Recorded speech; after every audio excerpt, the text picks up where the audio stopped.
Put that in new business, 8.9, CN Rail and Green Corp. Are there any other additions or deletions?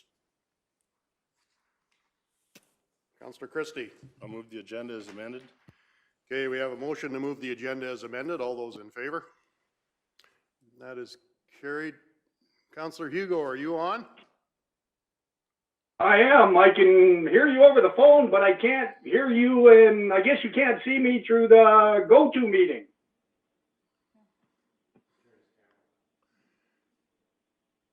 You've got a button there for share video, share camera. Yeah, I put it, and it says the camera's on and the mic is on, but I have nothing. I can see you guys, but I can't hear anything. Well, can you hear me now?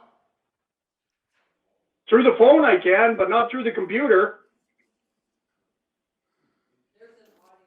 There's an audio. Is the volume on your computer up? Turned up? It is. It's at 90%. All right. Okay, all right. Well, we're going to continue on.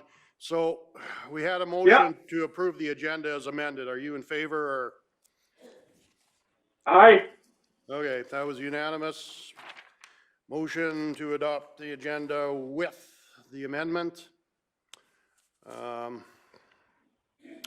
We pre-circulated the meeting minutes of February 9th. Are there any errors or omissions? Councillor King. I'd make the motion to accept the minutes from February 9th as presented. Okay, motion's been made to accept the minutes of February 9th as presented. All those in favor? And that is carried unanimously. We have a delegation, 8:35. It's close enough to 8:35. Mr. Ferguson, if you'd like to come up to the presenter's desk here, you'd have to use the microphone. We have one councillor that is on video conferencing, and the only way you can hear is if that mic is being used. We will introduce ourselves, and then if you can introduce yourself, and we can start the presentation. To my far right. Morning, Don. Wade Christie. Morning. Morning, Don. Debbie Penner. Morning. Morning, Jerry Whitson. John, Jim Hugo. Very good. Good morning, Faye McGee. Morning. Glenn Keever. Morning, Glenn. Hi, Don. Ken King. Morning, Ken. I'm Don Ferguson. My farming company is F5 Corp, and so this land I'm talking about that's what it's on in the map is F5 Corp, but that is just my wife and I. We're the only two shareholders. As you can see, I need access to these 2 quarters of farmland, and does Faye have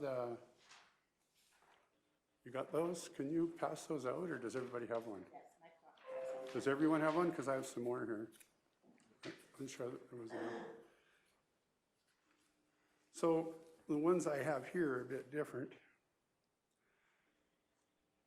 When I bought this land, it was told to me, I've been farming it for maybe 10, 12, 15 years, something like that. And when I bought it, it was told to me that they'd sold the quarter to the north that borders the road, that it to another farmer, and then the rest to me. He didn't want the other 2 quarters. So they said that there was an easement on title on that north quarter for me to access my 2 quarters. So this was happening in seeding time and everything, and I didn't bother. I assumed what they said was correct, and not till like a year later did I realize that it was not on title. I forget how I even realized that when the titles came through, there was nothing, and so I don't have an easement to get to my property. And there's an ATCO road from the north in there. I don't think I put it on yours. But anyway, coming in from the north to the southwest of 2922, there is an ATCO easement there, and that's what I've been using. And that's been fine. I talked to the guy that owns it, and he says, no problem, you just use it. But there's two problems now. He's taken that road out, so he's farming right over there. So with my big equipment, I'm just not comfortable just flattening his crop. I mean, with no right at all, really, on, and also, I want to sell the land, and I've had 3 different buyers want to buy the land from me that live right there, but they won't buy it unless there's access on title, which, you know, it only makes sense, I guess. So somehow I would like to find a path forward with council here to get access on title to that property. Now, there's lots of forest roads around the country. Just 3 miles from my house, there's one. And you can just see on the maps, they're just a little tiny bit thicker line on the county maps. Most people don't even realize they're there, and there's no road there. There's just access. And the ones they're just straight of the south of the hog farm on Rupert Landsinks. That's a forest road through there. That would be ideal, you know, although I don't need any road. I just need an easement, a right-of-way easement, some way. Now the other one, so from the east there, I've kind of drawn a dotted line on that map coming in from the east, which would be ideal, because that is a good wide road. There's already a huge approach right there that the county has put in for access when they built that road, or whoever built 836. And very little disruption, because there's pasture on the one side all the way across, except for maybe a strip going across maybe a 10-acre patch there that would to go straight across, which would give access to both of those quarters on title.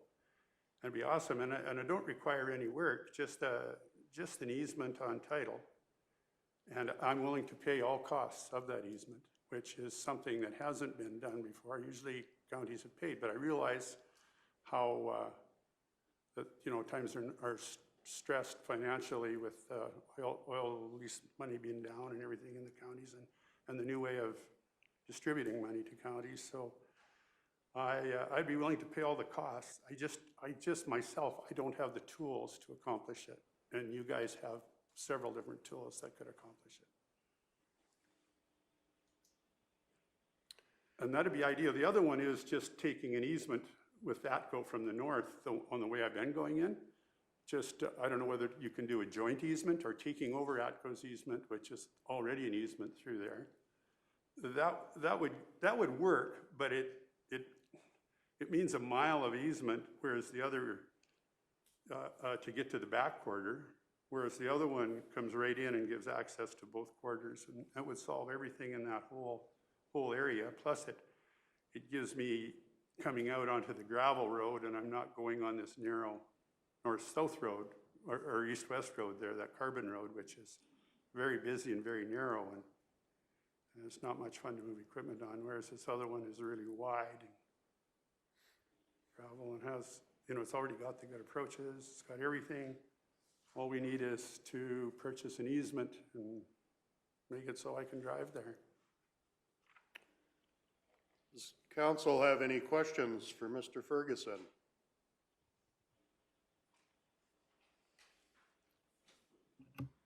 Councillor Penner. Don, have you had any discussions with the owners of the land to the east of you? Not to the east of me. I did to the north, on that ATCO easement. I asked if I could get an easement on title, and he said no. He said, go ahead and use the lease road, but I'm not giving anything on the title. So, and I didn't want to approach this. I mean, I will, but every time I get to a dead end, it gets to be a point where it's, then it becomes almost confrontational when you do it. If I do it without, then it's not. I just really want to get access, and like I said, I'm willing to pay, but I just simply don't have the tools. And it really needs to be done. There's 150 cultivated acres in there. And there's good access once you're into that spot. There's good access all the way around the road. There's a road goes down to the flat and back up to the other field, and we farm it all, no problem. And it's good access to the 150 acres of farmland, but it's too much to, you know, say even down the road that you do get into a situation where they say, no, you can't go across my land anymore. So now what happens, then the council does get involved because of the weed mass. You can't get in there to maintain it, look after it. And now we're trying to put fires out instead of being proactive and solving the problem in a way that's satisfactory to everyone.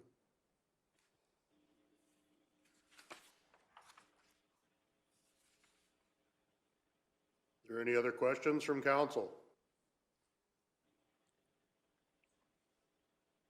Councillor King. I guess my question would be very similar to Councillor Penner's is, do you think it's possible if you had a conversation with the neighbor to the east that he might sell you an easement or access? And then it wouldn't involve the county if you could do it on your own? Well, I'm willing to ask, as long as council is willing to say, if you get a no, then we will do something. You know, that's not a problem, but I'm not expecting a yes, to be honest with you. I don't know the people. I just know, I'm not expecting a yes. Now, it's not that I have any kind of issue ever with them, but knowing them, I just don't think I'm going to get a yes. And honestly, I shouldn't say knowing them. I hardly know them. I've never maybe spoke to them 2 or 3 times. In fact, I'm not even sure who owns it. I think it's maybe Joe Appleyard's daughter who doesn't live here. It's, in the map, it's Appleyard Farms, but I'm not sure who that is even. I think it used to be Joe Appleyard's years ago, in which case it wouldn't have been any issue. I knew Joe really well, but you know, this goes back many years and I don't know anybody of the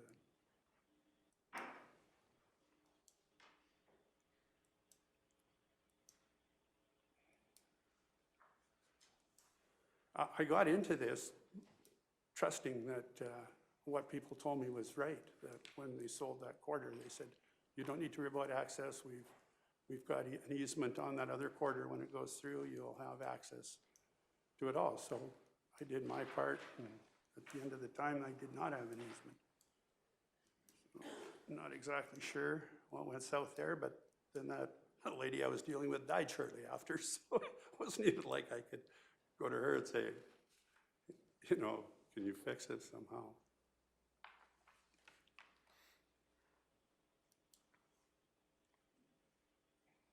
Are there any other questions from council?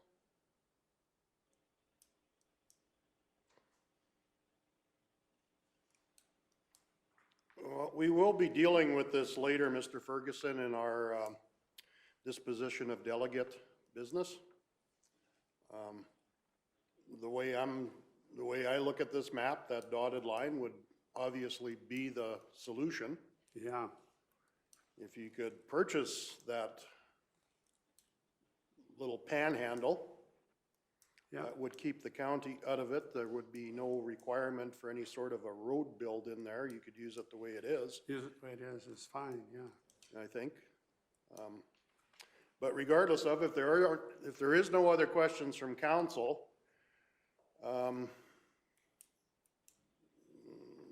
Mr. Hogan, anything to add?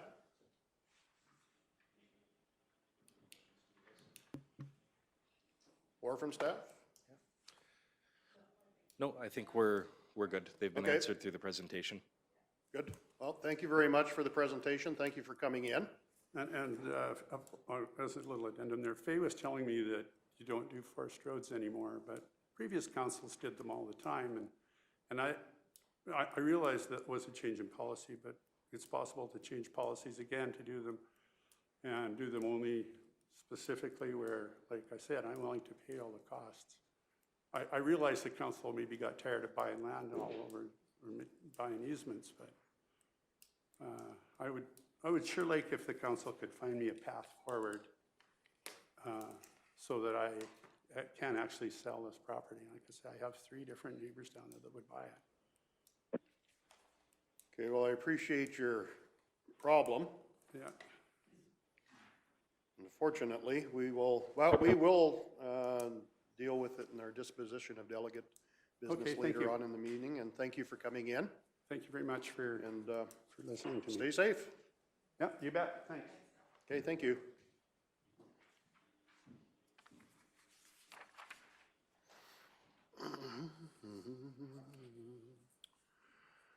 Okay, our next agenda item is planning 5.1. No, it's not. Oh, yes, it is. 5.5.1. Welcome, Ms. Hazelton, and anytime you are ready.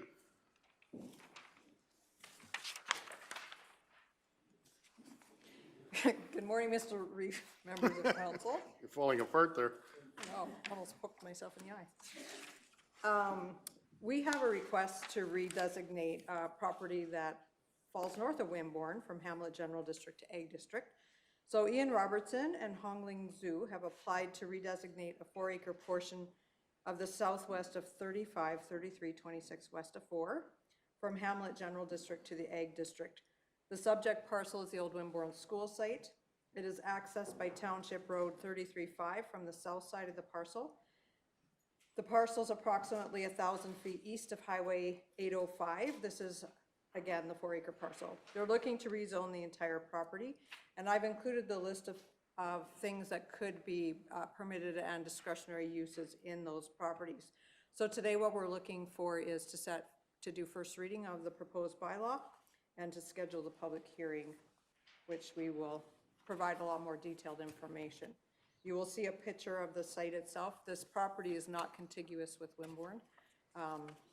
There were some lots that were added much later, so none of these lots are on the initial plans of the Wimborne Hamlet itself. So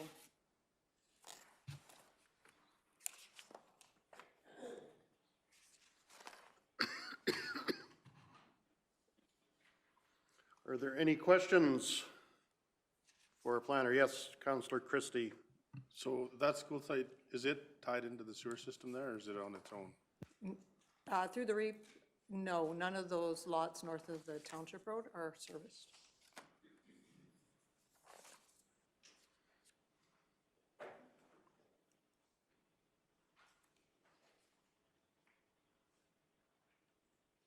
What are council's wishes?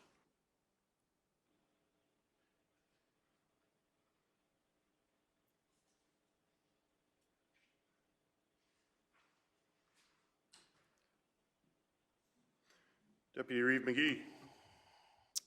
I'd like to move first reading of proposed bylaw 1832 for the purpose of amending land use bylaw 1808 by redesignating a portion of southwest 35, 33, 26 west of 4, Plan 5899, from the Hamlet General District to Agriculture District.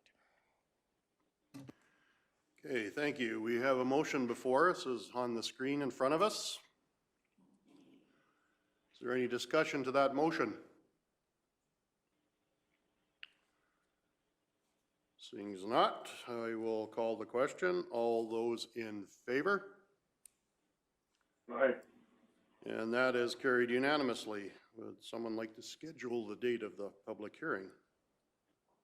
Councillor Christie. I make the motion to schedule the public hearing as per section 230 and 692 of the Municipal Government Act to be held on March 23rd, 2021 at 10 a.m. Okay, we have a motion for public hearing, March 23rd, 10 a.m. Is there any discussion to that motion? Seeing as not, call the question. All those in favor? That is carried unanimously. Thank you. Okay, thanks, Barb. Next agenda item, 5.3.1, Ag Service Board. And anytime you're ready.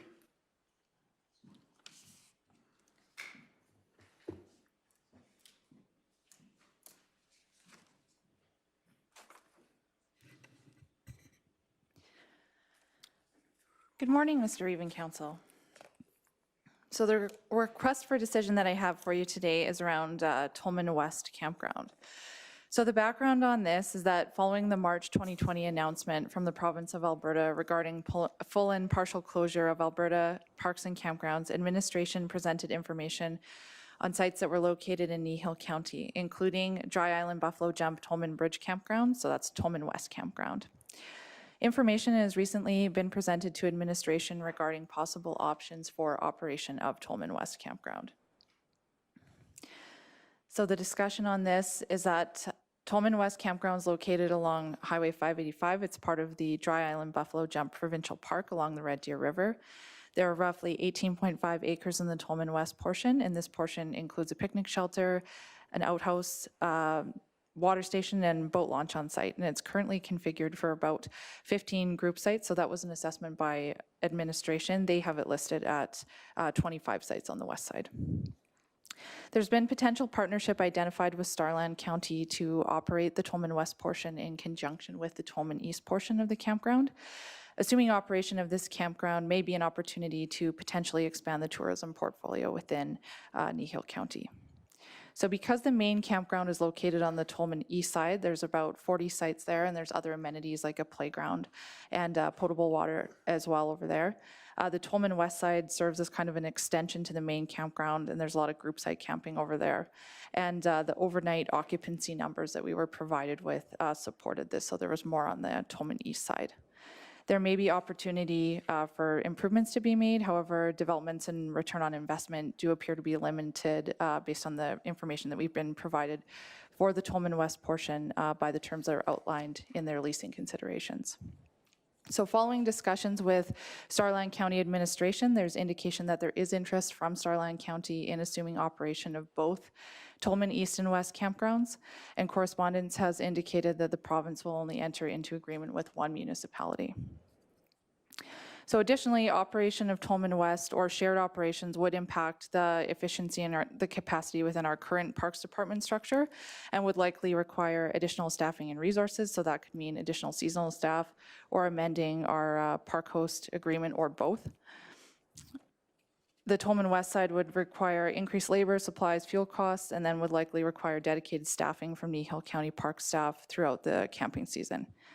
So upon review of potential campground revenue, occupancy nights, and leasing considerations for the site, administration is recommending that Starland County be permitted to operate Tolman West campground within Kneehill County boundaries in addition to operating Tolman East campground.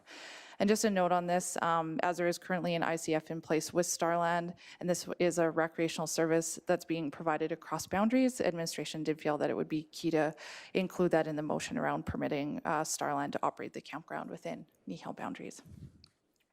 So the options with this, one, that council approves withdrawing interest in assuming operation of Tolman West Campground by Kneehill County Parks, and that council approves that Starland County be permitted to operate Tolman West Campground within Kneehill County boundaries.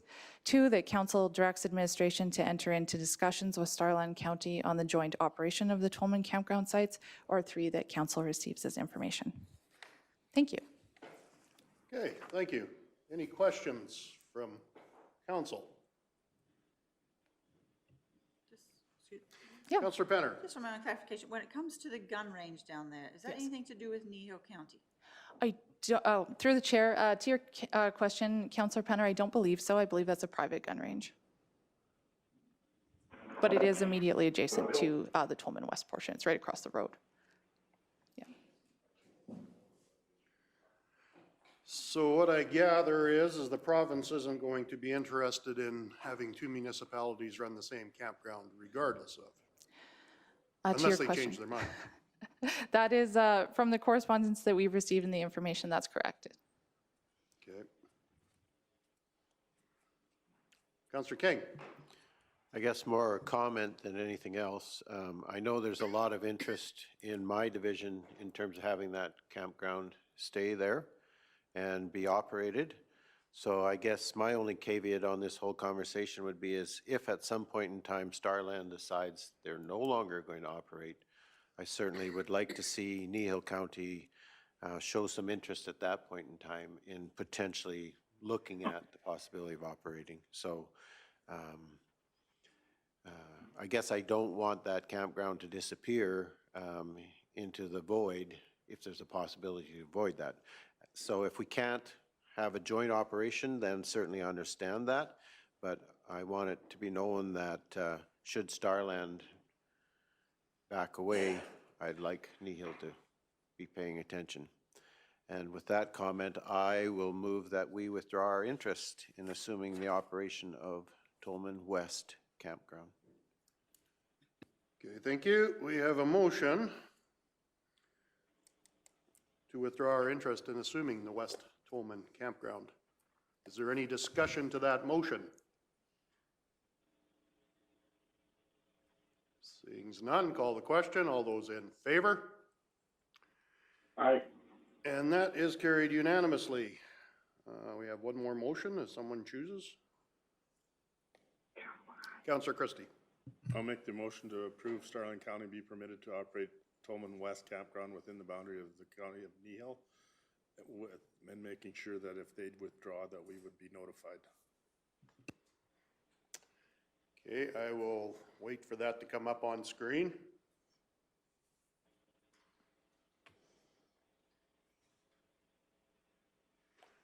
And that is the way you would like that motion to read, Councillor Christie? I think so, yep. Okay. We have a motion to approve Starland County to operate Tolman West with the caveat that making sure if they withdraw, Kneehill County is notified. Is there any discussion to that motion? Seeing as not, call the question. All those in favor? Aye. And that is carried unanimously. Thank you. Thank you. Hardly wait to go camping? Reservations open March 1st. All righty. Our next agenda item is 6.1, our fiscal update.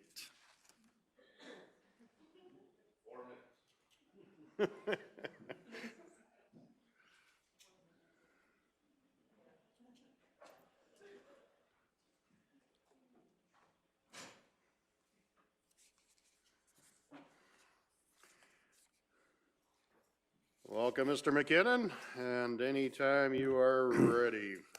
Morning, Council, or even Council. Just to start off this item on the fiscal update, as Council's aware, there's been numerous budget deliberation meetings, not only this year, every year. Council goes through a very diligent process to review the financial planning as it relates to the municipalities, decide service levels, and ultimately approve and adopt the budget. And as Council is very well aware, that is then followed up with the assessment data. To date, we have not got the assessment data, so some of the information may not have assessment-related information for 221, but in terms of the historical years, including 220, the information is provided. So the intent of this report, again, is to summarize not only, which is later on in the agenda, the 221 budget, but to put that 221 budget in the context in terms of the multi-year challenges.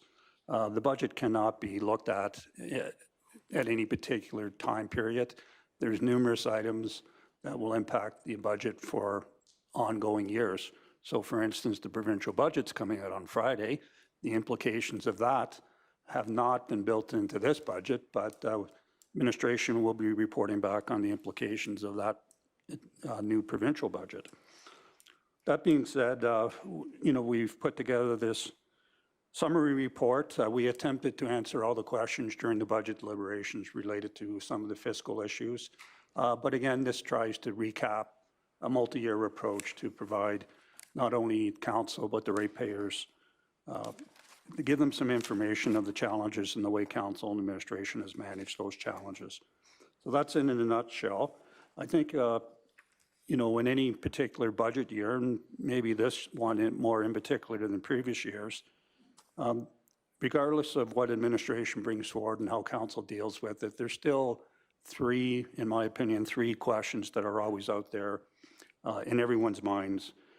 Has the county restrained its expenditures? Are expenditures being managed And if expenditures are being managed, what's causing pressures in the budget?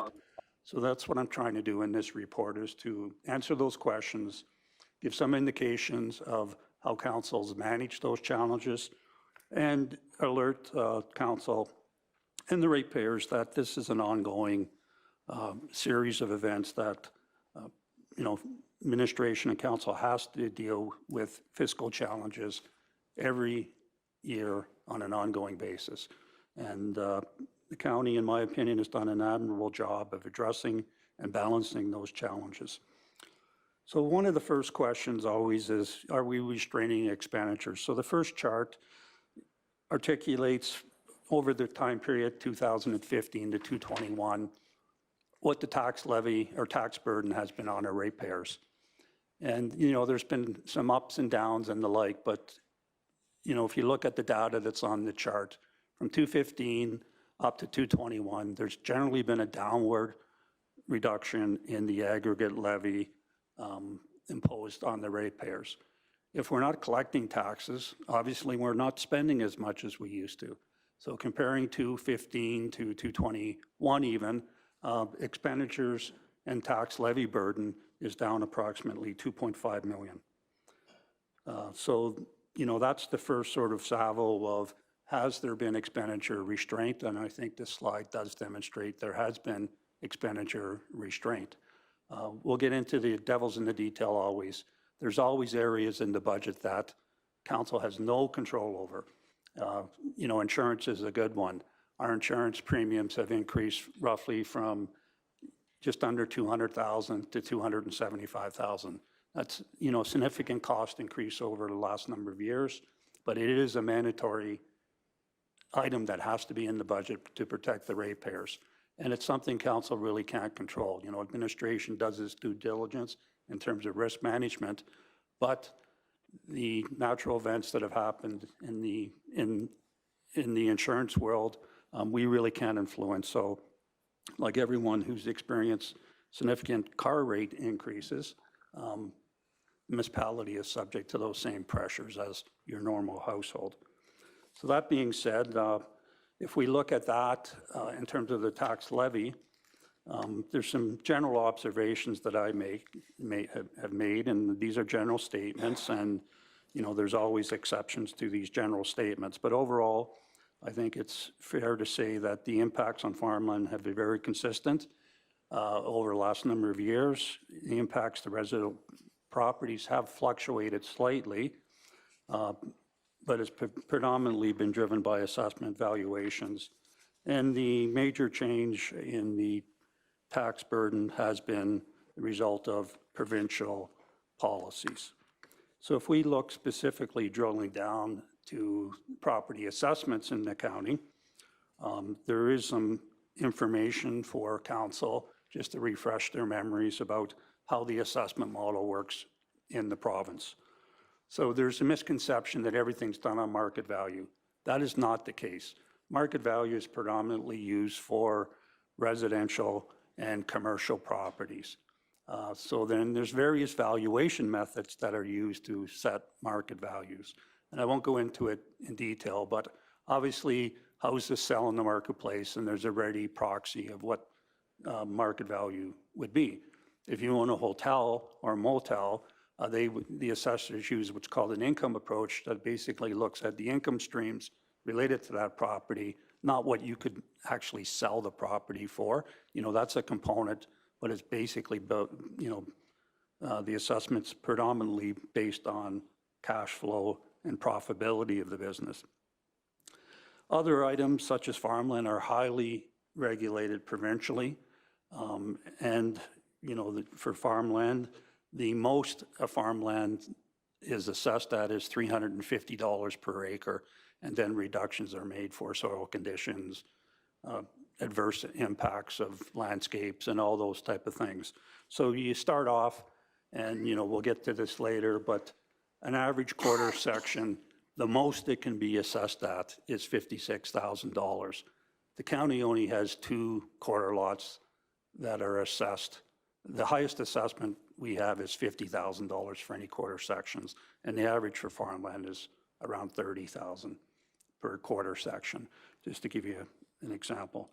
Likewise, some of the properties such as oil and gas are, again, highly regulated by the provincial government, and not only highly regulated, are subject to, in recent years, significant policy changes at the provincial level that are impacting, and in my opinion, making the assessment model more unequitable, given these policy changes that have been made. So if everyone's supposed to pay based on some valuation, and the province is overlying policy decisions, providing subsidies, or providing a more equitable playing field for some industries, it's really distorting the assessment model. But that being said, the chart provides some basic data. You know, our assessment is, in 2015, was approximately $2.5 billion. In 2020, it's down to just under $2 billion. The blue line in the bar charts is the farmland, and you can see that there has been no variance in farmland assessment from 2015 to 2020. And I imagine if I went back to 2000, the assessment of farmland would be the same in 2000 as it was in 2020. So again, no reflection of market values at all for farmland. It's basically based on that soil analysis and soil, you know, the productivity of the land, so to speak. Residential assessments, they've gone up and down, predominantly based on market conditions, but also reflecting growth in residential units within the county. You'll see some major impacts in the non-residential component, going from 1.7 billion down to 1.3 billion. So over a $480 million reduction in assessment in the non-residential class, predominantly related to linear assets. And again, linear assets are not only your gas and oil lines and wells, are also telecommunications, infrastructures, telecom, and the like. But there has been a significant reduction in that class. Two of the impacts have been purely related to provincial policy. The first one being shallow gas relief, which was imposed on municipalities in 2019. That resulted in $137 million of reductions in assessment for this county, which translates into roughly a $2 million hit in revenues.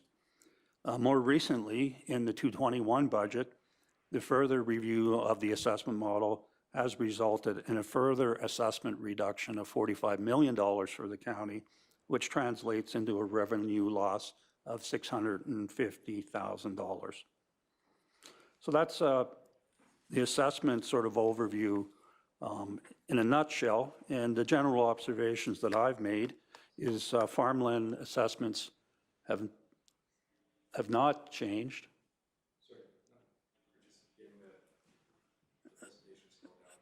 The CAO is trying to realign me here with the screen, so that's fine.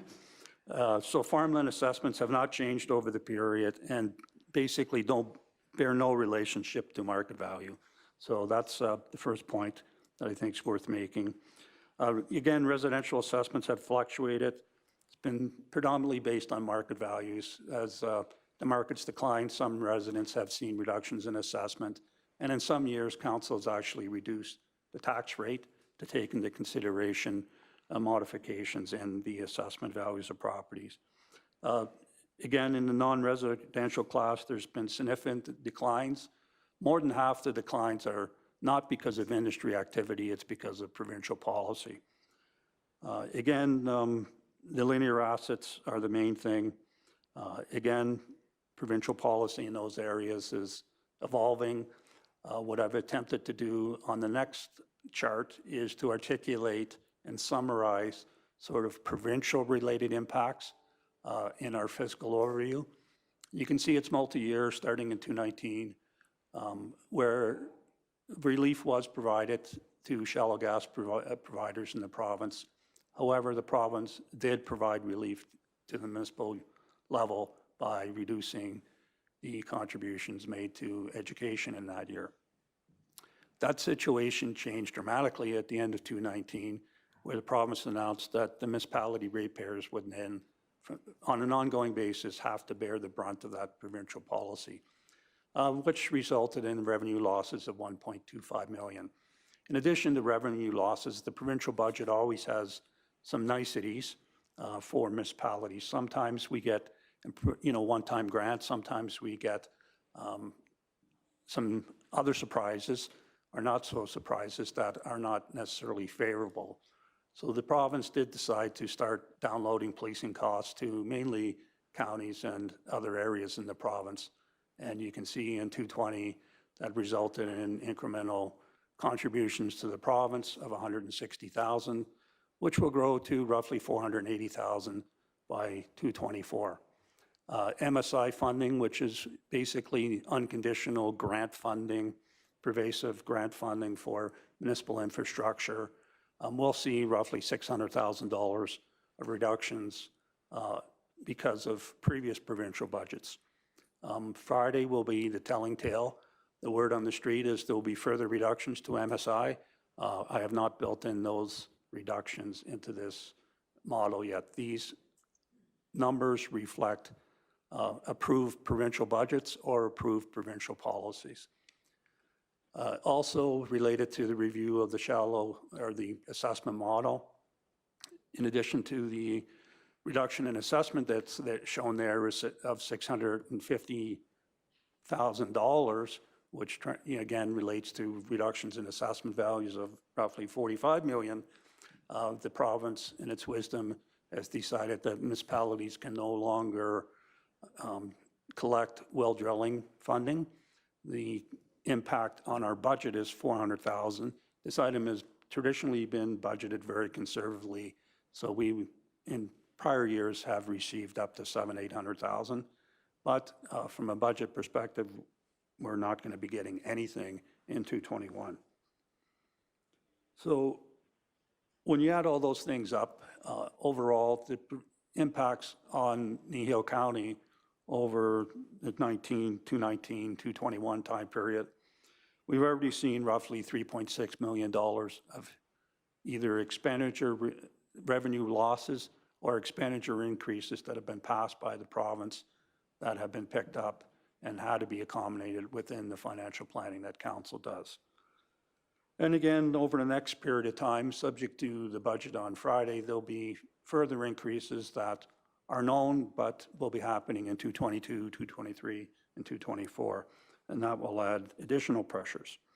There is significant detail on each of those items, and I won't go into that unless council has specific questions, but just to highlight, the shallow gas, again, was intended and did provide relief to ratepayers related in those industries. It was roughly a 35% reduction in our, a 13% reduction in our overall linear assessments, and the municipality lost roughly $1.9 million. I guess what I want to point out too is when you start looking at intermunicipal comparators, if you don't have any linear shallow gas wells in your county, you didn't really lose much.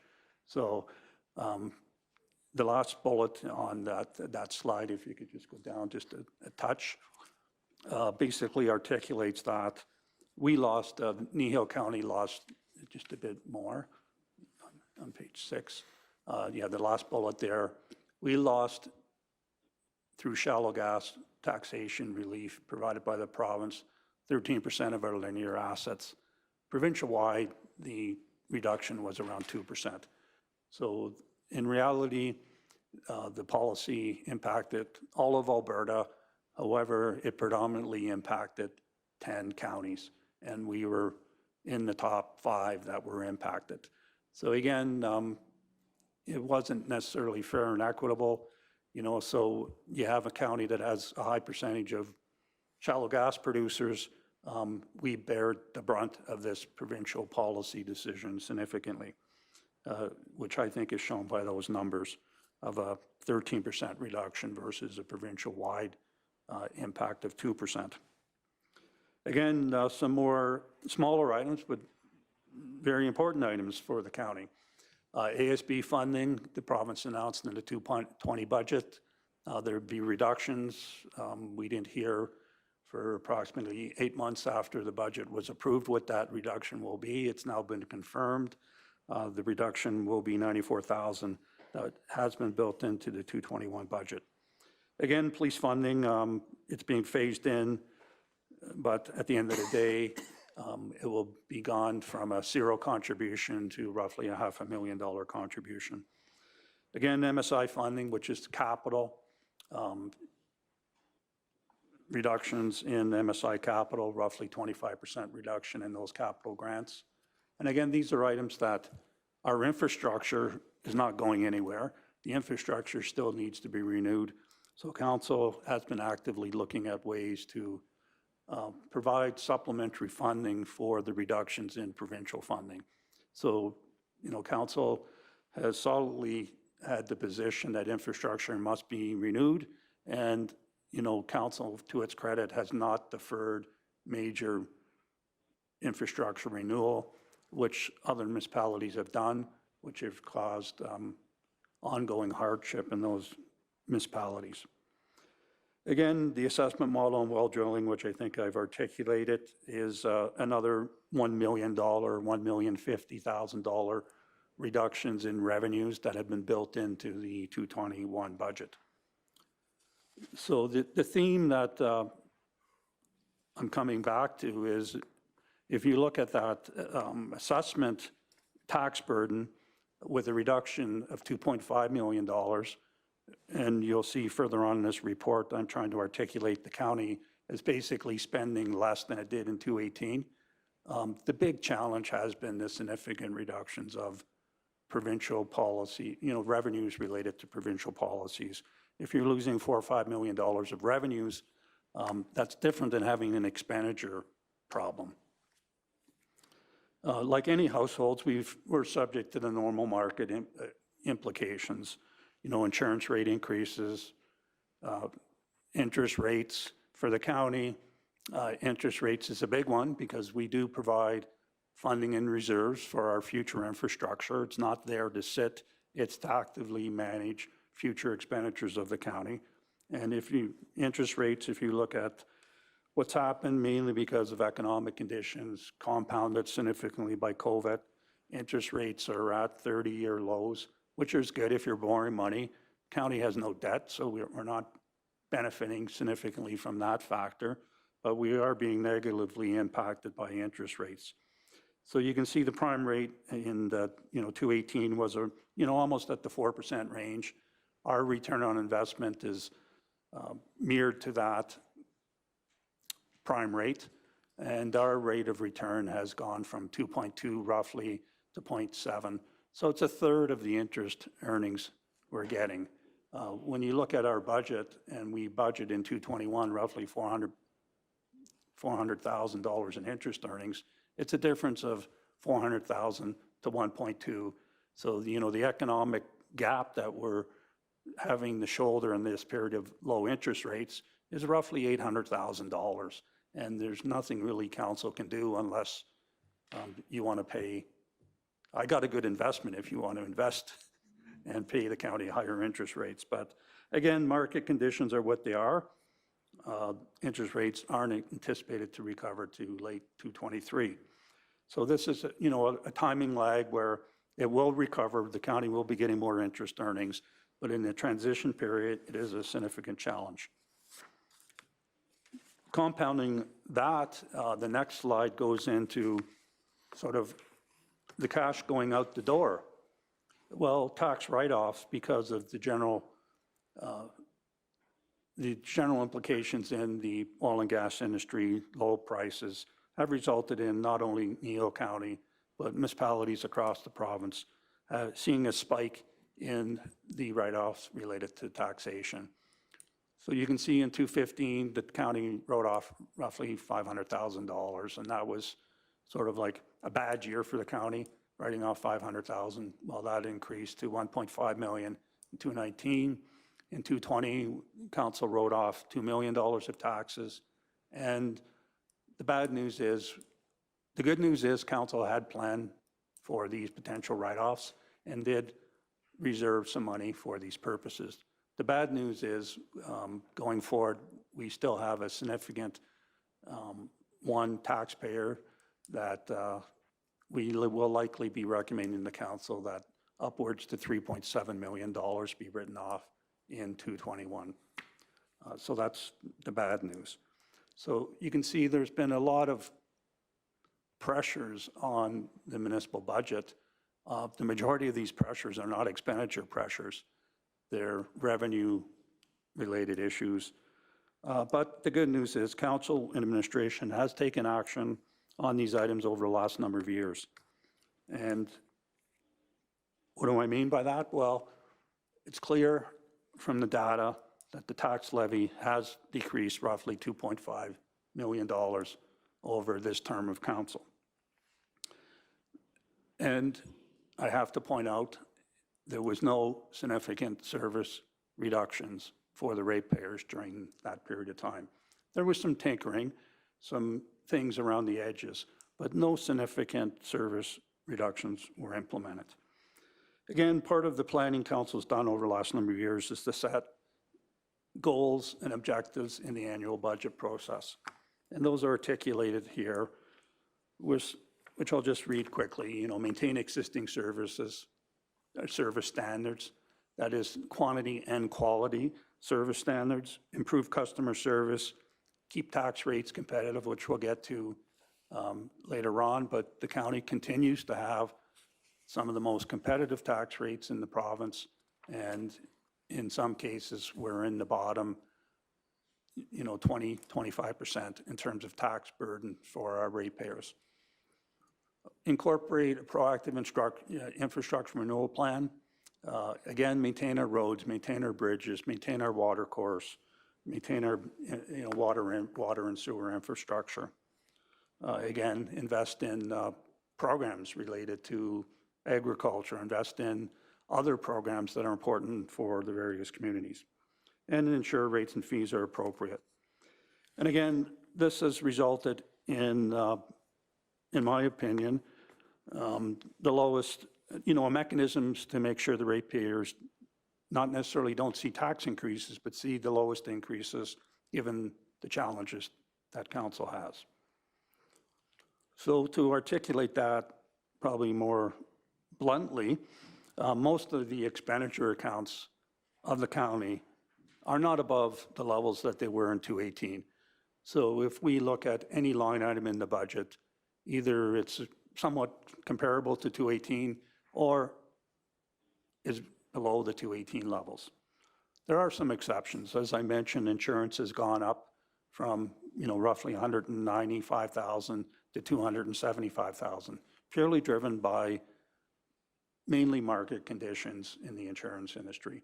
Yeah, we've had some claims, but not anything that would spike our rates to that degree. So it generally is a reflection of market conditions, the number of natural disasters, whether they're flooding in the province, and we're just caught up in the overall impacts of insurance rates provincially.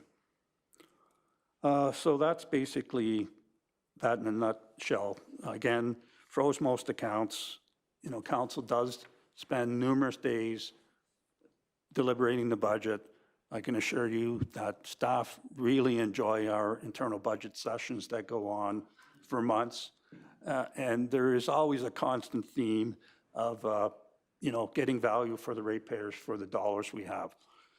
One thing that isn't in the report, but council's well aware that this is followed up on a monthly basis, or at a minimum in some areas on a quarterly basis for proactive reports, for council's information on how we're trending in terms of delivering on those objectives that were articulated in the budget. Perhaps one of the areas that administration hasn't done as good as a job, because we're all humble civil servants, is toot our own horn. So now this section really is tooting the horn section. And, council's well aware during the budget deliberations where they see these things or they see them being reported during the budget variance reports and the like, and various policy reports are brought all the way through the cycle of council. But I've highlighted some of the items just to refresh council's memory. and more importantly, basically make the commitment at the end that this isn't the end of it. Administration and council is committed to realizing and improving efficiencies. We can always improve in certain areas, whether it's going to result in further reductions in cost, that's a challenge, but at a minimum, we can drive to increase, our efficiencies and effectiveness in terms of delivering those services to the ratepayers. So the county has reduced permanent staffing positions and numerous seasonal positions over the last 2 years. There have been aggressive market venues taken to get better services and better cost at reduced costs for the ratepayers. So for instance, we went to the marketplace with our benefit plans that resulted in $140,000 of annual savings in the cost of providing those programs. Again, council made a decision recently to reduce its compensation in excess of $52,000. General across the board, correct me if I'm wrong, I always get these numbers confused, but a reduction of roughly 10% in the overall compensation, then sort of the per diem sort of compensation closer to 15%. So, council's been pitching in to help with the challenges. Again, the county, specifically in the operating areas, has been contracting in a lot of work. So we have opportunities, this year being a great example with the weather, being fairly cooperative. Staff were redeployed to do work that would normally be contracted out. So we're making better use of our internal resources. Again, optimizing grader beats, that's an item that's been before council at least 3 times over the term of council. Minimum savings in those areas have been in the hundreds of thousands of dollars. There's been reductions in, again, positions related to those operations. Optimization of fleet based on life cycle costing. So the county staff have been listening. We've been actively reviewing the life cycle of equipment. Staff are more in tune to, looking at those maintenance costs on an annual basis versus the life cycle and deferring if we can and accelerating if equipment is not optimal. Again, the gravel management program was a big item in the 220 budget. That will see the county secure a 15-year supply of gravel, but more importantly, reduce its unit costs from roughly $20 a ton to roughly $7 a ton. So that will provide cost deferral in not only the 221 budget, but for the next 10 to 15 years budgets. Again, the road surfacing treatments, any innovative industry best practice standards, staff are more than pleased to implement given our local circumstances. For instance, Public Works Director undertook a program, multi-phase program to train our operators better, but also change the equipment slightly, just a little thing, changing the, the blades on the graders and, the impacts of that. And that does result in the $50,000 savings here, the $50,000 savings there, and all these things add up. Again, the county has been fairly aggressive in providing additional services to neighboring municipalities on a cost recovery fee-for-service basis. Numerous activities in that area. Council is well aware that staff have been very aggressive in undertaking and trying to get every provincial federal grant that's out there. In 2020, we received over $1.5 million of provincial funding for bridge-related projects. There's numerous other smaller items that staff constantly tried to achieve, whether it's getting a $4 rebate for our summer students and seasonal help and the like. But again, money being invested to our local economy. The decision was made by council to reduce the ASB fleet. That reduced our capital equipment funding requirements. We've managed COVID-19 with minor impacts to public service. Again, in numerous areas, implemented contact-free inspections, whether that's in planning, agriculture service areas, and the like. And one of the things that has been probably an ongoing thing that you'll see, there's been significant savings due to events, training happening on site versus off site. So that has provided significant savings for the municipality, not only in the cost of time and travel, but, staff are, are staying local, not using gas, not using hotels and the like.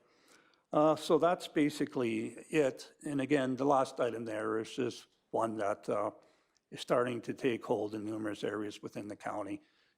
Traditionally in most municipalities, the office staff are fairly tech savvy, but there's some major opportunities for handheld technologies in the field.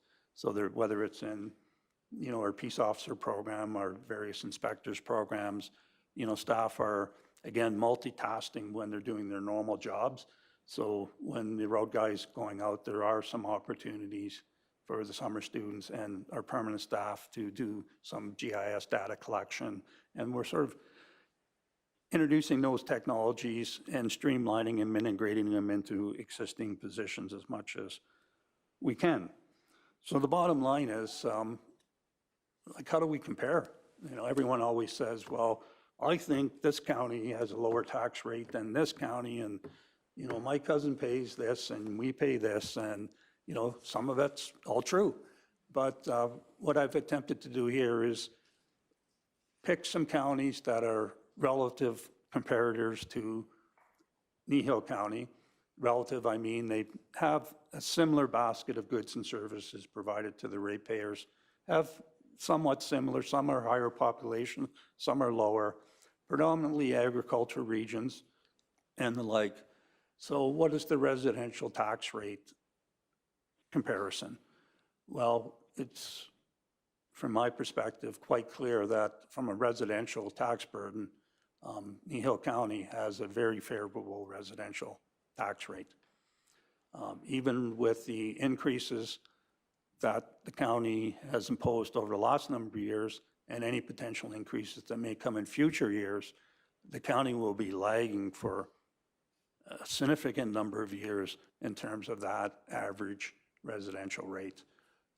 Again, putting that into context, the county has had some minor, modest tax increases over the last year or two. But again, if you look over the last 20 years, there hasn't been really any shift in tax burden related to the residential class within the county. So that's being said, again, our residential rate, if you look at all the counties in the province, of the roughly 75 counties, we're in the bottom 25% in terms of tax rate. So we do compare very favorably in terms of our overall tax burden at the residential level. But I would argue more importantly, to make this comparison relevant, the county does provide a significant breadth and depth of services. So there are some counties that have lower rates. You may not get the same level of service in those counties as what's being delivered in Kneehill County. When we look at non-residential tax burden, we compare it to the average. There are some counties that are lower and there's some counties that are significantly higher. But on average, we're in the middle of the pack. And again, when you look at the class of businesses that are predominantly there, for counties, it's predominantly those linear assets. And relatively speaking, they're all paying roughly, the 14 rate tax rate for Kneehill County compared to the provincial average of 13.5. We're fairly competitive, and there's some that, again, some that are higher, some that are lower, but marginally, we're in the ballpark. The last chart articulates farmland rates. Again, this is the anomaly because all the assessment is very highly regulated. It's all not based on market values at all and the like. So in terms of that average, it's not a provincial county average. What I've done here is taken the top 25 agriculture regions in the province and said, you know, given that we're in the top 25, what is the typical agriculture rate or farmland rate related to those? And you can see there's some significant variations in those rates. Again, our rate of 8.25 is, you know, 50% below the average rate, if you want to look at it that way. So again, it's very competitive in terms of the overall burden to ratepayers in that classification. So in a nutshell, I'm presenting the facts. I'm not trying to present information that's making council or administration look great. You know, the county has had significant financial challenges over the last number of years. The basic premise I'm making, it's not been an expenditure-driven issue, given that council's made the decision to maintain service levels and continue the investment in the community. What we're seeing is a number of ongoing years with significant revenue losses driven by provincial policy, and that creates some major challenges. Again, the rural municipalities in the province have been hit particularly hard. Going back to those comparators, you'll notice I didn't have any urban comparators on there. So if the urban comparators were there, our tax rates would look astoundingly favorable, because the reality is, even though the urbans are providing a higher level of service in a lot of areas, their mix of assessment is totally different than the counties. So that being said, the council, I'm sure, will be insisting that administration continues its due diligence in terms of doing prudent financial planning for the municipality, not only for 2021, but for the next century. So that concludes my report, Mr. Reeve. Well, thank you, Mr. McKinnon. I do appreciate the report. I know there's good news, bad news, but I do look forward to the date where you can eliminate the bad news portion of your reports. Are there any questions from council for Mr. McKinnon? Councillor Keever.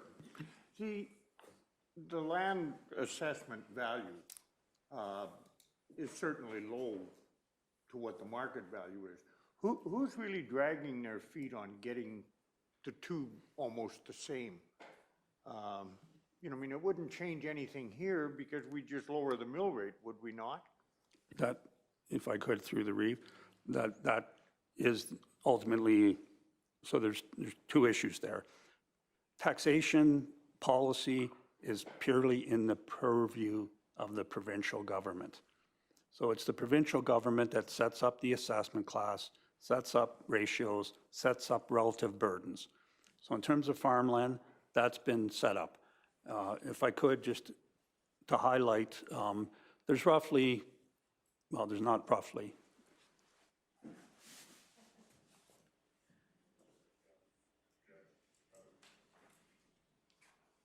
so in terms of farmland, the provincial model starts off is the maximum assessment for farmland is $350 per acre.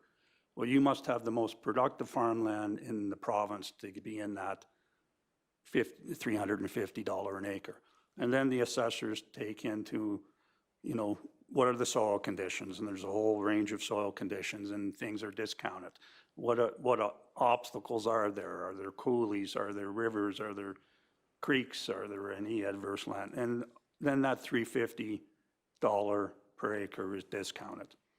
So for instance, in our county, there's roughly 5,721 parcels, and I can have this on a sheet if council wants the sheet.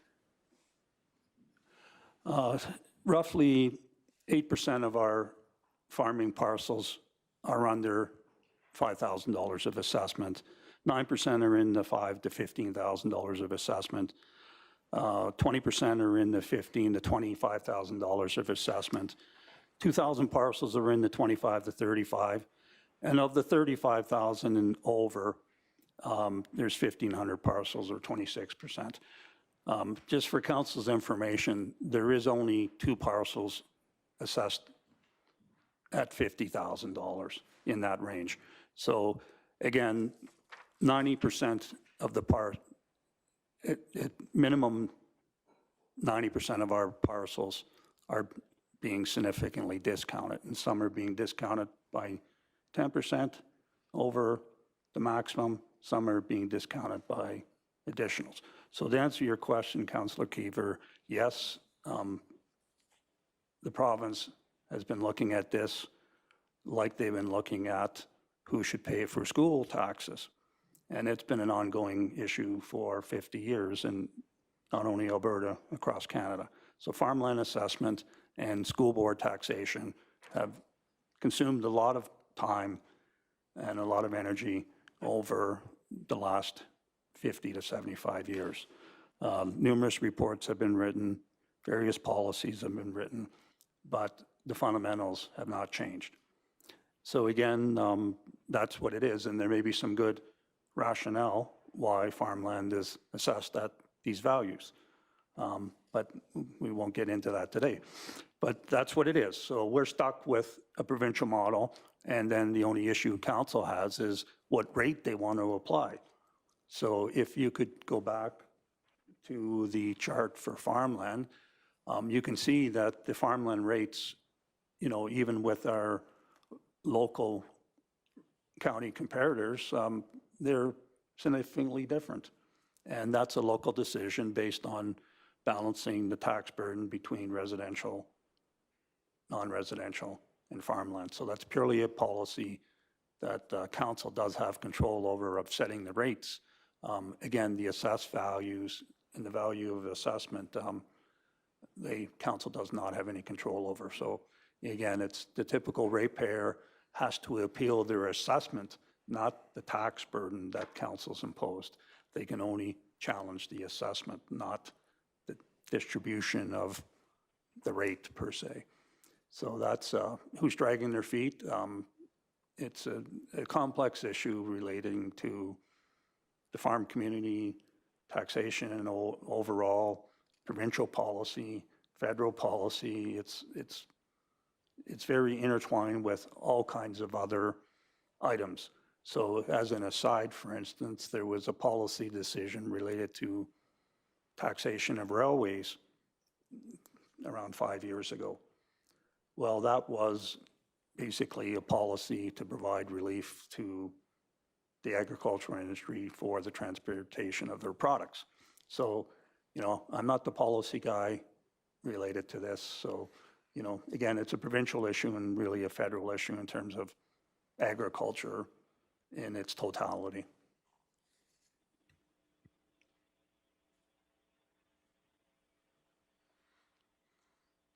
Correct me if I'm wrong, Mr. McKinnon, but if assessment went up on the agricultural farmland, that would also significantly increase the education portion? Or is it always a percentage of what our mill rate is? In terms of the education, it's a bit more complicated, to get more complicated. I'm sure it's not easy. Because the assessment is pooled provincially. So at the end of the day, it's how quickly our assessment is growing relative to everyone else in the province. So if everyone else is growing at a higher rate, they'll attract more education, taxation, and vice versa. So, you know, that's the good news story for 221 is, as council's aware, that we got hit with significant reductions of shallow gas assessment losses. That was roughly $140 million. That never made its way into the education rate in 220. It will make its way into the education rate in 221. So there will be some relief to the non-residential group in 221 related to that provincial policy decision. But again, it's a year after the fact. So So roughly $1 billion is collected to the education portion through property taxes. The other $2 billion is allocated through taxation. Right. So if I could, through the Reeve, the province did announce in the 220 budget, again, I'm trying not to give anyone negative news, but the good news was they did announce, the bad news was they did announce in the 220 budget that they would be increasing the percent of municipal contributions to education. So I can't remember the exact percentage, but I believe it was around 30% that municipalities were contributing based on that 1 billion, 2 billion. They announced in the 220 budget that that increase would be increasing from a modest 30% to a modest 33%. Well, that's a couple $100 million, so I don't consider that modest, but, right? So given the impacts of COVID, they put a moratorium on that. And there was relief. So we did get some relief in 220, but our education rate in 220 was still like one of the highest increases in the province. So if my memory serves me right, our education component went up roughly 6% on residential. The provincial average was 2%. Somewhere in that range. I can get you the exact percentages, but it was somewhere in that range. But again, the bad news is the provincial budget on Friday, and the province will be looking at ways to balance Download? Are you talking download here? to balance their budget. Balance their budget is a unique term the province, everyone uses, which means municipalities will be paying a greater percentage of cost for the province. Are there any other questions for Mr. McKinnon from council? Councillor Christie. This isn't our county, but I'm curious, on the Lethbridge farmland tax rate, would that include their per head tax that they're talking about? No, that would be an addition. I've been hauling feed grain down there, and I'm amazed at the infrastructure in agriculture north of Lethbridge. It's massive, and it definitely requires some services to keep up with the traffic that it involves.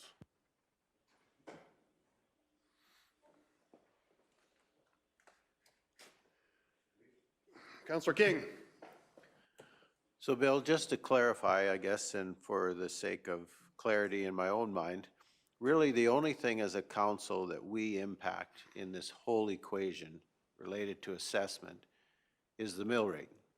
Because even now, like our residential assessment, that's really out of our hands now as well. It's a provincially contracted service, isn't it, now? Non-residential is determined provincially, and farmland is determined at a higher level than what we are at as well. So really the control that we have over what ends up happening on the taxation side really is the mill rates. That's pretty much it, is it not? That's correct. So just again, through the Reeve, the county contracts an assessor, but this assessor is purely independent and is purely held to provincial standards.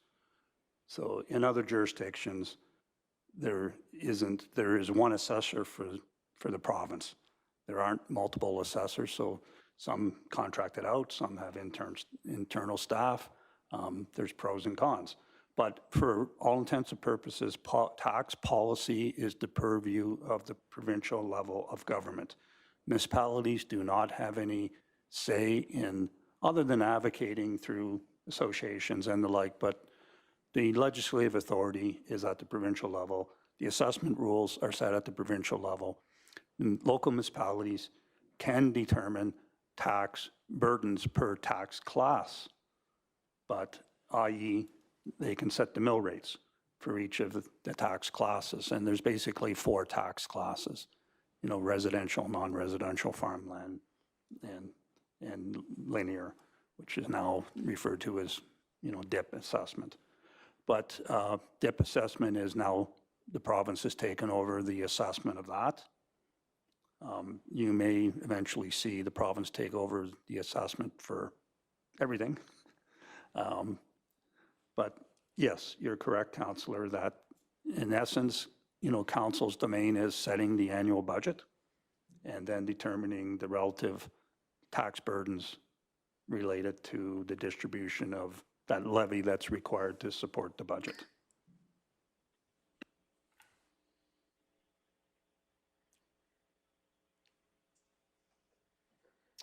Deputy Reeve McGee. I really appreciate all the information you gave here for us.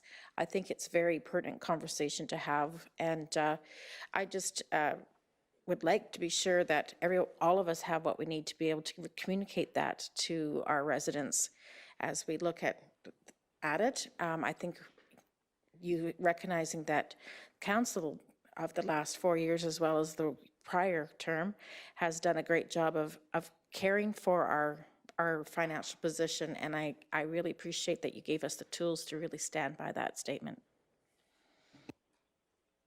If I could, through the Reeve, I just want to alert council that, you know, enhanced communication has been, you know, an objective of administration and also of council. So there is a communication package that's raring to go to, again, articulate some of the good and the bad news to the ratepayers. So you will see some some additional communications being done on the themes that are in this report.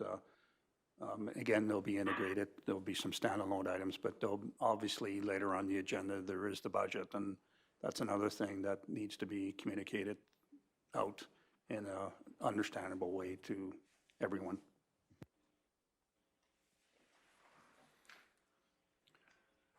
Okay, thank you, Mr. McKinnon.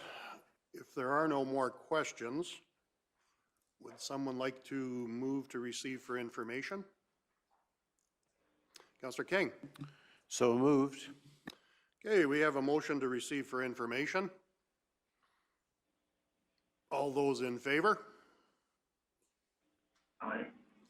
And that is carried unanimously. We do have a public hearing coming up at 10.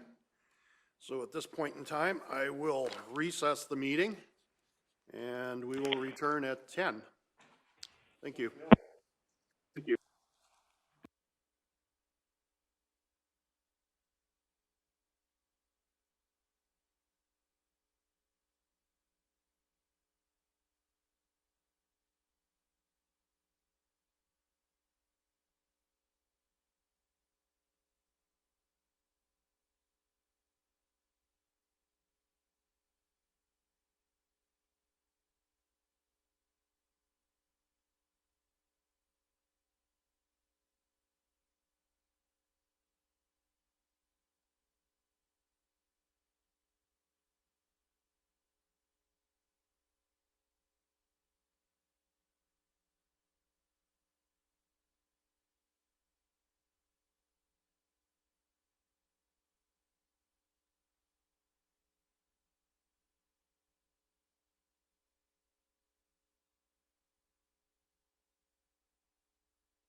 I shall call for a motion for public hearing bylaw 1829.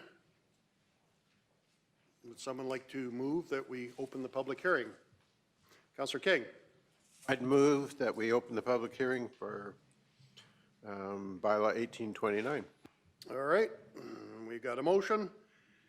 Bylaw 1829, open at 10:02.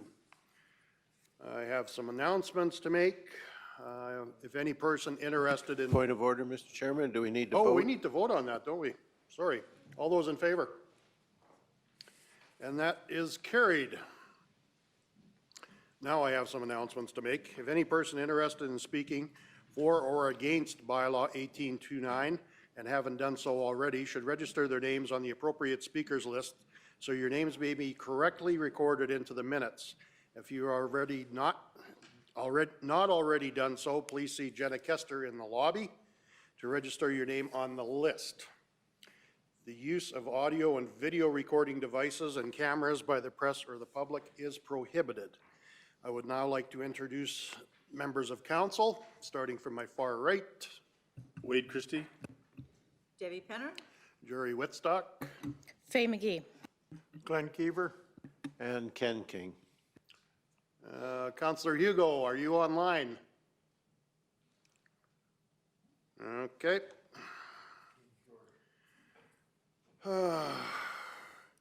Also seated with council is Mr. Mike Hogan, our Chief Administrative Officer. I will now outline the meeting process. Individuals speaking for or against bylaw 1829 today will be allowed 5 minutes to speak. A spokesman speaking on behalf of a group petition may speak for a maximum of 10 minutes. We have a time clock that will be displayed on screen. At 2 minutes, it'll turn yellow. At 1 minute, red, and the clock hits 0. There will be a 5-second warning that your speaking time is complete. All questions to council will be directed through myself as chair, and I will direct the question to the person best suited to answer.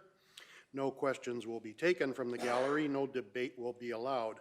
When presenting, speakers shall state their name and address. If you have already submitted a letter on or before the advertised deadline, you may only address council at this hearing on new information not contained in that letter.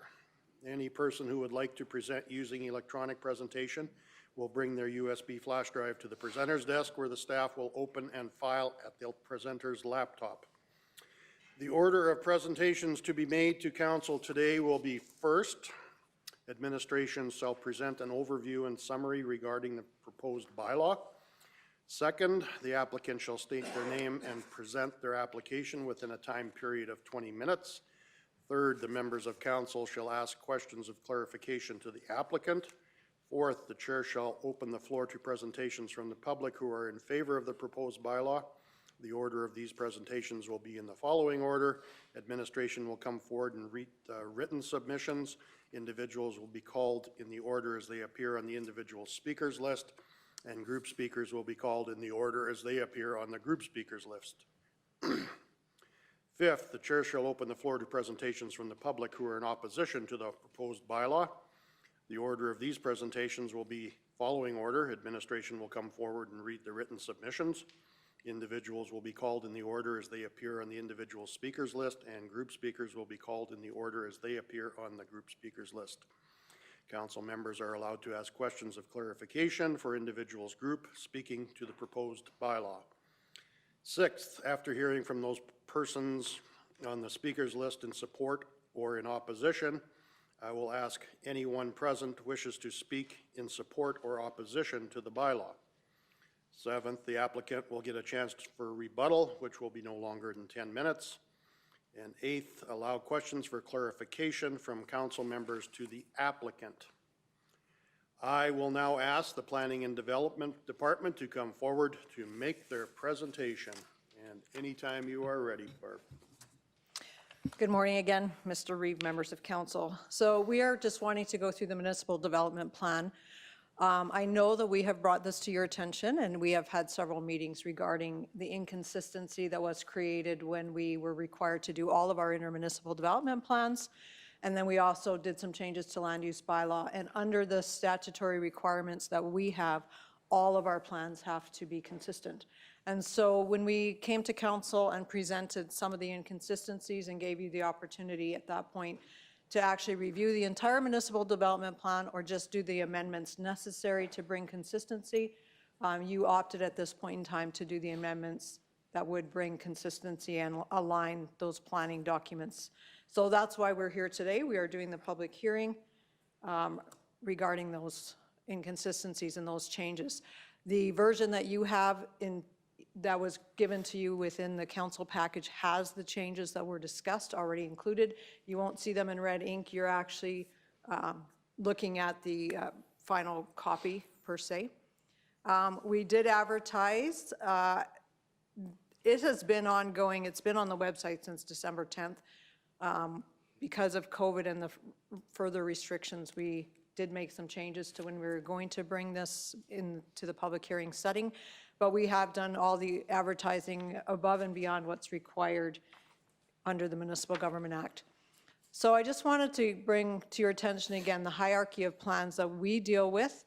We have Municipal Government Act, we have subdivision and development regulations, we have the land use policies. Under ELSA, if you have a regional plan, that is your highest planning document. In our case, they haven't started our regional plan yet, but we have done all the intermunicipal development plans. I think we've finalized those in the spring of 2020.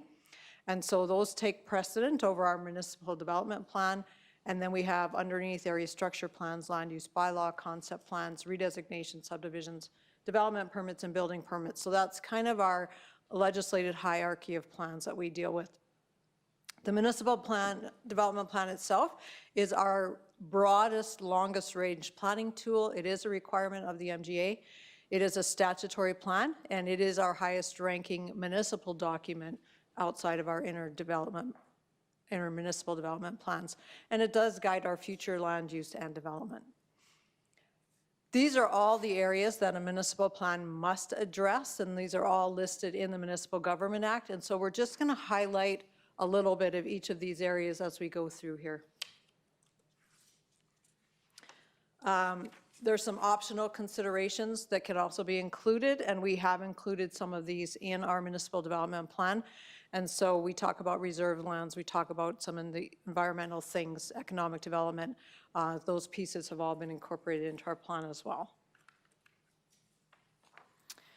So we do have some plans and policies that work toward a desired growth strategy over time. These are general in nature, long-term in outlook. And I just want to bring this to your attention. I don't know, this slide is way out of order. I don't know what happened. But anyway, the areas that are shown on the map are not automatic approval of use. This is another document that we looked at doing some changes to, and you guys did revise this map.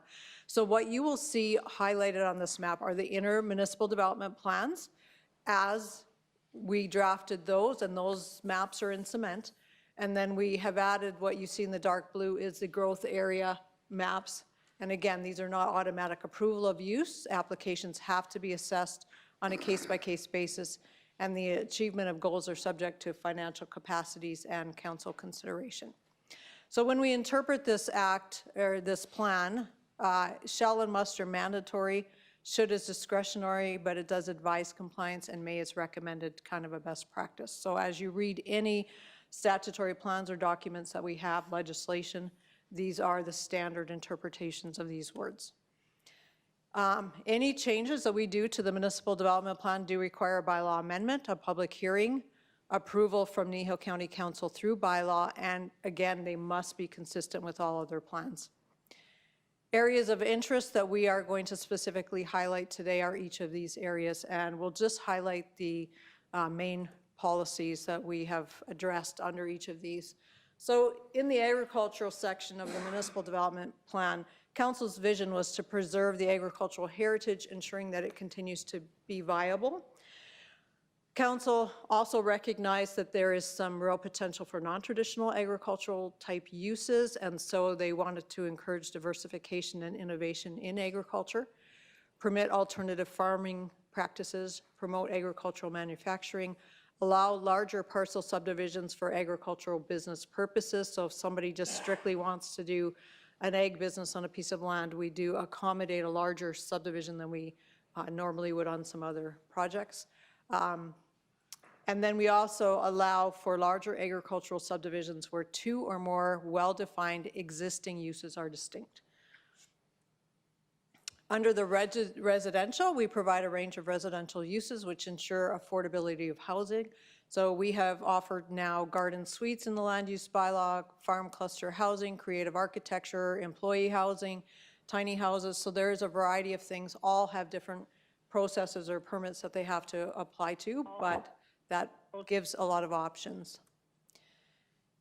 Under our hamlets, to facilitate the appropriate residential and non-residential development, maintain hamlets as local centers serving the surrounding agricultural communities, ensure developments tie into existing water and sewer services where available, and through the land use bylaw, allow a range of industrial and commercial uses compatible with available infrastructure and residential character of individual hamlets.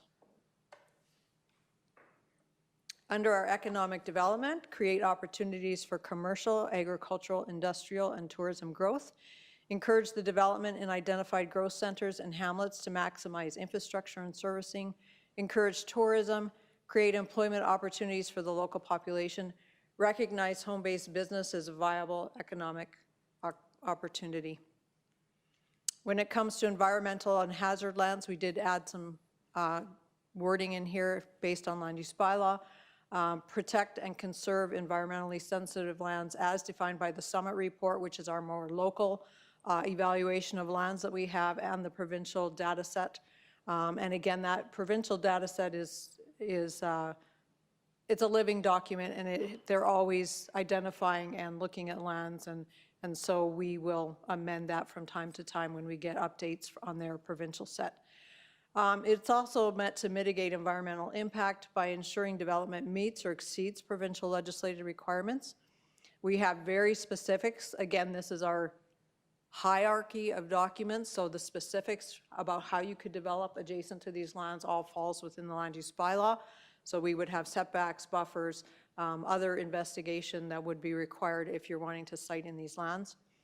Provide and promote responsible access and use of public areas, and the protection from subdivision and development on lands that are prone to erosion.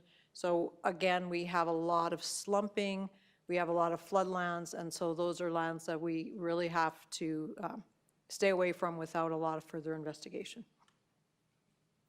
Here's a map that we have incorporated in the municipal development plan, and this one highlights the environmental hazard lands, and these are flagged within our plan area. This data set is kind of a mixture of, a lot of it's from the Summit, but there's some provincial data set aligns with this fairly well.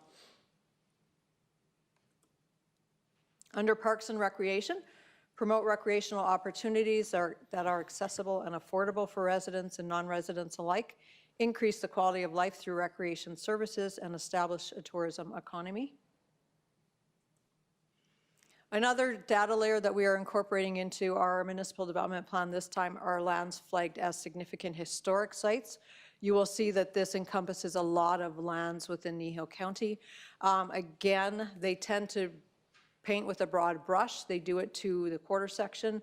And then when we actually have somebody that comes in that wants to site on these lands, there are some exemptions that you can do, but once you're flagged at the high level 1 or 2, usually something has been cited there, and you may need approval from Alberta Culture and Tourism. So this map is a provincial data set. They update this map as stuff gets added to it, and then we have just pulled that shapefile into our data set. So this is areas within Kneehill County that have that potential. Under transportation and utilities, the goals are to provide convenient access, prepare long-range strategy for road construction and maintenance, potable water, and hamlet servicing. And all of these have policies as well that would fall under different departments. Under natural resource, recognize the extraction of resources as an interim land use, encourage the appropriate utilization of renewable and non-renewable natural resources, and minimize impacts on neighboring uses. When it comes to renewable energy, Encourage the use of alternative energy where feasible. A lot of this, we do see a lot more people wanting to put them on houses or those types of things, so we do allow for that through our safety codes. Ensure industry shall be responsible for road construction and or maintenance as a result of resource activity. So again, this is something we look at if a wind farm were to come in, or with a solar generation facility, they do have to protect our roads, especially under that construction phase. And so this was something that was added by the previous council just because it had been an issue previously. So back to the growth management, and again, we've done first reading, we haven't done second and third reading, so you still have opportunity to make amendments, but this is the result of the committee of the whole meeting. I think we've met a couple times and talked about this map, and it does identify the centers where development would be logical, advantageous, appropriate. We looked at transportation routes, we looked at potential for servicing. And again, this is a reminder, this is not rezoning, it's not an automatic yes, and it's still landowner driven. This is not something the county is initiating. This is something that, these are areas where we see, just because of the growth we've had already, where potentially there might be more opportunities.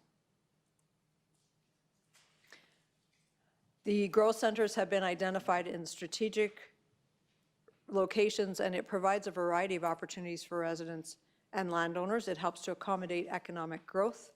It helps to accommodate sustainable residential, commercial, industrial, and or mixed uses. This is the current map, again, as we've talked about, that was revised based on previous conversations. Highways are only one consideration. Power and water need to be included in the contemplated areas. Council also needed to decide if those areas that they were going to help provide increased servicing to make it more investor friendly. That is, again, a conversation outside of the municipal development plan, but it's something that I know was a conversation that came up during. So when it comes to intermunicipal planning and cooperation, intermunicipal fringe areas, or the IDPs, the planning is joint, so we do have to notify anything that happens within those planning areas. There is also protective and emergency services that happen intermunicipally.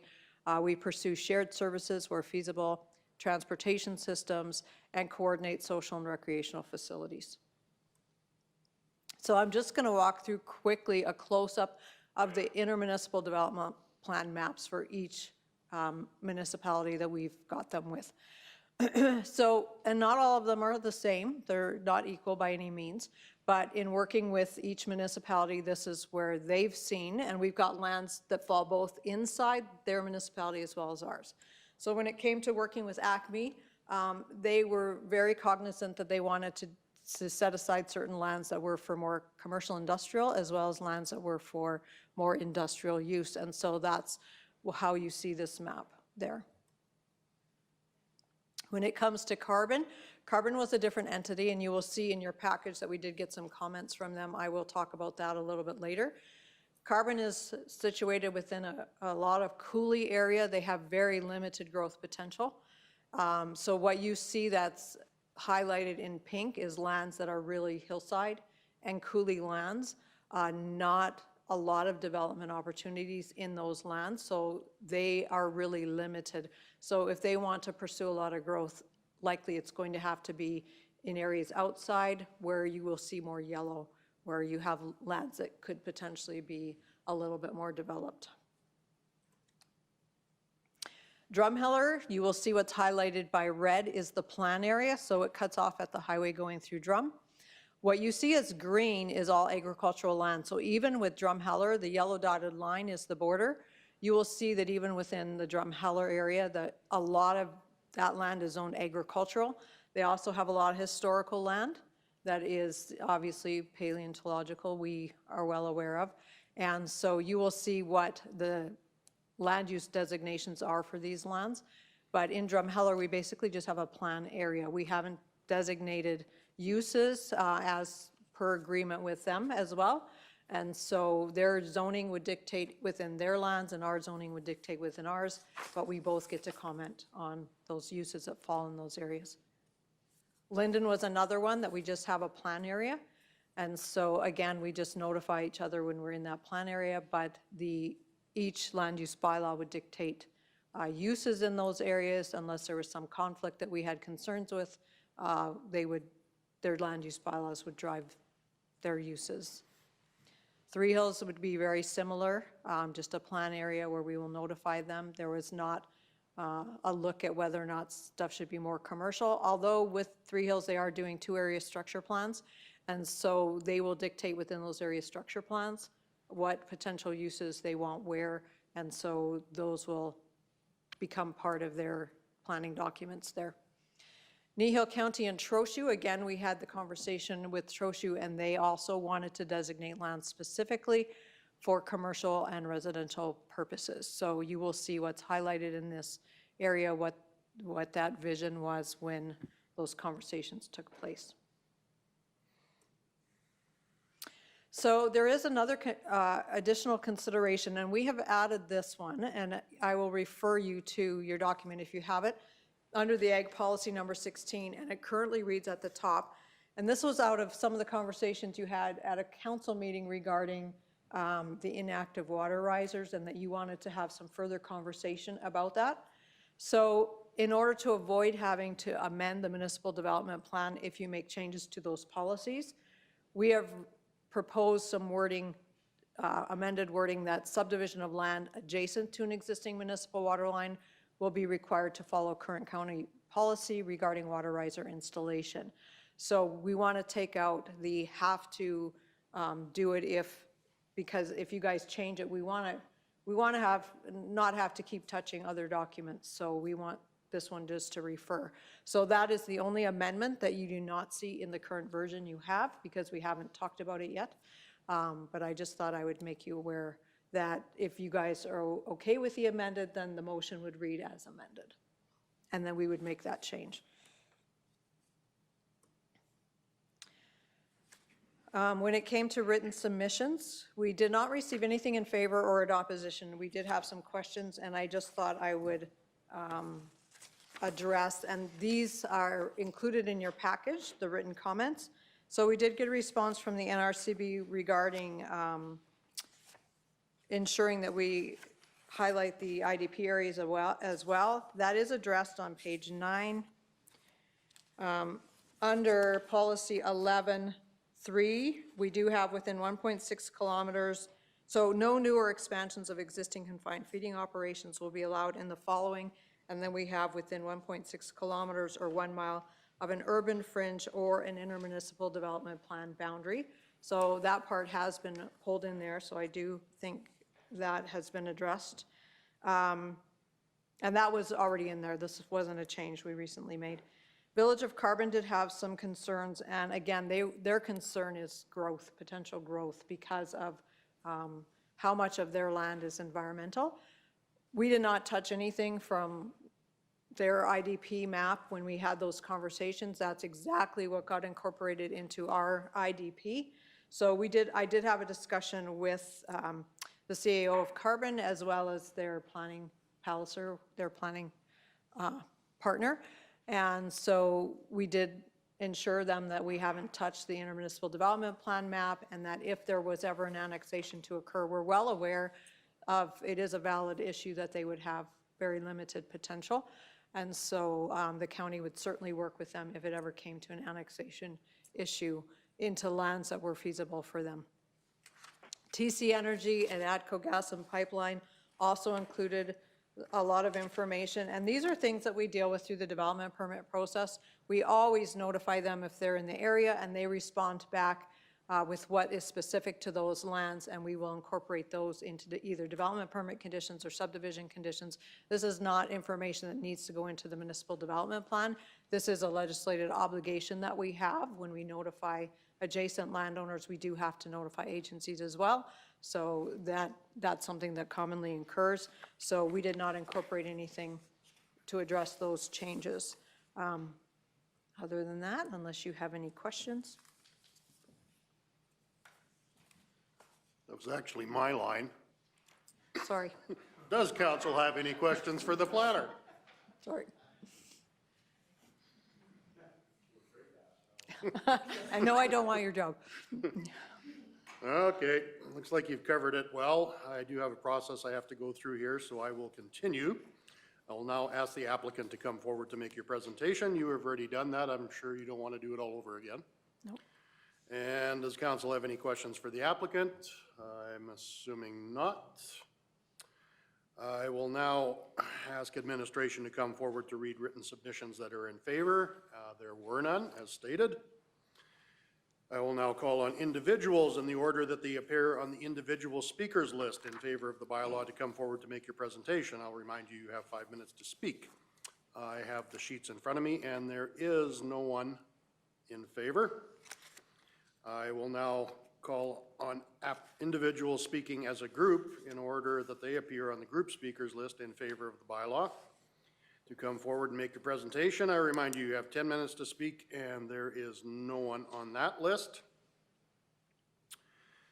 I will now call on administration to come forward to read the written submissions that are in opposition to the proposed bylaw, and as stated previously, there are none. I will now call on individuals in the order that they appear on the individual speakers list in opposition to come forward to make your presentation. I have none on my list. I will now call on individuals in the order that they appear on the group list in opposition to the bylaw to come forward to make your presentations. And I have no one on that list. I will now ask one final time if there is anyone else present who wishes to speak in support or opposition of the proposed bylaw. Not seeing anyone come up. Does the applicant wish to offer a rebuttal? I'll remind you, you have 10 minutes. You want me to? No. I have nothing, no. You have nothing to add? Okay. Does council have any further questions of the applicant? Seeing as not, I will now declare the public hearing closed and ask for a motion to go back into regular council meeting. Councillor Christie. So moved. Okay, we have a motion to go back into regular council. All those in favor? And that is carried. All right. Okay, thank you very much. Ooh, where did I put my?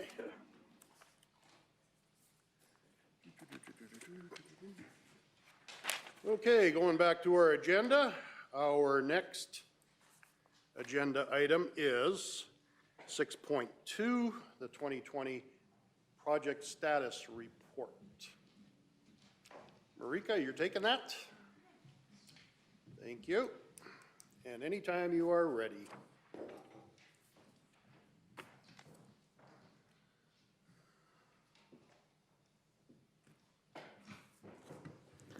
Good morning, Reeve and members of council. This morning I bring to you the 2020 project status report. So council receives quarterly reports regarding both operating results and project status. For the purposes of year end, this report looks a little bit different, and we've separated the project status report from the operating results just for better clarity and ease of communicating what's happened to year end at 2020. This report includes 3 appendices. One is related to completed projects, one is related to carry forward projects, and the final one relates to capital equipment plan purchases. There are 2 general financial practices and principles that are related to these reports. First, that an approved project budget should be within the budget unless council has approved it over budget. This does not apply to capital equipment plan projects, which are generally managed as an envelope. Secondly, any remaining funds related to completed projects are returned to the original funding source as approved by council. So the first appendix relates to completed projects, and they're separated by capital projects and operating projects. A significant number of projects were completed during the year, and their total budget, their final cost, and their final variance are all detailed within the appendix. There are two projects that are substantially complete, and they should begin being amortized within 2020. However, there are a few small anticipated costs anticipated in 2021. So there are two motions in this report related to capital projects and one related to an operating project that are seeking to create small operating projects in 2021. And you'll see those amounts. We've seeking approval within this report, but you'll also see those projects represented within the 2021 budget, which will be presented later today. And we've also recommended that those small projects be funded through the same original funding source as the project, which has generally been a reserve. In terms of operating projects, we've also listed several projects that have been completed within the year. The one that we're carrying forward a small amount of funds relates to the Wimborne Environmental Project. At this stage of the game, we don't believe there's any more remediation, and our information says that there's likely nothing else that needs to happen there. We're going to monitor that site throughout the year, and if anything comes back that further costs need to be allocated to that, a separate report will come to council. So those funds will be returned back to the environmental reserve. So in terms of completed projects, we had a total of $6.9 million worth of projects budgeted that were completed this year with total costs of $12.2 million, which means we had $4.6 million that wasn't utilized related to those projects. Now there's a variety of sources that money came from. $445,000 was related to STIP bridge funding. So those are grants that we will not be utilizing unless the province will allow us to apply those funds to a different bridge project. And currently administration is working to see if we can create a new project under that. If that's an option, we will bring that forward to council at a future date to see if we can use those funds. There's another $254,000 related to MSI grant funding, and that will get applied to a different capital project in the future, so we will utilize that amount. $16,000 worth of that amount relates to operating projects, and that will contribute to the operating surplus in the next report to council. Then there's $3.9 million, which was previously committed in reserves, which can now be released back into those associated reserves to be utilized for future projects.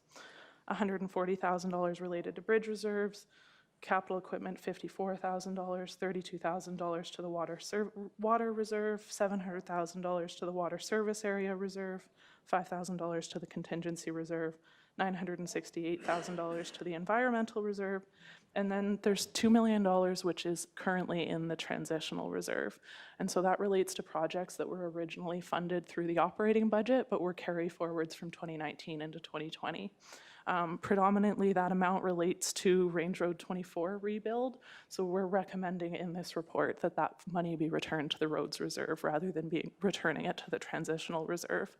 The transitional reserve is intended to really only hold projects that are kind of being carried forward from one year to the other that weren't originally funded from a reserve fund.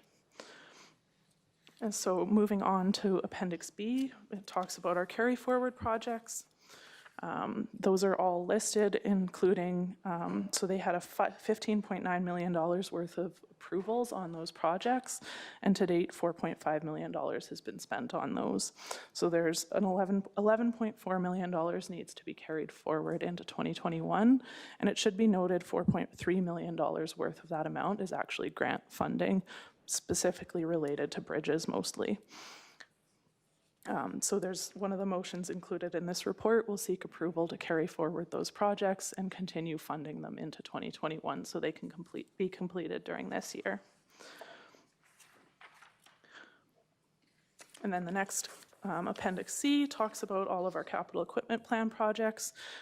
All but one of them were completed during 2020. There's just one that we're seeking approval to carry forward into 2021, and it just relates to a vehicle that was ordered but never came through due to COVID availability on the vehicles. So that will, all the ones that are detailed on Appendix C are included in Appendix B on a just single line item. Appendix C is just to provide detail in terms of what exactly we purchased during the year and what we were sitting at. There's one other motion that I skipped over a little bit here, and it just talks about there's a few projects that were completed that were slightly over budget and some that were under budget. These were only allowed to go over budget with the understanding that a similar project with the same funding source was going to come in under budget, and so they can be accommodated within the existing capital budget. It's just sort of a slight variation in how that's played out. I think that is the end of my spiel on the project report. If the council has any questions. Okay, thank you. Does council have any questions for Ms. Von Merbach? Am I close? Yeah, close. Now's your chance.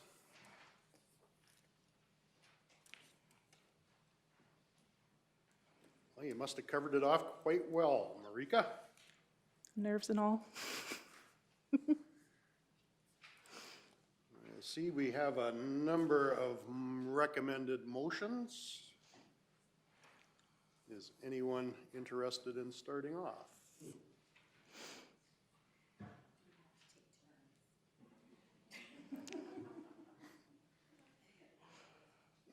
Okay, Deputy Reeve McGee. I'd like to make the motion that we approve the budget amendments for capital projects, which are overspent by funding these from the projects that were underspent, which had the same original funding source as detailed in Appendix A, capital projects. Okay, we have a motion before us as presented on screen. Is there any discussion to that motion? If not, I will call the question. All those in favor? That is carried. Oh, Councillor Christie. I'll make the motion to approve the 20,000 in carry forward funding for Range Road 24 project funding through the road reserve. Okay, we have a motion before us as printed on the screen. Is there any discussion to that motion? Seeing as not, I'll call the question. All those in favor? Opposed? It's carried. Councillor Penner, sorry. It's okay. I make the motion that the council approve 25,000 in the carry forward funding for the Churchill project funded through the Water Services Area Reserve. Okay, we have a motion before us as printed on the screen. Is there any discussion to that motion? Seeing as not, call the question. All those in favor? Opposed? It's carried.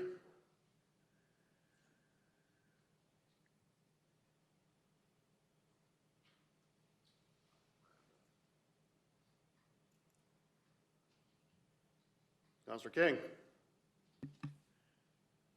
So then I would make the motion that council approve the 25,000 in carry forward funding for the Wimborne Environmental Project Fund be funded through the Environmental Reserve. Okay, we have a motion before us as presented on screen. Is there any discussion to that motion? Call the question. All those in favor? Opposed? That is carried.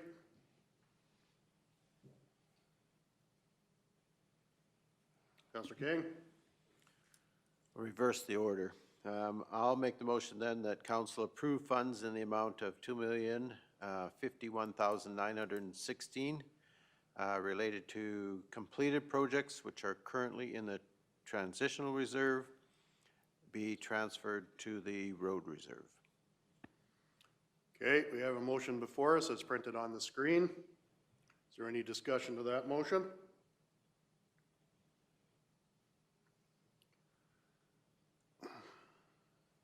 Seeing as none, I'll call the question. All those in favor? Opposed? Motion is carried. Councillor Christie. I'll make the motion to approve the carry forward project funding sources as detailed in Appendix B, 2020 carryover forward projects. Okay, we have a motion before us as printed on the screen. Is there any discussion to that motion? Seeing not, call the question. All those in favor? Opposed?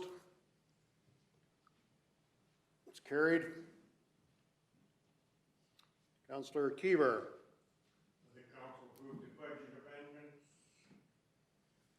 on the capital equipment plan purchases, which were overspent by funding fees from the projects that were underspent as detailed in Appendix C. Okay, we have a motion before us as printed on the screen. Is there any discussion to that motion? Seeing as not, call the question. All those in favor? Opposed?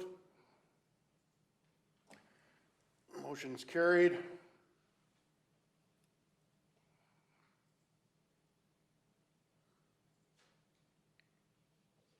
Deputy Reeve McGee.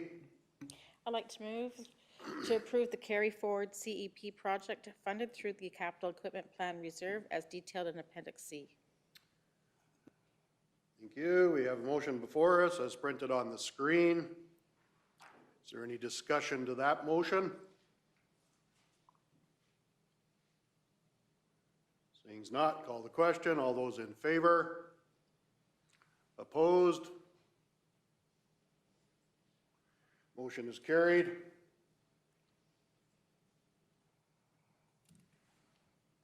Councillor Kiever. I move that the 2020 project status report be received for information. Okay, motion to receive the report for information.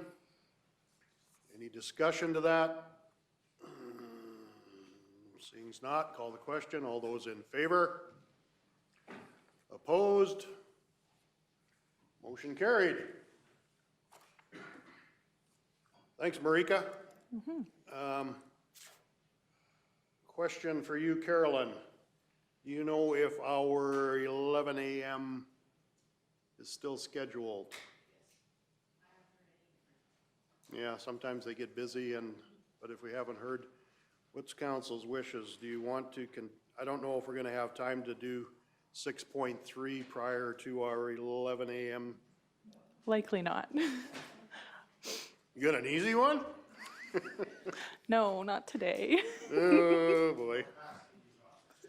I mean, I could start it. I don't mind splitting it into two if that's council's wishes, but What's council's thoughts? You want to recess or do you want to continue? Okay? Okay. Thank you. All right, let's go for it. Welcome back. sounds good. Not that I tried to get rid of you. That's okay. All right, so today the second report I bring to you is the 2020 preliminary operating budget results. So again, council receives quarterly reports. The year-end one looks a little bit different. We're rolling things forward. This is where we expect to be sitting. It should be noted that the audit has not been completed, so some changes can happen between now and then. If there's anything significant that changes, we'll specifically report that back to council. One of the things that really could change is adjustments related to inventory counts at year end. We've done some preliminary adjustments within this report, but we haven't finalized them for audit purposes. So that's one thing that could change the bottom line number of this report. However, we believe we're fairly close to what our year-end results are going to look like when that report comes to council in April. So this report includes our operating budget summary, operating budget recommendations, a reserve continuity schedule, and our cash and investment summary. So in Appendix A, we've got the operating budget report by function, as well as our operating report variance by department. This report focuses on the variance report by function. However, we've provided the report by department just to allow council more information regarding what has happened throughout the year. So the purposes of Appendix A is to provide a council a summary of the operating report and to provide explanations for favorable and unfavorable variances throughout the year.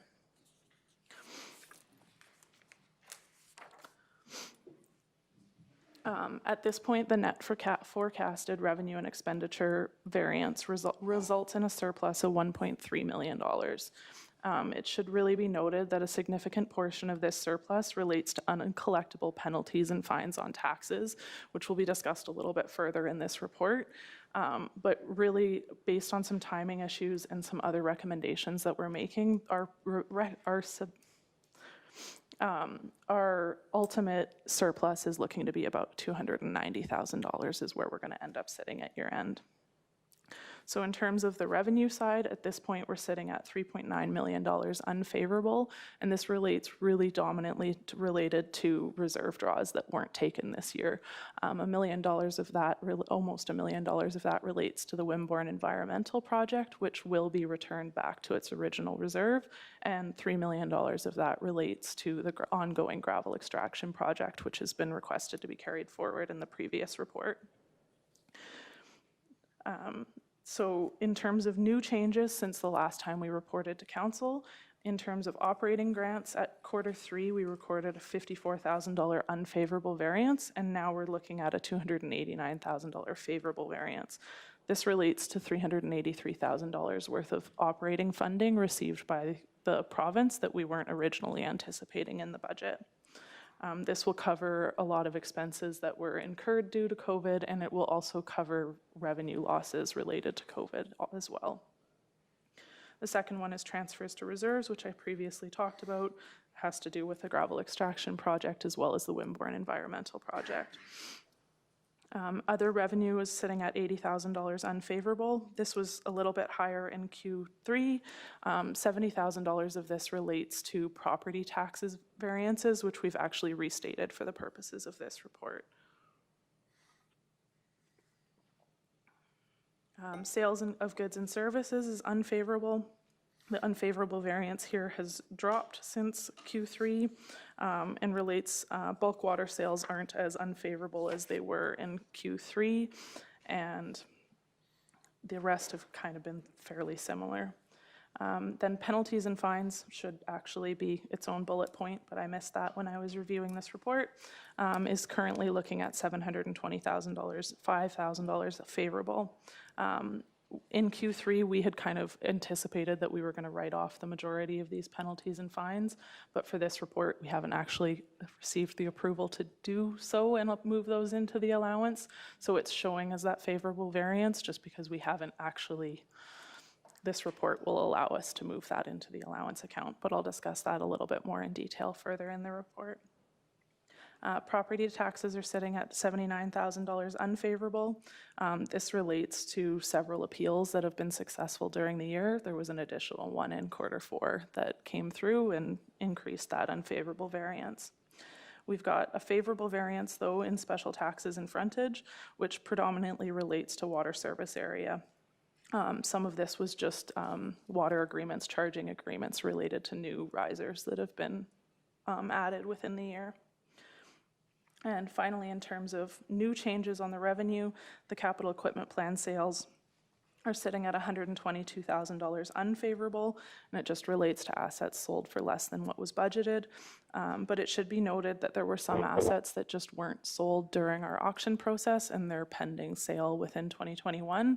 So $72,000 worth of that unfavorable variance potentially should be collected within 2021, pending what we receive for sales on those items. And then there's a few items that really haven't changed much since Q3. Our licenses and permits were favorable, mostly related to planning during the year.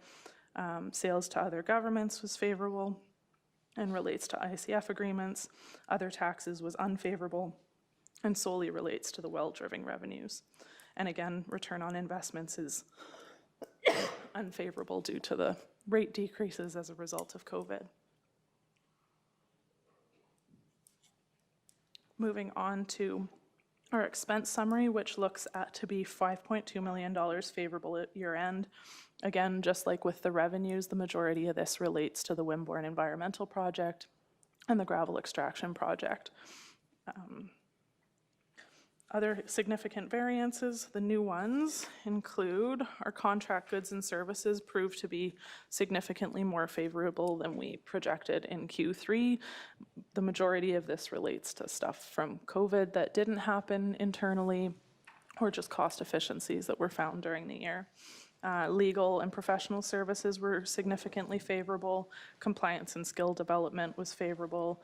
Maintenance and repairs, advertising and recruitment, fleet repairs, assessment services was the one that was unfavorable, and that relates to a provincial policy decision where they downloaded some additional costs onto the county. And then IT and service contracts is also favorable. However, I'll kind of discuss this in the future a little bit. There were a few initiatives that were planned for on IT related in 2020 that didn't happen, and we're seeking authority to carry those forward in 2021 because we did not re-budget for them in the base 2021 budget. Materials, goods, and supplies, again, is more favorable than we anticipated in Q3. The majority of this relates to fuel, and on a review of fuel, we use the same liters. The cost was significantly down this year, so we saved a lot of money there. Operating materials, again, were favorable and related to a variety of departments. Fleet-related expenditures as well. Health and safety equipment expenditures were unfavorable, but those will be covered through that MOST grant that we received that wasn't originally anticipated. And water purchases for resale were unfavorable. Transfers to other governments were favorable. This relates to ICF agreements. However, there are ongoing negotiations related to ICF agreements, so you'll see further on down in this report that we're requesting authority to carry forward some of this variance to accommodate those ongoing negotiations into 2021. And then gravel inventory projects and non-TCA operating projects were both significantly favorable. The non-TCA operating project is mostly related to Wimborne, which is now being returned to that reserve, and the gravel one will be a complete carry forward into 2021. And then as previously reported, we've got a favorable variance. Can I just break in here for a sec, please? Absolutely.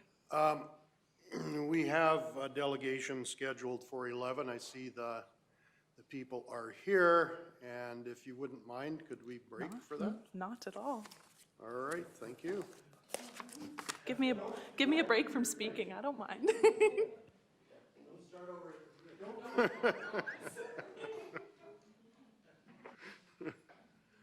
Okay, sorry about that, Marika. Okay, we have a delegation scheduled for 11. If you gentlemen are ready, we could start early. I know you guys are busy, and if you're sitting in here, who knows what could happen out there. So, it's nice to meet everybody. So we'll introduce ourselves. Okay. Starting from my far right. Wade Christie.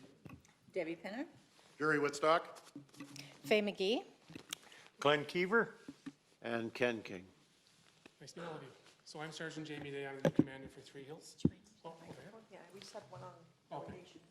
The new commander for Three Hills. My wife and two daughters, we showed up. Can I stand? Is it okay? Okay. My two daughters and my wife showed up with me here at the end of September. We've moved in, we've settled, and we really enjoy being here so far. The reason why I'm here today, obviously, is the annual performance plan. As discussed, a letter that I received from Deb indicating on what the Kneehill County would like to work with us in the new APP plan coming up for this year. I'm sure you've always seen a copy of that already.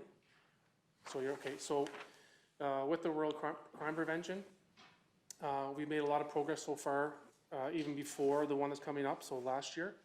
We're seeing a big decrease. I've sent Mike stats on showing the decrease in crime in the area. I'm sure all of you seen this as well. So green is good, red is bad. So green is really, really good. That's how that works. A few things that I have noticed spike is theft of license plates in the area. So we're trying to come up with ideas how to combat that. But there seemed to be a spike recently in the last couple of months of people stealing license plates from vehicles, company vehicles, that kind of thing. From what I'm trying to do move forward here, I don't know years past kind of what was done. So my big thing is I'm used to, my last attachment is I would come in, I would either come quarterly or I'd come at the start to start the consultation and at the end, and I would do a presentation showing the stats on the crime reduction that we've done throughout the year.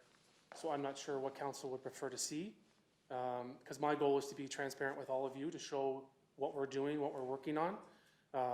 We're going to be working with your enforcement branch as well closer. We've already decided to do check stops with them as well. From my understanding, they have 3, I think, positions here.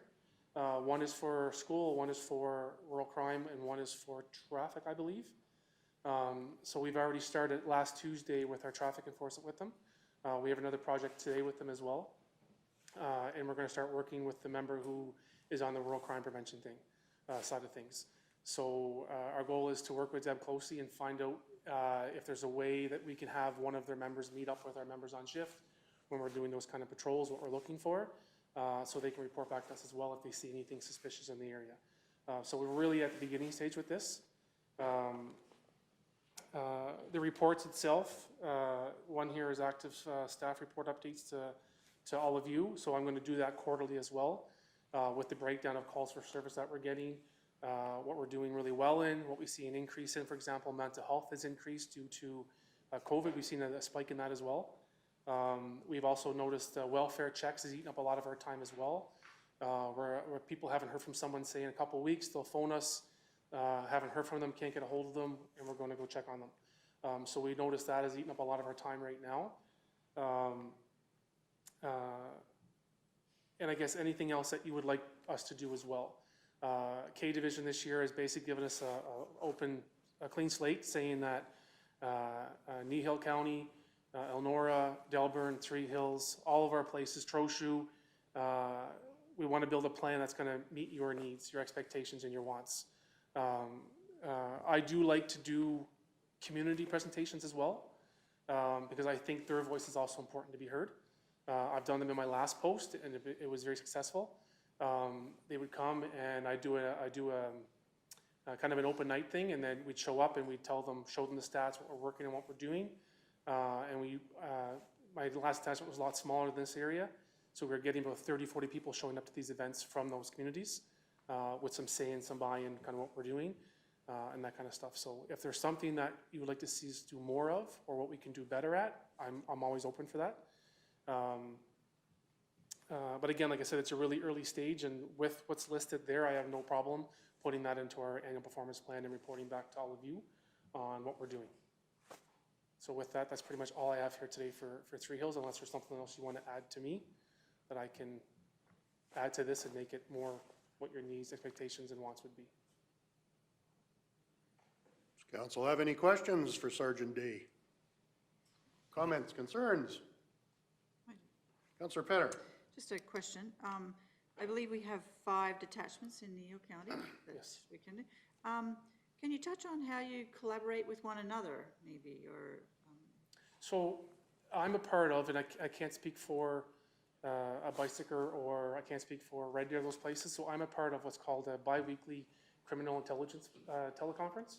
So I work with Drumheller, Hannah, the provincial crime reduction unit team. So we're always talking every 2 weeks, and we're sharing information. So if we have something that comes out of Red Deer, our analysts will touch base with them, and then we'll share that information. And by doing that, I'm not sure if you've seen local papers recently, but we've really increased our crime reduction. We're catching these individuals that we're looking for. And that's a big part of that, is getting together with these different units, these different teams, sharing this information. A lot of times we find we have the same target as a person, and then we find, okay, the person was last located in Red Deer, and then we're able to track that person that way there. We're able to use that intel as well to help build our case and to lead to successful prosecutions. So we are involved in that sharing as well. So. Deputy Reeve McGee. I might be putting you on the spot inappropriately, but with the recent tragedy in Drumheller, I'm very curious to know if there is something you can see that needs to be done in our communities to make us more proactive for the future. Is there anything you would like to suggest or just highlight out of that? I mean, COVID definitely hurt a lot of that. Where I came from before in Oyen, I was very proactive with the communities. A lot of times I'd have members go and tie hockey skates that kids were going to go skating, that kind of stuff. Community events, bike rodeos, lots of presentations at the school. Very, very engaged with every community that we policed. Prior to me leaving, when COVID hit, obviously we couldn't go to the schools. We still can't go to the schools that often unless they want us there. So one of the things that I'm working on right now with Karen up in Delburn is they want to bring back the school resource officer. Now, I wasn't here when that position existed, but we still have it under our org chart. So what we're looking at doing is that what you're paying in now to the province to pay for policing, rather than this additional cost, Karen has gone to one of the meetings, and what they're saying now is they can take a portion of what you're already paying into this. So whatever your amount is for the year, if you want to say 20% of the policing costs, they'll take 20% that you're already given to the province and delegate it to the SRO position, along with Elnora, Delburn, Trochu, et cetera. So they're looking at bringing this back. So we still have it in our books, it's just not filled. And the idea of doing that is bringing that position back, not just for school, even though the bulk of the job is going to be in the schools, once COVID allows us in. If there is no school, they're going to be used for community policing only and traffic enforcement. And the reason why we threw traffic enforcement into that equation is whatever that member writes for a violation ticket, whatever percentage you pay into that comes back to you. So there's potential revenue for you paying into that position. So what that looks like right now, I don't know, but I've reviewed some of them. The one that comes up to mind is the one at Redcliffe, which I can't remember the county offhand. They had one down there, and I think it was for school and traffic, and I think their revenue was maybe almost paying for that position yearly. They were that much revenue in traffic. So because you're funding it, none of it goes back to the province. Till Friday. Till Friday. So that's one nice kick of it, is that if we do a combination of that into that person's duties, there's potential revenue for Kneehill. Councillor Christie. My question would be, that'd give us an extra officer in this area then? You know what? I would love to have an extra officer in this area.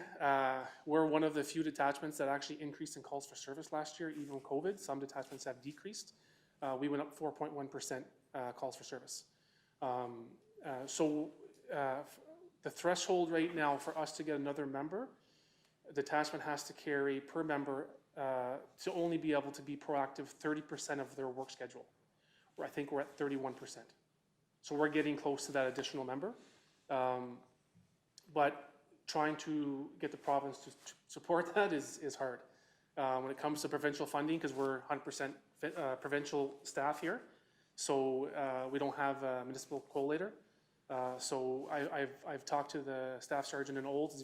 It's easier to get a position when it's municipal funded compared to provincial funded. So that's one thing I am working on. But right now I'm pushing for that, and I'm also pushing for the SRO position. So hopefully I'll hear something soon on those. Councillor King. This is more a comment than anything. Just to say that the work that you're doing is much appreciated. Thank you. And I know that COVID and a lot of the mental health issues that you're dealing with now that maybe you didn't have to deal with as much before, and even the welfare checks. Yep.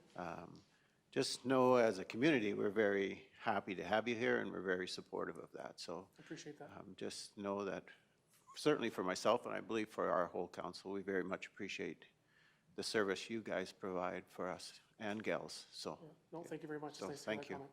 Yeah. I'll relay that on to the members. So I'll finish off with I've really struggled with our media releases to get them to you guys. Not that they weren't getting there, I just don't know how they were getting. So I'm working with Deb right now to have her take care of the media. She's going to vet and then pass it on. Because we want to show you what we're doing. The members out there, and I'm not taking any credit, it's the members that are doing all the hard work out there. And my team here is unbelievable with the work they're doing.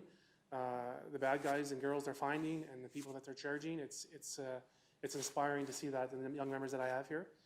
So our goal is to have whoever does the media relations here is to upload those success stories on your social media sites, like so Facebook or Instagram, whatever the Kneehill County has. We want to share that with the community as well. So you guys can see all that, plus they can see all that. And again, like I said, my goal is once COVID ends is do these community events as well. I'm not sure if it will be successful here or not. I don't know the community that well here yet. I could put one on and 10 people show up, and I don't know, but I'd rather try and fail than not try at all. So I can tell you that your county is a priority for us, and we take a lot of pride in reducing that rural crime, and we'll continue to do that moving forward. So other than that, that's all I have for you, and I'll pass it on to Vice Speaker here. Thank you for your time. Well, thank you. Good morning, everybody. My name is Leif Svensson, I'm the Acting Sergeant of Bicycle Detachment. I won't speak too much about respect to the annual performance plan consultation piece since Sergeant Day did that just now. As you know, we police a smaller portion of Kneehill County as compared to Three Hills Detachment does, but it's still a part of our area, which is a very important part of our detachment. One thing I can speak to is the fact that our bicycle resources have integrated with Airdrie Rural members as of November the 1st. We're in a process of a 6-month pilot project. I know there's been a few integrations in the past with Airdrie Rural, Bicyker, most recently Bicyker and Three Hills, but I think COVID put the brakes on that back in the early part of last year.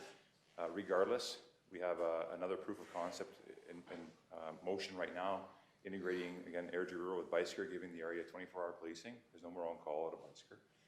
We have 16 constables on the watch system, 4 per watch, along with myself here during the days and some evenings, depending on my schedule and how it's changed. We're working with Three Hills. In fact, we had a stolen vehicle of Air Canada was recovered in Three Hills area, and I think some individuals out of Red Deer were picked up who may have been responsible based on the dynamics involved. So working in communication with Three Hills Detachment, along with the analysts and the teleconference that we have on a regular basis. I can also speak to January 31st, we had a couple of prolific offenders picked up in the Balzac area who are actually committing most of their crimes in the Old Disbury and Three Hills areas. Over the period of approximately 3 weeks, they were involved in 20 occurrences, but they were picked up in a stolen vehicle with a loaded firearm. So that was one of the highlights in the first 2 or 3 months of our pilot. And if we didn't have the resources on duty at the time, along with the Hawks CPS helicopter and our dog man, who was also in tow, they may not have been taken into custody in the way that they were. So it was safely done, and they've been remanded since, so they are no longer doing what they're doing. Unfortunately, they were, I think, committing most of their offenses outside of our area. However, they were residing in the Crossfield area. So it took a bit of time, but we finally caught up to them. Our members were actively hunting them, and they found them in Petro-Canada near Cross Iron Mills. So that's one of the benefits to having this integrated model in place. Also, if there is something significant that takes place in the Three Hills detachment area, since our members are on 24 hours, we can obviously assist based on the fact that our members are up and about and ready to go at any moment's notice if the Three Hills members are off duty. So we team up as required. Our members have assisted in the Didsbury and Olds areas several times to supplement their resources, and I'll say that they successfully took a couple offenders into custody as a result of our members converging on them and taking them into custody safely as a result. So I believe I'm going to defer to Sergeant Day when it comes to updates and whatnot for the quarterly details, because Kneehill County isn't broken up into detachment areas. It's just the county itself in general. And since he's local, it makes sense for him to report to you. But at the same time, if there is an issue or a concern in the area of Kneehill County that we address, then feel free to reach out to me or through Sergeant Day directly. And as I said, we're in touch with each other regularly and as necessary too. So unless there's any questions, that's all I really have to say. Are there any other questions from council? Councillor Christie. Just a comment that the higher visibility and community interaction, I think, is very important, and I wish to thank both of you very, very much. So it's something that needs to happen, and I appreciate it. We agree on that point as well, and thank you for the kind words and support. Of course, if there's any concerns at all, please bring them forward, and we'll keep those open lines of communication and move forward as a result. There used to be a tip line for non-emergency. I don't know how to state it, but if you saw something happening, rather than phone 911, there used to be a tip line where you could forward that information. Is that still available? Yeah. Maybe other than Crime Stoppers, No, so there is still Crime Stoppers. So what we recommend for a faster response time for us, and this is something that I normally do with the community stuff, so they understand. The number that I always try to put out there is, it's the 24-hour non-emergency number, and it's 403-443-5538. So that one there, if it's not urgent, they don't need police to attend right away, we always recommend them to call that number, because they will actually talk to somebody. They won't get a voicemail, they won't get, it's really frustrating when you're not a 24-hour police service And you show up in the morning and there's voicemail at 3 o'clock in the morning that someone's out in your property driving around and they don't feel it's important enough to call 911. If they phone that number, our KMOS, who's supervisor for dispatch, they'll make the call to call the member out if it's important enough. So we really try to push that after hours. And it does help alleviate that, them getting frustrated because they're calling and leaving a voicemail on our midline. And so that number, yeah, so that we try to push that number as much as we can. Okay, that sounds great, because I would like to see that on our Facebook site. Yeah, and we highly recommend that number. So like I said, they'll get a way faster response time. Even if it's not an emergency, they'll make that call to say, no, we need to get a member out there, and they'll dispatch a member. Thank you. Councillor Penner. Just a question further up to that. I'm down in the Carbon area, and the number I've been given is an 823 number. Say someone up here phones the 823 number or the 443, vice versa. Does it really matter? It will still go to the same person. It is the same Yeah. person, whether it's an 823 or a 443. You're following the Drumhelders area. That's why. Or I'm bicycle. We're right on the Or line. bicycle, But I have an 823 number because that's what they gave me. Okay, so regardless of what number they're giving you for the area that you live in, you're gonna go to the same people. Okay. So it's just, you're from that area compared to this area, different, 3 numbers. So.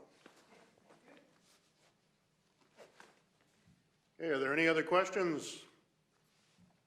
Well, thank you very much for coming in, giving us your time.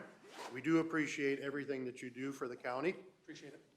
Well, maybe not everything, but regardless. I had to throw that in. Absolutely. My comment is you're looking for real crime. Unfortunately, today I'm in here, not out there. And yeah, no, but I promise you, it's our priority. Rural crime is our big thing. Yeah. And I promise you, just from seeing what I'm seeing the short time that I've been here, we're making progress. Hence the media releases that are going out.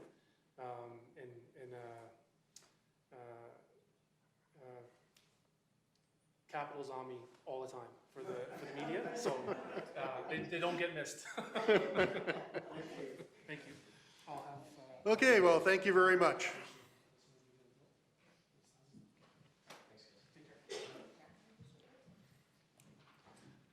Okay, and I have now been asked to have a recess, so sorry about that, Marika, but we're going into recess.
Marika? And you can continue on from where you left off.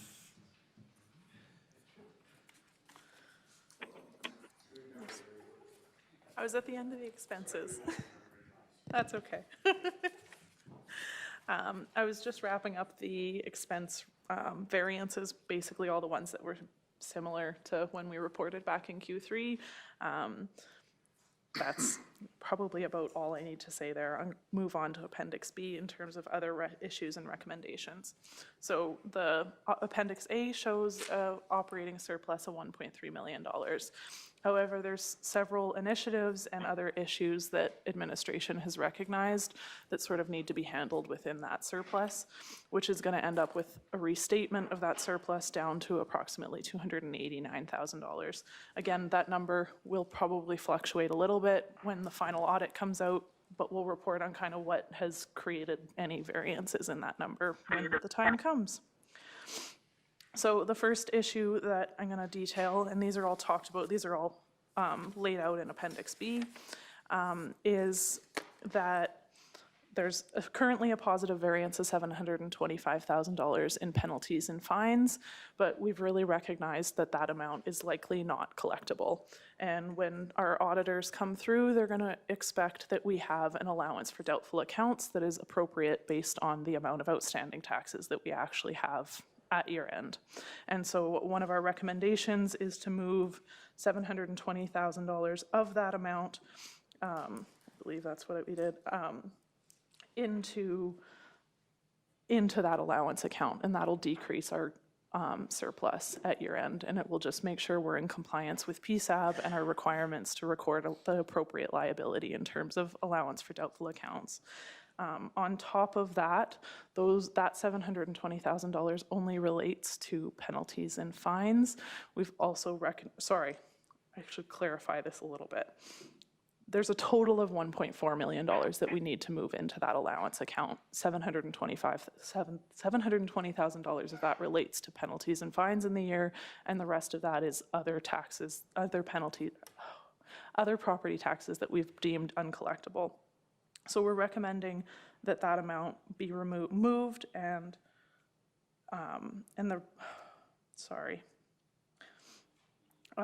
any other amount will come from the revenue stabilization reserve. And I should note, last year when we had a surplus, we moved the surplus into that reserve, anticipating that there would be future uncollectible taxes that we were going to have to write off and put into the allowance account. So those are two items that will decrease that surplus. $720,000 will decrease the actual surplus, and then the remainder will come from that reserve. In addition, there was ICF capital equipment plan purchases and sales. So we ended up selling $220,000 worth of capital assets in ICF negotiations and purchasing $160,000 worth of assets as well. This resulted in $59,000 worth of net revenues that were previously not budgeted for. Now, the assets that we've taken on as a result of ICF negotiations are effectively not fully funded within the plan, so we're recommending that that excess proceeds be contributed back to the capital equipment plan to help fund future purchases to replace those assets. The next item is the road spraying program. So historically, we've done this program either every third year or every other year, and it's resulted in fluctuations within the base operating budget, depending on whether it's an on year or an off year. This year, we've really tried to focus on streamlining the base budget so that there's fewer of those fluctuations year to year, and it's easier to plan. The ASB department has determined an amount in the budget that they think they can keep stagnant year to year and just kind of manage within inventory levels depending on whether the next year is an on year or an off year. But we're recommending that we put $80,000 away just sort of as a contingency if their inventory management plan doesn't work for that program. We kind of have funds that have been set aside to plan for an on year, and 2021 is not an on year for the program. It'll happen in 2022. We just want to be prudent that we won't see a fluctuation in the budget in 2022 related to that program, and we have funds that we can draw from to fund it. The next item is the Horseshoe Canyon Focus Group. So earlier in 2020, we approved that the focus group would be funded out of the capital project. However, focus group costs don't really qualify as a capital expense, and we can't capitalize them for under accounting standards.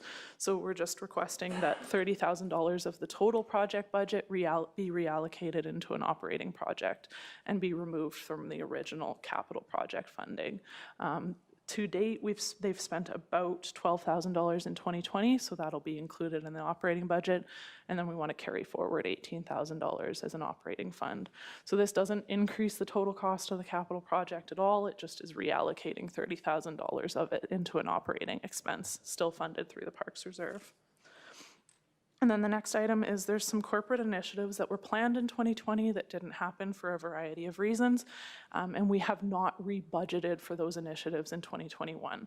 So we're requesting that council approve some funding for those initiatives so that we can do them in 2021 without including them in the base operating budget. These include $135,000 related to ongoing ICF negotiations. As noted previous in the report, I think it was more than that we have a positive variance on, but this is the amount we're kind of expecting might still come to fruition in 2021 and hasn't been specifically budgeted for. In addition, there's $30,000 related to IT initiatives for the transition to Office 365, which is anticipated to kind of improve some efficiencies internally and just keep us up with the times in terms of technology. The next one is some system requirements for records management. Again, we're just not completed in 2020. Operational efficiencies. We did a good job of keeping the standard things afloat, but some of the desired initiatives in 2020 didn't happen that we wanted to see happen. Again, there's also the HR initiatives, upgrading to the handbook and the policy, as well as funding to offset a grant related to asset management. We're still awaiting approval of that grant, but we've applied for $50,000 to go towards improving and expanding our current asset management program. So we just want to carry forward our portion of that funding, assuming we get that grant that will be utilized to expand our asset management software in 2021. The next item is council commitments. There are two items that have been carried forward. One is the Acme Gym and the second is the Linden Infrastructure Plan. Part of the Linden Infrastructure Plan funding has been released, but these projects aren't specifically on the carry forward list. However, we just want to acknowledge that that funding is still earmarked in reserves for when it becomes payable. So, and after all of that, that brings our surplus down to a projected $289,000, and we're recommending that that amount at year end, whatever the actual amount comes out to once the audit is complete, that be contributed into the Revenue Stabilization Reserve. So that sums it up for Appendix B and our recommendations. Then you can look forward to the reserve continuity. This has been updated with actual contributions and draws based on our current information, which will give you our 2020 ending balance. And then there's also a column that talks about carry forward funding from 2020 initiatives, which are included both in this report and were included in the project report, which gives you final balances available for 2021 budget and initiatives that will come in 2021. And then finally, there's Appendix D is just our investment report. This one hasn't really changed since Q3. It just has the current bank balance as at December 31st. We didn't have any GICs at year end. There just isn't a favorable enough interest rate on the GICs that we haven't had money in them at this point in time. However, we're still consciously aware of what our best investment options are moving forward. And that about sums it up for the preliminary 2020 operating budget results. If there's any questions from council. Does council have any questions? Councillor King. I guess I'm just seeking for some further clarification on the uncollectible taxes. Yes. In Appendix A, where we talk about provision for allowances. Yes. We're currently showing that we have a variance of 942. So we were anticipating $1.1 million, we're talking over $2 million. Are we anticipating by the time we get to the end of, with the auditors and whatever, that it's actually going to be higher than that? What's your total? I'm going to get Bill to comment on this one because I think I kind of confused that item. Okay.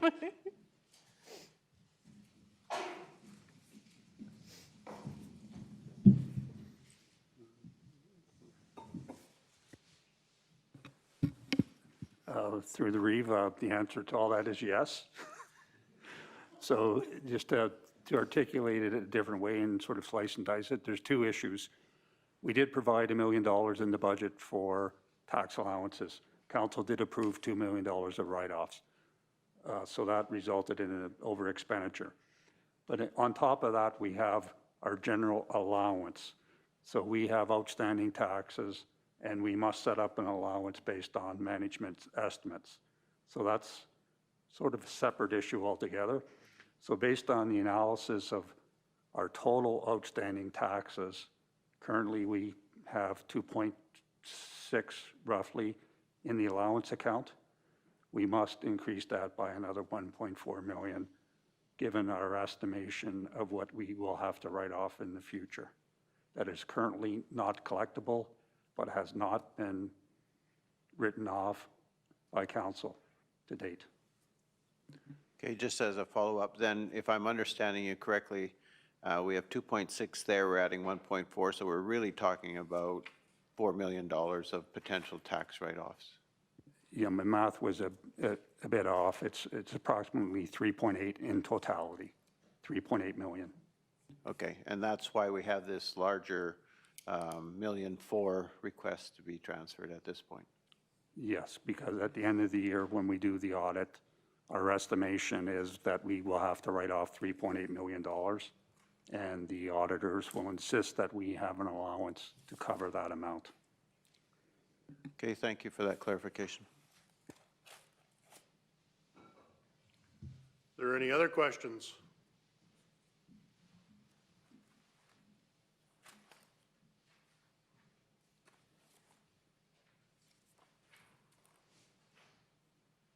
Any comments from the CAO? None at this time. I think Bill and Marika have covered that off well. Going through what's remaining, what we're looking at is the carryovers and what we're looking at in terms of a year-end reserve. So as Marika said, some of these numbers, they will change slightly, or most likely will, once we get into the year-end audit and certain adjustments are made. So this again is not to provide you with a concrete number at the end, but to give you an idea of where we're going to end up. Thanks, Mike. Well, we have a number of recommended motions. Councillor Christie. I'll make the motion to approve the additional contribution of $78,001 to the water service reserve. All righty, we have a motion as presented on screen. Is there any discussion to that motion? Seeing as not, call the question. All those in favor? Opposed? Just going to check. Councillor Hugo, are you still online? I said hi. Did you not hear me? No, did not. Okay, so that's carried. Can you hear me? Yeah, I can hear you now. Did not hear the aye. Oh, okay. All righty, so that is carried unanimously. Councillor King. I'll make the motion that council approve a draw from the reserve, revenue stabilization reserve in the amount of $1,425,000 to fund the allowance for uncollectible property taxes. Okay, we have a motion before us as on screen. Is there any discussion to that motion? Okay, hearing none, call the question. All those in favor? Aye. Okay, that's carried unanimously. Councillor Penner. I'd make the motion that council approve an additional contribution of $59,863 to the capital equipment plan reserve. All righty, we have a motion as printed on screen. Is there any discussion to that motion? Call the question. All those in favor?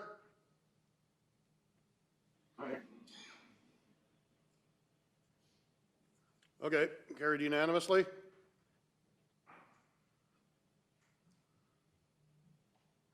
Deputy Reeve McGee. I'd like to move that council approve to contribute to the Parks Reserve in the amount of $80,000 from the operating surplus to provide contingency funding for the road spraying program. Okay, I have a motion as presented on screen. Is there any discussion to that motion? Seeing not, call the question. All those in favor? Aye. That's carried unanimously. Councillor Kiever. Council approve a reduction of $30,000 for the Horseshoe Canyon Capital Project to fund the Horseshoe Canyon Folk School, and that $18,000 be funded as a carry forward operating project funded from the Parks Reserve. All right, we have a motion as printed on the screen. Is there any discussion to that motion? Hearing none, call the question. All those in favor? Aye. Carried unanimously.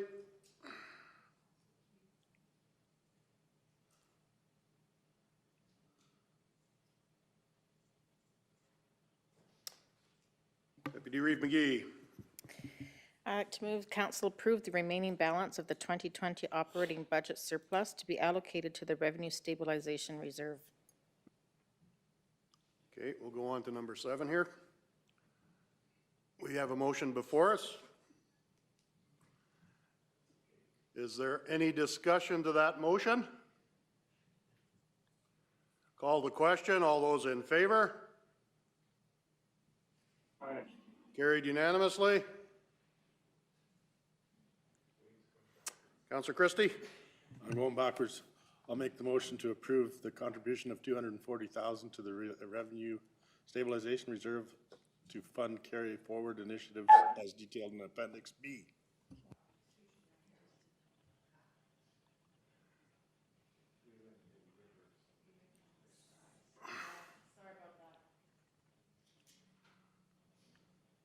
We'll just wait for that change.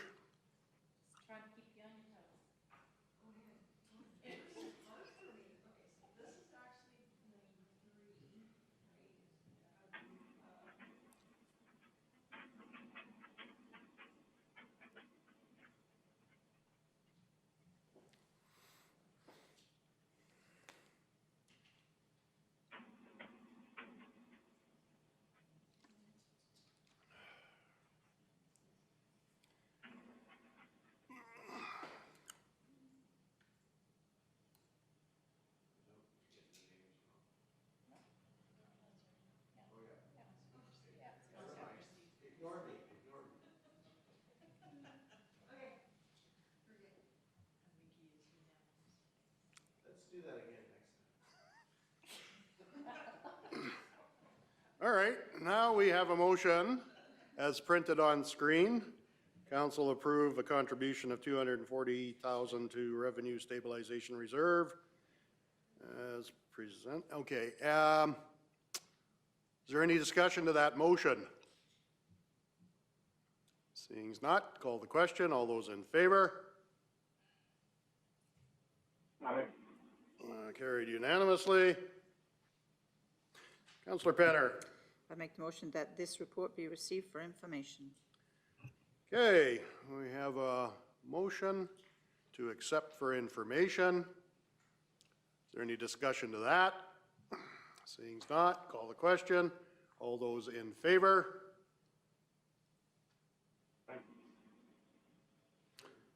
Okay, carried unanimously.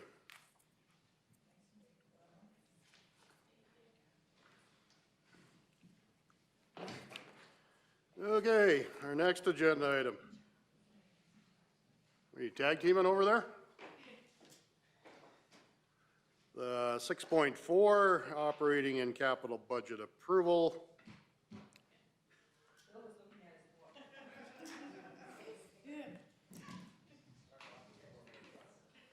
Well, I don't know, where do you want to go with this? We'll start on it anyway.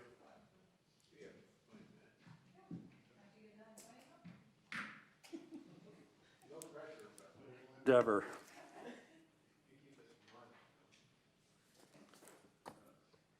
If I could call on the excellent support we have. I believe there is, and I can't remember what appendix it is.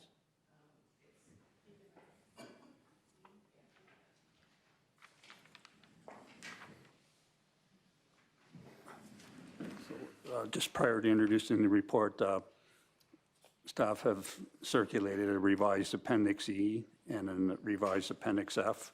It doesn't substantially change the budget, it's just some typing errors and a slight variation in one of the numbers by a couple $100. So nothing, but we want it to be correct in terms of the approval. So we'll be making some amendments to one of the recommended motions in terms of an adjustment to the dollars, but those revised appendices should be considered by council. That being said, annually under the MGA, council must approve both an operating and capital budget. These are fundamental planning tools for the municipality to deliver services related to all areas of the municipality. Again, similar to the question that was asked on the tax write-offs and the allowance account, we're subject to what's called PSAP, and that's the body of regulations set out by the Canadian Public Sector Accounting Handbook, and our budget and financial planning and processes must follow those handbooks and support the regulations within the MGA. So again, the budget is more than a bunch of numbers. We're trying to make the budget more articulate that it does articulate the level of services council's providing to the ratepayers, outlines the multitude of programs that are being delivered, articulates the priorities of council, and all those type of things. So the council seeing the budget format has changed this year to hopefully be more informative for council's decision-making purposes, but also will be enhanced to serve as a better communication tool for the ratepayers and for the county as a whole. We will be reissuing that budget document in its final form to council members. We are pursuing our best practices, so we will be submitting our materials to the Government Finance Officers Association of the United States and Canada to see if we can get a bit of recognition for what is actually, in my opinion, a good document in terms of budget, financial planning, and a communication tool. So that being said, the operating budget really does the nuts and bolts, the day-to-day things, and then we have a capital budget that really looks at the bigger ticket items, multi-year assets that will serve future generations and must be renewed. Those two budgets are required under the MGA to be approved by council. In addition to that, which isn't before you today, but will be coming forward over the next, in early to mid-spring, is the 3-year outlook. Again, there's been some significant challenges related to COVID and related to all kinds of issues, and we haven't been able to pull that together. But the 3-year outlook will provide council with a better snapshot of what the future holds. In terms of the operating budget, again, the challenge is knowing what the provincial government's going to do in terms of our revenue streams. As I articulated under another RFD earlier in the council session, there isn't any significant expenditure pressures on the county, but we will continue to have revenue issues, and in already announced planned downloadings from the province, and when the provincial budget comes out on Friday, there may be additional challenges that will be presented to council. But again, that being said, it's been a series of multiple years of challenges, of expenditure constraint, on behalf of council, but also significant revenue losses. Some of them due to provincial policy, some of them due to the general economic conditions within the province. The good news is, like any year, usually we're starting the budget process with significant challenges. This year, without amending service levels, cutting service levels, and just dealing with really the revenue losses, the budget started with a $2 million gap in funding. Administration recommended to council roughly $600,000 of expenditure or revenue enhancements, mainly expenditure reductions. And, you know, just to reemphasize that report, if I could jump ahead and if you could pull up just the Appendix A.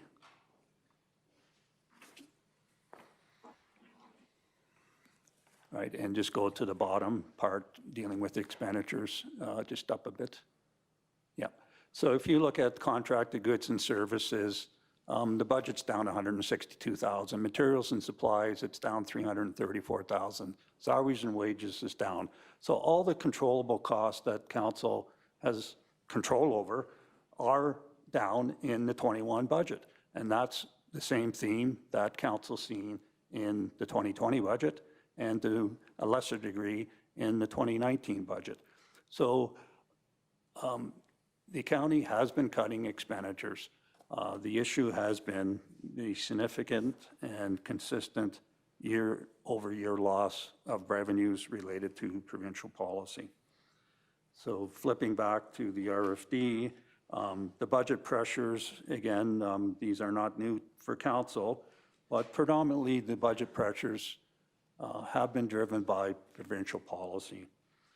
We have changes in the oil and gas industry. We have changes in the financing policies related to the assessment model.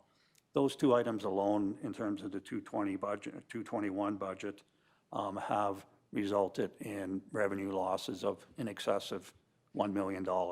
We've lost $650,000 in assessment due to policy changes for the taxation of oil and gas industries, and the province has disallowed the municipalities to continue the collection of well drilling revenues that were used mainly to maintain the road network service and not be a burden on the general ratepayers who were not causing significant issues related to the road network. In addition to that, there's the ongoing cost of provincial downloading related to policing and RCMP.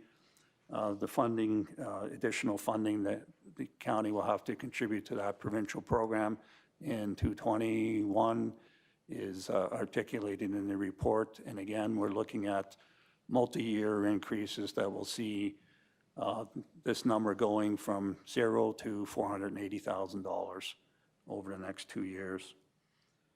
Again, the 2020 budget left us with some provincial announcements specifically related to ASB funding.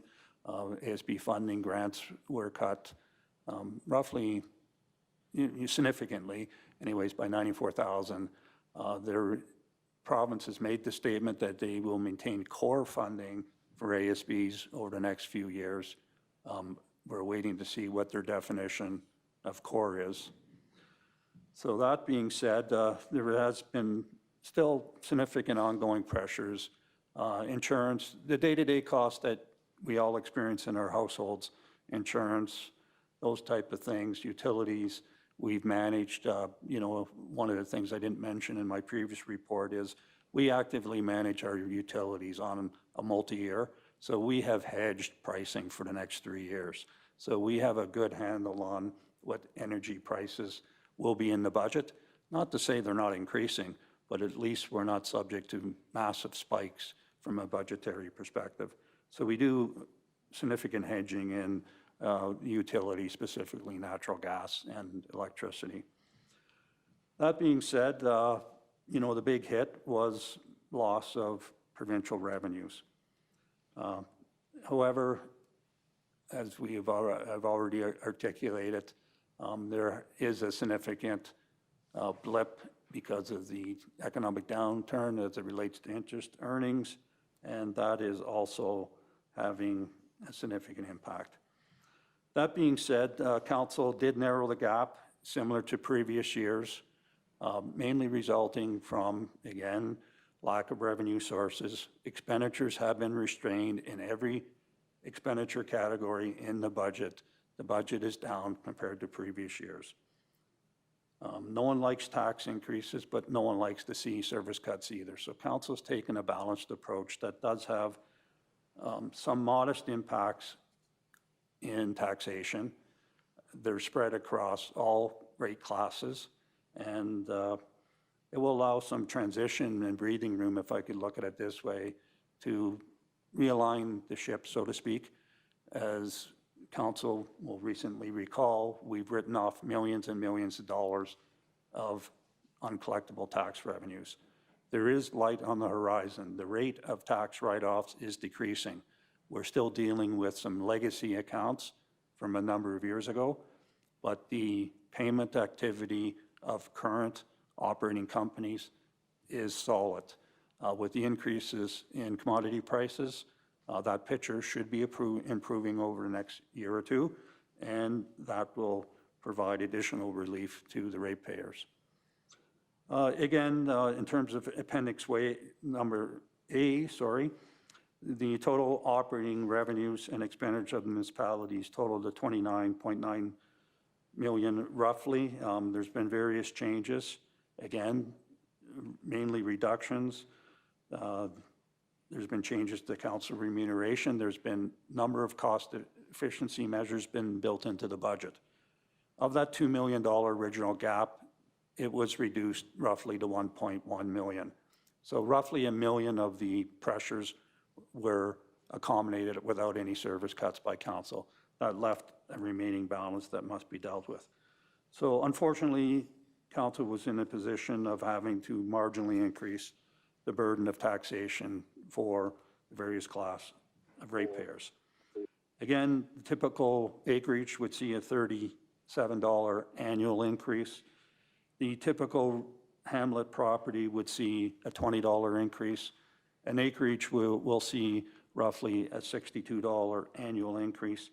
And depending on where you are in the non-residential group, the increases could be all over the map. However, in the non-residential increases, even if the rate, as is articulated in this report, stands, there will be significant relief through the reduction in the education rate because of the implications of the shallow gas. That being said, there are some modest increases. The increases in prior years have been, again, very modest.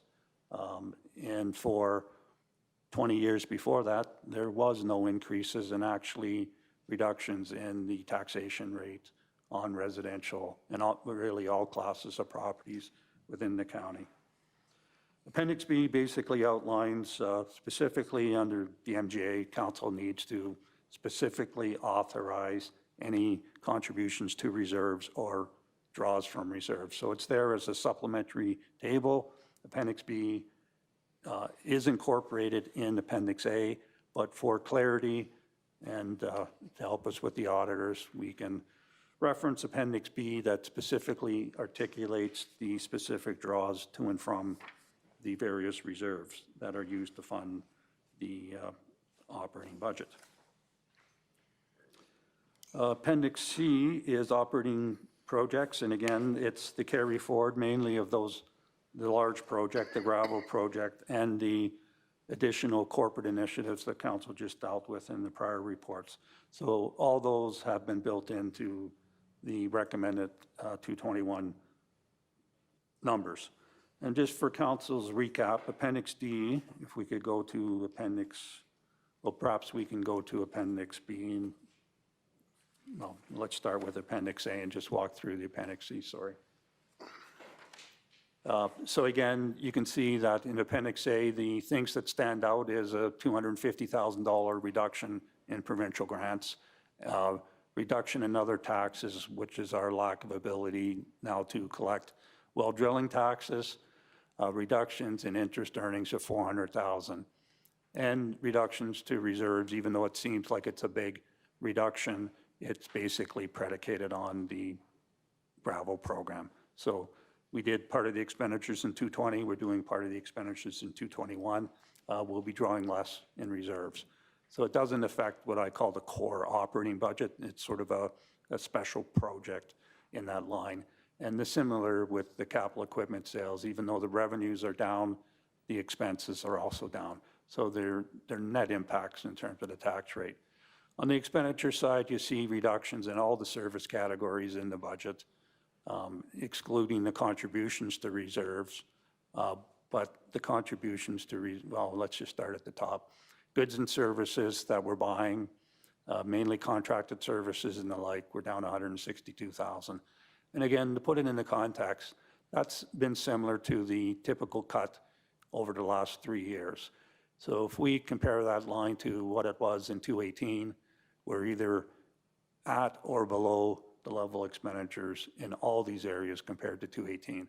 Materials and supplies, it's 334,000.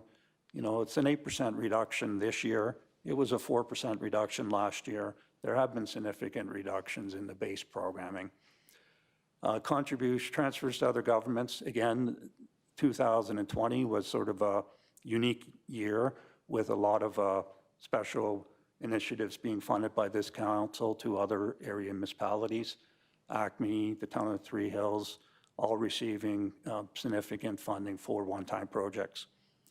That being said, contributions to reserves looks like they're up, but really it's just a issue in 220. We funded a substantial one-time gravel project and did not contribute to our reserves.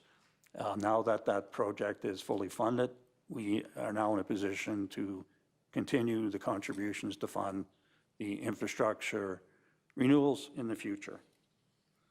That being said, you know, overall the budget's down in revenues by 2 million and expenditures by 2 million. Again, it's a sort of a misstate because of some one-time projects, but as you can see specifically in those first few lines, contracted materials and supplies, wages, we are showing significant expenditure constraint. Appendix B, again, just outlines some details that it's better to outline them in the approval document than having the chase paper for the auditors and other provincial agencies later on. So my preference is to articulate it as an appendix in the budget. So you can see in the operating budget, we do have MSI operating funding. Hopefully that stays in after Friday of 141,000. And the ASB funding continues at 123,000. But again, realize that, you know, the ASB funding was cut by $94,000. So the transfers to reserves, those are articulated there to the various reserves, transfers from reserves based on the projects that are in the budget. And the big items are, of course, roads, $620,000 reduction, and that's really for gravel crushing. And the gravel reserve really is for the extraction related to the pit, and the other ones are for various smaller projects that council's already heard about earlier on in the day. The contributions to the reserves are after that, and just slightly down. So the water service area, we're collecting or anticipate to collect roughly $1.2 million in that, and that's a direct flow through to the reserve. The capital equipment plan, the contributions in the budget are 2.3 million, and that's to fund the extensive fleet the county has, all the graders, fire trucks, all the apparatus that's needed to maintain the infrastructure, but also to provide the operating program specifically in the areas of, you know, protection of person and properties. IT, those are the contributions to fund our evergreening, as I call it, of our screens in front of council members, our PCs in our offices, our road warrior laptops that are out in the field and the like, and some smaller contributions to fund requirements for building reconstruction, HVAC needs in the future and the like. So those are all done on a planned contribution level. And It has been one area that has taken some marginal reductions over the last 2 years to deal with the significant revenue shortfalls. In addition to the expenditure cuts, there has been a slight reduction in reserve contributions over the next number of years. And administration is hopeful with the more positive outlook in the future, the county can return to a more sustainable contributions to future infrastructure needs. Again, the operating projects, they're basically on the next appendix, Appendix C. Those are specifically the operating projects that were approved during budget deliberations. We have some ongoing projects related to gravel hauling, gravel crushing, and the like, and some significant carry forward projects. Some of the ones we just went through in the previous RFD, and the last bottom one is the remaining funds required for the pit extraction. That is roughly just shy of $3.1 million at the bottom of that page. In terms of, again, refreshing council's memory, this is the results of partly the results of the budget deliberations. As I mentioned, this table starts at 1.3. Really, the table started at a shortfall of 1.9, and we articulated during the budget deliberation meetings how council was able to reduce the 1.9 million down to the 1.3.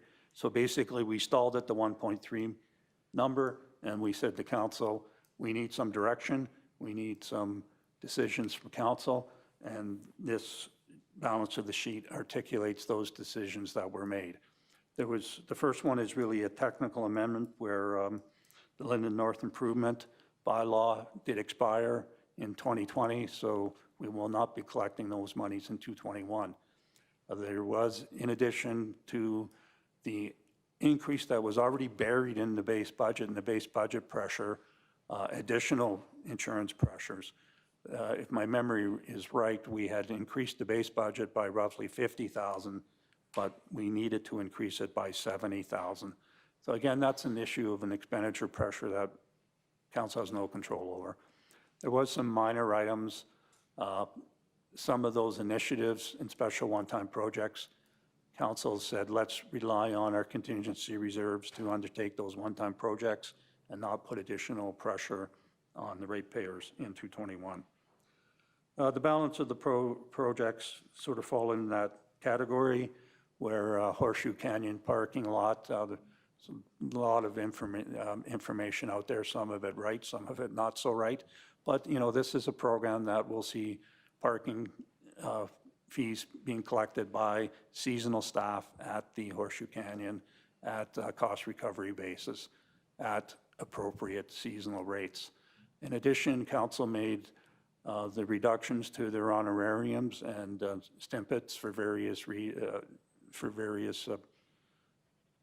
under various provisions of the council remuneration bylaw, but it was ranging in a 10 to 15% reduction in council compensation. That left a challenge of $1.2 million, it seems. That number is somewhat illusionary because the base budget, again, this is just a summary sheet. We had already reflected roughly reductions of roughly $600,000 in the base. So this is not an increase in taxation of $1.2 million. $600,000 was already in the base budget. So the net shortfall requiring to be funded from taxation is both components. The one that's already in the base and the balance to be. So if you net the difference, the net change, if you go back to slide A, or appendix A,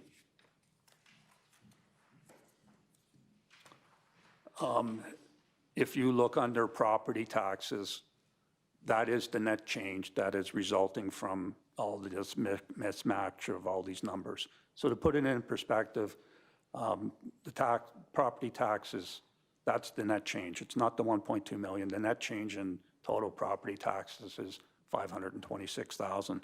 So if I could be as bold to state that the challenge was $2 million to start during the budget deliberations. Taxation is, council is relying basically a quarter of that challenge to be picked up through additional tax burdens, if you want to look at it that way. And as I articulated, those additional tax burdens are relatively modest in the scope of the totality of the picture. For a typical Hamlet house, $20 a year in annual costs, for an acreage, $60, for farmland, roughly $37 per quarter section. So not significant increases, but when it comes to maintaining the existing service standards, administration has done its due diligence, in my opinion, to reduce and optimize our existing expenditure envelope, has reduced the expenditure envelope, but there's, after multiple years of doing that, you're going to hit the floor eventually, and I guess that's where we are from that perspective. But going forward, as I alluded to, there is more promising economic data in 222 and onward. Appendix E is the results of the capital budget deliberations. The capital budget, if you look at the operating budget, it's multi-million dollars. Of that, $29 million operating budget, there was $250,000 roughly of carry forward projects. Well, the capital program, by its very nature, are more substantive projects that may go over multiple building seasons. If you start a bridge in September, you're probably going to hit winter season and things are shut down, and when the weather improves in the spring, the project's completed. So you will see in the capital budget a significant number of carry forwards related to significant infrastructure renewal. That being said, this is somewhat a light year for capital expenditures for the county, with new expenditures of roughly $4.4 million. Those are the projects that council has deliberated on. There is, in essence, one major community investment at the arena, a further $240,000 investment in the arena, which follows a number of years of significant investments at that facility. HD Highway, $2.9 million.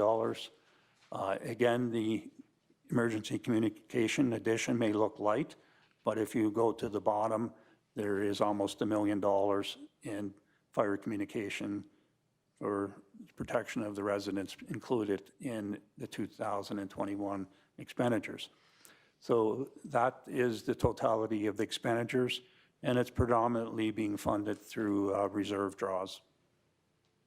At the bottom, again, these are projects that council has previously approved or has approved amendments during the course of the year. These projects are not completed, and contracts have been awarded, so I think the contractors would like council to carry forward the money for the contract can be completed as executed. And that involves carry forwards of $8.4 million. And these are all being funded by the funding sources previously approved by council. And that is basically highlights the 2001 proposed operating and proposed capital budgets for council's final deliberations.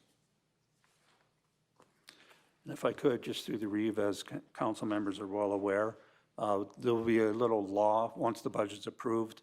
We have not got the returned assessment rolls. Once we get those returned assessment rolls, the particular impacts as it relates to the tax rates will then be able to be determined.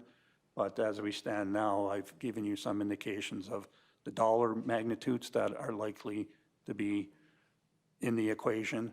Again, some fairly modest dollar increases. No one likes to see an increase, but we're dealing with some difficult times here. So anyways, that's it. Again, in terms of follow-up, we'll be following up once we have the assessment roll in with a further update to council. There is the little technical amendment, as I mentioned, in terms of Appendix E and F. And other than that, I'd be pleased to answer any questions council may have.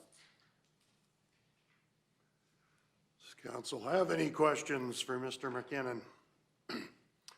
Councillor King. Just looking for a clarification, I guess, Bill. In the sort of the conversational part around the budget in total, some of the, where we summarize the key investments, and in this Appendix E where we're talking about the emergency communication, I know as council we changed that to $978,000, but when we talk about key investments, we only are talking about $595,000. So where's the other, basically $400,000? Just for my own clarification, if you don't mind. And then that's fair enough, and council may recall part of those expenditures, specifically some of the handhelds, were acquired in 220. So that really accounts for the difference. So I can't remember the exact number, but that differential, roughly $350,000, relates to some expenditures that were incurred. So again, when you're dealing with multi-year projects, it's always a challenge. What is this year's expenditures, last year's expenditures, and this particular project falls into that scope, where the totality of the project, and council did amend the totality and scope and solution. So we will be spending, reinvesting almost $1 million in 221.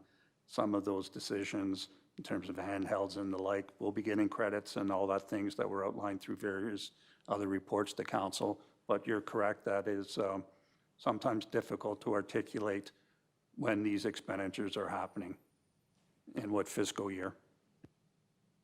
Okay, I think, like for me, it's good to have that clarity just to understand. And then when I'm talking to ratepayers, it just helps me to be able to better enunciate exactly what's going on there. The other thing, I guess, not so much a question, but maybe just as a point of clarification, not maybe so much for myself as, but for our ratepayers to understand, is that in this process, what we've done is we've cut everything that we could without changing our service levels. So if we didn't look at taxation as a makeup for the shortfall, we would have to start to talk about service reductions and change of scope in terms of service to reduce the amount of taxation that would be required. That is very correct. And again, council's direction was to maintain existing service levels from administration direction. So there was some minor tinkering around the edges with some programs, but no significant change in the delivery of service. And I would say actually an enhancement in the delivery of some services at reduced cost. So that is always the big challenge with the budget debate, is, you know, articulating and, you know, having council make that really tough decision, what services and at what level and what quality they want to provide to the ratepayers. And if I could just go on my soapbox here for a minute. As Councillor King is probably well aware, having the FCS portfolio, is, you know, municipal councils are under extreme pressure during these times and over the last few years. As cuts happen by other levels of government, municipalities are seen as the funder of last resort. So council is always under additional pressures to deal with areas that may not have been seen as traditional funding areas that municipalities should be engaged with. But again, as council members have articulated before, it's important to look at the total basket of goods and services that this council wishes to deliver to the ratepayers, and they all have value.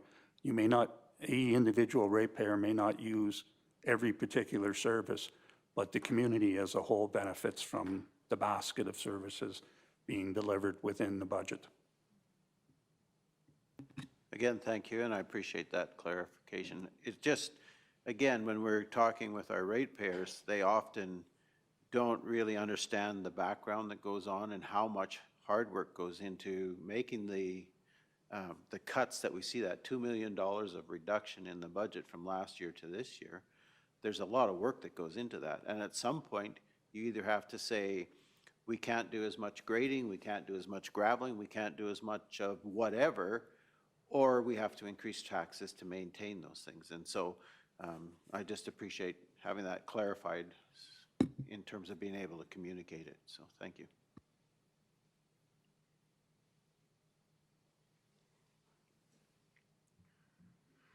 All right, it might be the opportune time to break for lunch. We can digest all the information you gave us, plus some other stuff. And then we will resume at Councillor Christie. I'd just like to make a comment. I appreciate that comment about the community basket and our responsibility to help support that, so thank you. Okay, so we will break now for lunch, come back at, let's try 1:15. Okay, thanks everyone.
righty, we'll bring the meeting back to order. We were dealing with 6.4, 2021 operating and capital budget approvals. Welcome back, Bill. You're going to give us a quick synopsis again? You're ignoring me too. Through the Reeve again, just to recap, this concludes, or potentially concludes, the deliberations on the 221 operating and capital budgets. We articulated to council. It's been another rough budget year in terms of budget deliberations, some tough decisions councils had made.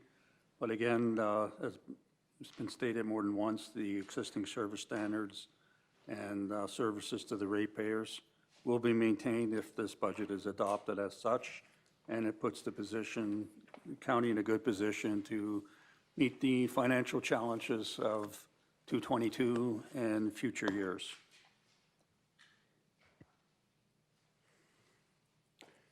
Okay, are there any questions for Mr. McKinnon?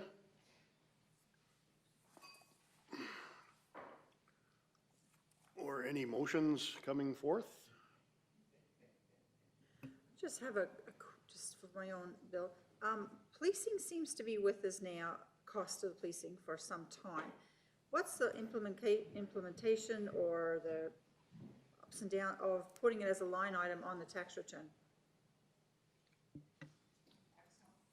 That can be done.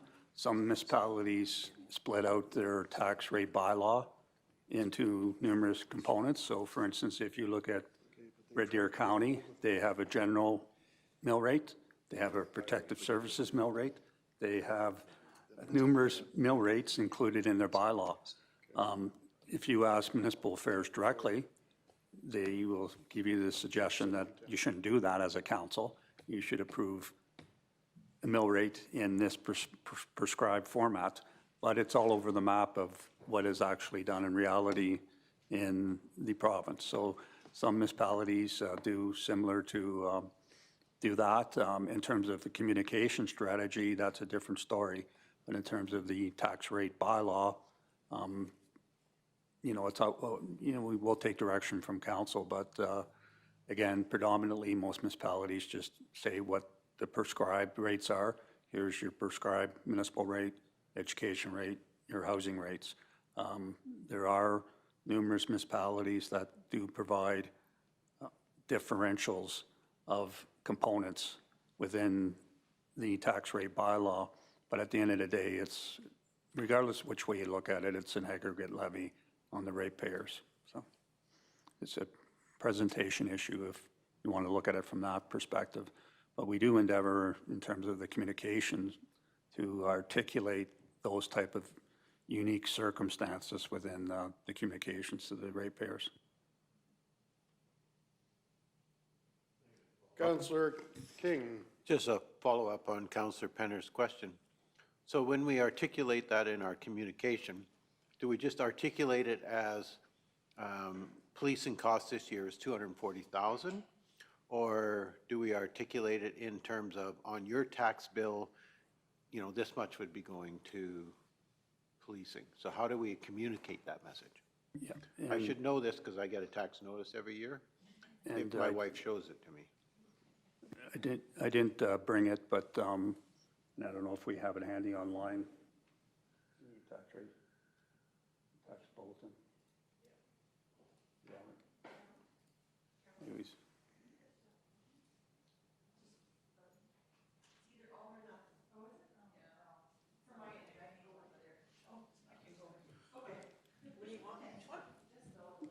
So in the newsletter insert, Marika's just looking it up, but we do try to delineate between the cost of each service envelope, if you want to look at it that way.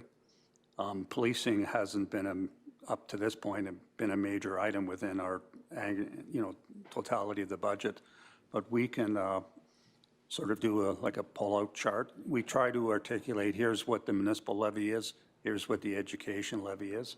That even is a challenge for ratepayers to understand that, a third of their tax bill isn't, it's going to the province. And we're just collecting money. We're just an agent of the province to collect the money. We could enhance that as these other service costs become a larger percentage of the budget by having a pull-out chart or whatever saying this money is actually flowing through to the province. And yeah, it's in your tax bill, but it's basically we're writing a check to the province for these services. Just on that, we haven't been invoiced yet. And that was another bone of contention, I guess, with municipalities. Is this going to be a requisition, so it shows up on the tax rate bylaw as a requisition, or is it an invoice? And the province decided they would just be invoicing all the municipalities. The invoices were supposed to be out in January. We haven't received our invoice yet. Well, it works out to $48 per cap.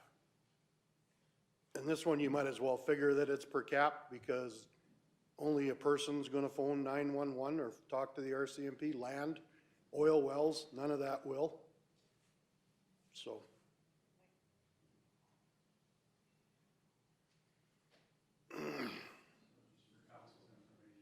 Sorry, just through the Reeve Council's information, they're just going to pull out the tax rate insert that ratepayers did receive last year. And again, it does attempt to delineate, what percent is spent on road network, waterways management and the like.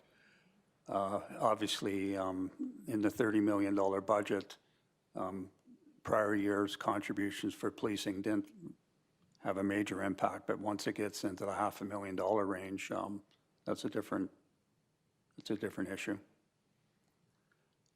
So I think under that provincial pinch, if you could just go down, I can't remember exactly, but again, yeah, we did mention that provincial policing was 160,000 and was going to increase to 480 and 223, sorry.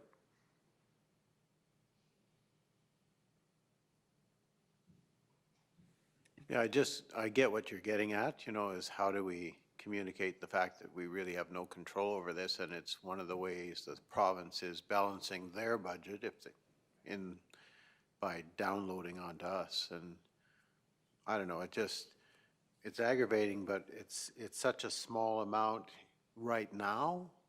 Even though it's bigger than it's ever been, it's still relatively small compared to that $29 million. That how do you put it in a pie chart? Because it's not even a line on the pie chart, right? So that's the hard part, right? And if I could, through the Reeve, just the portion of the slide that's up there right now, and the average ratepayer still doesn't recognize or fully understand that the tax bill being sent out is the slide showing, 45% of the monies being collected are going to education. And this is an ongoing battle that's been going on. Earlier we had a brief discussion about the history of ag, farmland taxation. Well, the school board and school funding has been another 40-year, 50-year battle where, people will advocate that it should be just collected through provincial taxation. Like, why are you piggybacking on the municipal tax bill to collect a provincially sponsored and delivered program?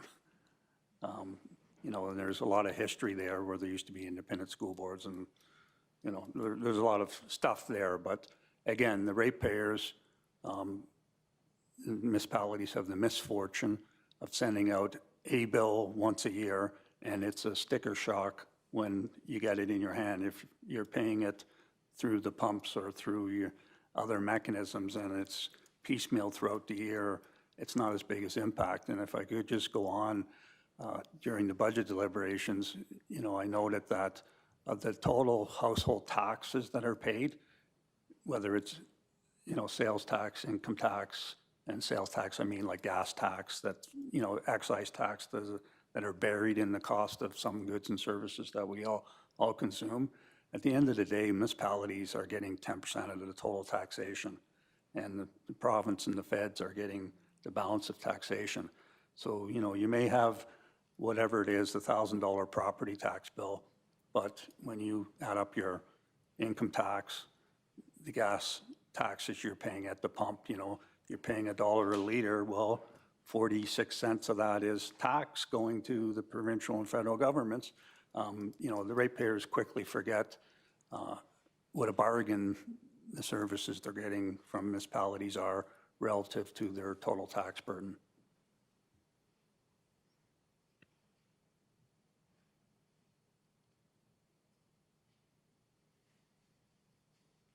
Councillor King. So it might be worthwhile in terms of trying to demonstrate the magnitude of that amount of money or whatever, is to put it as the Reeve has stated in, you know, a per cap form rather than a percentage. Because then it makes it more real. If I realize it's 48 bucks. There's 3 people living in my house, so it's easy enough to calculate off of that. So that might be, you know, if you try to put it per average household, well, they'll go, well, I don't really relate to that. But if you say it's per cap, then if there's 1 person in that house, they figure it out. If there's 8 of them there, they figure that out. Yeah, and that's easy enough to do on that middle section where we, rather than doing the pie chart, we can do a stack graph saying, here's how much is being spent on these service areas, and here's how much is going provincial policing, provincial education, provincial whatever. We can work with that.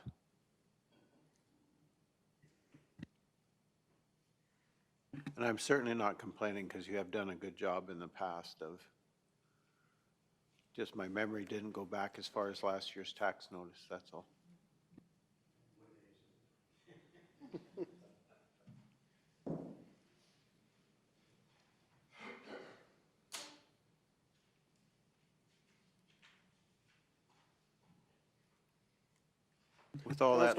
With all that said, I guess I'm prepared to make a motion. This will be number 3. That the 2021 operating budget in the amount of $29,947,902 as detailed in the Appendix A be approved. Okay, we have a motion before us as presented on the screen. Is there any discussion to that motion? Reed Woodstock, Yes. Go ahead, Councillor. get a recorded vote, please. Excuse me? A recorded vote, please, on the motion. Okay, we'll let the administration know this will be a recorded vote. Okay, is there any discussion to that motion? Seeing not, we'll call the question. All those in favor? Opposed? Nay. Okay, let the record show. Are you opposed to having a balanced budget, or what? Where are we at here? Just a question. I just find that there's lacking information. All of a sudden, we ask for information on the Hasty Highway from our roads division. All I see is let's go ahead with it. No discussion on that at all from our roads division. So there's money that can be saved, and I do find the problem with it is that we just keep lamenting the fact that the government is cutting our funds, but yet that's all we do is lament the fact, and we're not taking the bull by the horns in this whole thing. We just keep spending as if the revenue is still there, or even if it's not still there. You know, we haven't increased spending since 2018, but our revenue has dropped. Well, if your revenue has dropped, then your spending should drop correlating. So, no, I can't accept this budget at 29 million. Okay, well, thanks for your reasoning. My computer's off.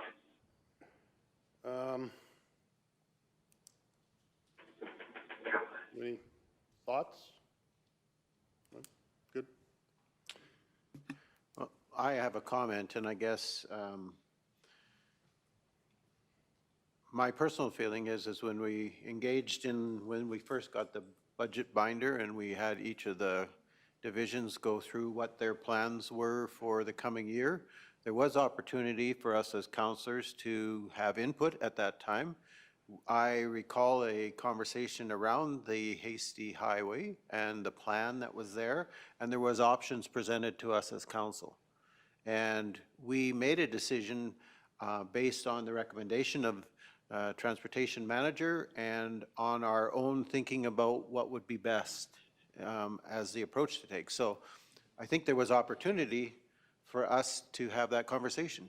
And so I don't know, I feel like I've had a good opportunity to have input into this budget. And so I guess I'm sorry, Jim, I just don't connect with, I understand the need to be reducing what we're doing and to be looking at our costs, but we already know that we've contained costs by over $2 million compared to last year. So it's not like it's not being done. And so I think the generalization that we're not trying to restrain costs and we're just continuing to spend, I disagree with that. Through the Reeve. Go ahead. And to that, Councillor King, I remember Councillor Penner asked the question on options for the Hasty Highway. I saw nothing from that from our roads manager. Whether it could be turned back to gravel or what exactly was there. All of a sudden it's 2.9 million, we're going to pave it. Where were the options that we were seeing? And I remember Councillor Penner asking that question, and this information was supposed to be brought to us, and I've never seen it. We did have three options. One was to pave it, one was to chip seal it, and one was to turn it back to gravel. I remember we had a conversation, because I'm sure I wasn't dreaming it, and our decision was to pave it because cost per year would be cheaper than the other options.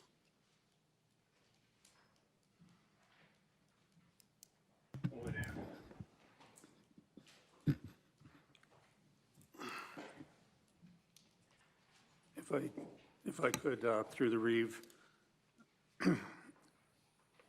there were, if you reference, for those that have the budget binders before them, if not, we can probably pull the materials up online. There was specific detailed capital request sheets with the options detailed during the budget deliberations in terms of that item. In terms of HDI Highway, there was Hasty Highway option A provided, and there was Hasty option B provided with some other commentaries, but those are in your budget deliberation packages, and they were discussed during the budget deliberations. And I'll leave it at that. Yeah, if I can get in through you, Mr. Reeve, to follow up. Mr. Hogan. To follow up on that, there was discussion on that topic. Administration did not leave that discussion with the understanding that a detailed cost estimate of converting it to a gravel option was something that council desired to see, given the discussion. We felt that the multi-year approach that was recommended is the one that was adopted by council as the one that we would move forward on. So that was our understanding of the discussion that council had. There was a ballpark cost provided for gravel, but that didn't go past that in the discussion.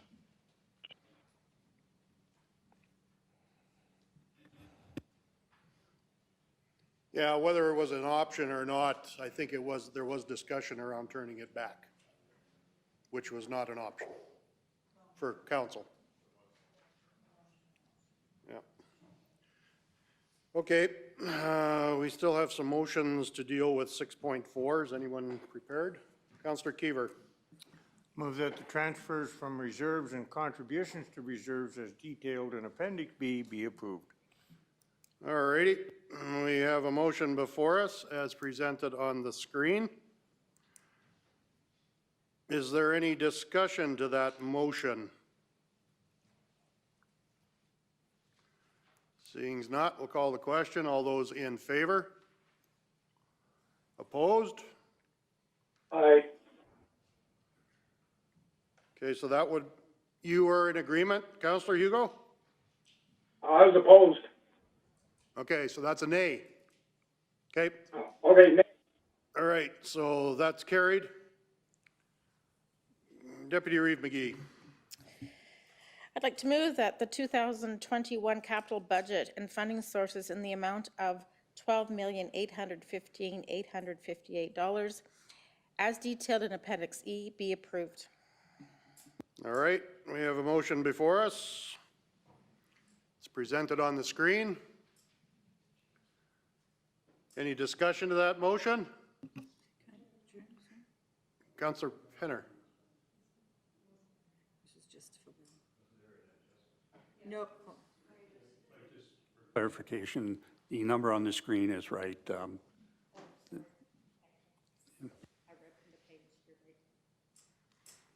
So I agree that my motion needs to reflect the amount on the screen. I read from an old document. My apologies. Okay, so the corrected amount is $12,870,182 as detailed in Appendix E. Okay, so that is the motion. Councillor Penner? Just further discussion. Going forward, thank you for the work you've done here. It's very well done, very easy to read. But going forward, whenever a bridge comes up or a bridge number, is there any chance that you could just put the road or something in brackets? Just for memory, sorry. That's all. But other than that, excellent. That would also help myself, Councillor. Okay, thank you. There's only 214 to figure out, so.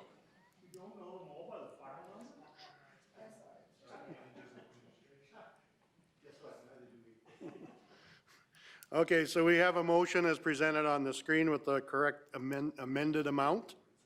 Is there any more discussion to that motion? Seeing not, call the question. All those in favor? Opposed? Nay. Motion is carried. Councillor King? Just before we go on, just in further reference to the conversation we had earlier, Councillor Hugo, we had an extended discussion regarding the Hasty Highway on January 19th, COW meeting. It occurred in the afternoon. You were here for the morning of that meeting, but not in the afternoon. So you would probably not have seen that information, but it did happen.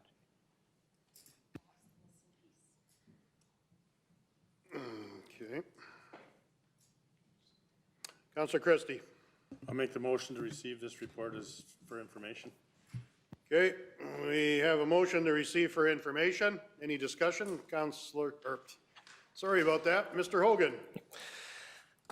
If I can, just as council is considering this one, if you'll allow me to express my appreciation for the work that the county staff have done putting this together. The amount of work that goes into preparing the budget by all parts of the department and the amount of work that's done to amalgamate it, to work with those departments and to put this together for you by corporate services is there's months of work that goes into building this. I'd like to further that appreciation for the managers and the supervisors and the rest of the staff who worked throughout this budget and the last one to try and find some of those cost containments, some of those efficiencies that we found. As we saw, spending has decreased by multiple millions of dollars over the past few years, and that's as a direct result of the work that our staff are doing. When I look at, to pass on to council, because you guys wouldn't see this, I'm very appreciative of the fact that our transportation department, as an example, when I attend a meeting with the grader operators and I'm watching them take an interest and take the initiative to try and do things like reduce costs on the grader blades that we're using to reduce their fuel consumption. And I hear them talking about, them doing a better job doing those things and delivering those savings for the taxpayer. I think that's reflective of the staff we have and the leadership of that department. So that, when we have frontline staff like that contributing to finding these efficiencies and doing that, I think that speaks well of that department, speaks well of our organization. And so that's, I'd like to pass on my appreciation to the directors and to the managers. Council will have noted in this budget, we actually have reduced the number of staff at the county as part of this budget. I can tell you that's not something that a lot of places will do normally. The fact that we have a group of managers and supervisors who did that assessment and made determinations that there were staff positions that we could give back, so to speak, and reduce those costs. I think, again, that speaks very highly of our directors, our managers, and our supervisors and the job that they're doing. And take the last opportunity to point out that the savings we've presented to you is the majority of those, a large amount of them, have come out of the work that our transportation department and the director of that department has done. So again, wanting to pass my appreciation on to staff through this venue.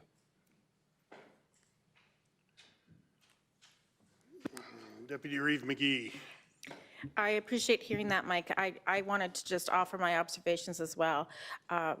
Since we've had you on board, well, we've had a much more readable presentation, and I think that has made more of a team spirit from right down to the residents, to our front line, to our managers. And so I'd like to commend both you and Mike on making it a more readable, understandable documents so that we can track it well and really have confidence that we understand that, you know, we are doing all that we can and that we've done well. So thank you for the format.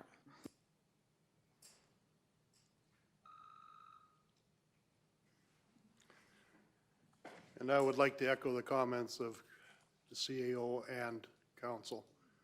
It's makes it a whole lot easier. Councillor Christie. I'd like to reiterate that too, and the teamwork that the appearance is there, and it's good to watch everybody working together and the results that brings. So thank you. Okay, so we do have a motion before us that we receive this report for information. Appreciate all the hard work. Is there any discussion to this motion? Seeing as not, I'll call the question. All those in favor? Aye. And that is carried unanimously. Okay, our next agenda item, 7.1. Mr. Hogan, council compensation and expense remuneration. Okay. Through you, Mr. Reeve, the item that's before you is a continuation of a council discussion that started back in December. I believe it was back in December when the first parts of the discussion were had. Since then, council has worked through a process reviewing council policies, reviewing a number of documents related to council in looking at their reimbursement. So not just the honorariums, but the per diems, mileage, all sorts of, basically the whole basket that goes into this. Following the January 26th meeting, we had formal direction from council as to where you'd want to see the draft policy go. We have prepared a draft policy that's before you today for your consideration. We believe that it reflects the directions that were given by council from their discussions. The reductions that are contained within this policy have already been built into the budget that you've approved. And what we're looking for today is council's feedback on if we've captured everything council wanted us to, if there's any other further tweaks to this policy that council would like to see. We'll take that direction or that discussion and we'll bring back a final formalized policy for you at the first meeting in March, which if approved would take effect in March. Along with that, the adoption of this policy, there would of course, as we're amalgamating a number, would be also rescinding a number of other policies so that we didn't have that redundancy on the books. Okay, are there any questions for Mr. Hogan?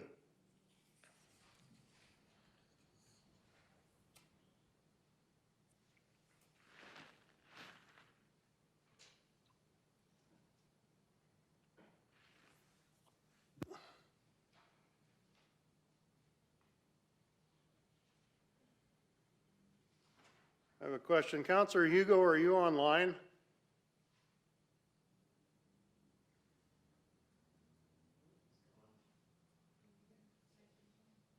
Councillor Hugo, are you online?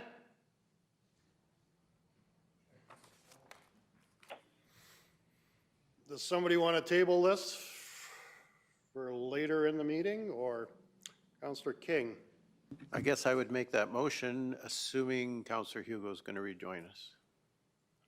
Okay. So Well, I think somebody should be making the effort to reconnect with him, if we could. And I would agree. I think this is a council decision and all of council should be participating in this. So you are tabling till later in the meeting?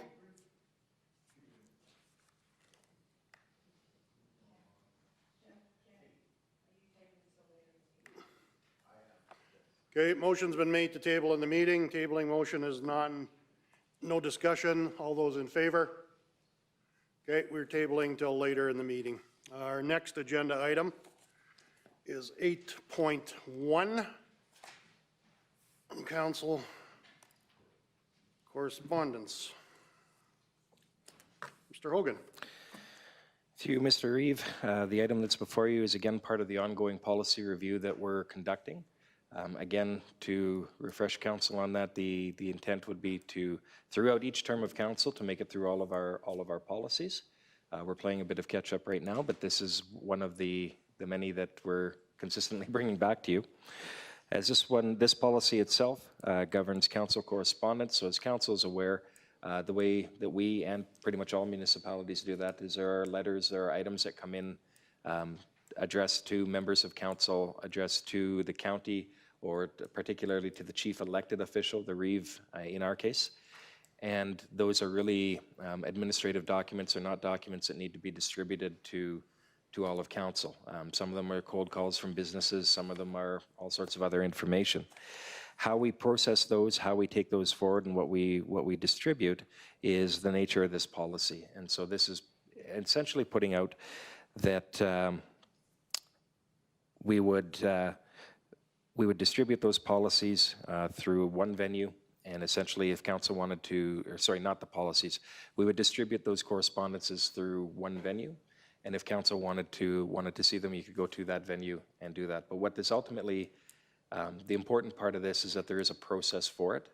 Exactly that it's SharePoint or something else is the minor part of the policy, but the fact that it exists and that council has a process knowing that those documents are going to end up in one place is the important part of this. Okay, are there any questions for Mr. Hogan?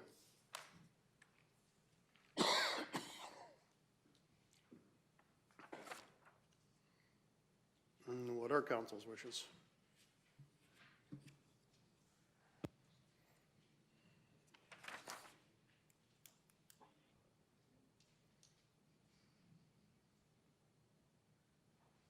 Councillor Christie. I'll make the motion to approve policy 3-27, council correspondence as presented. Okay, we have a motion to approve policy 3-27. Is there any discussion to that motion? Seeing not, call the question. All those in favor? That is carried. Our next agenda item, 8.2, handling public concerns. Mr. Hogan. This item before you is again part of the policy review process that we're undertaking and have been undertaking for quite some time. This policy regards handling of public concerns, and administration is recommending a number of changes here.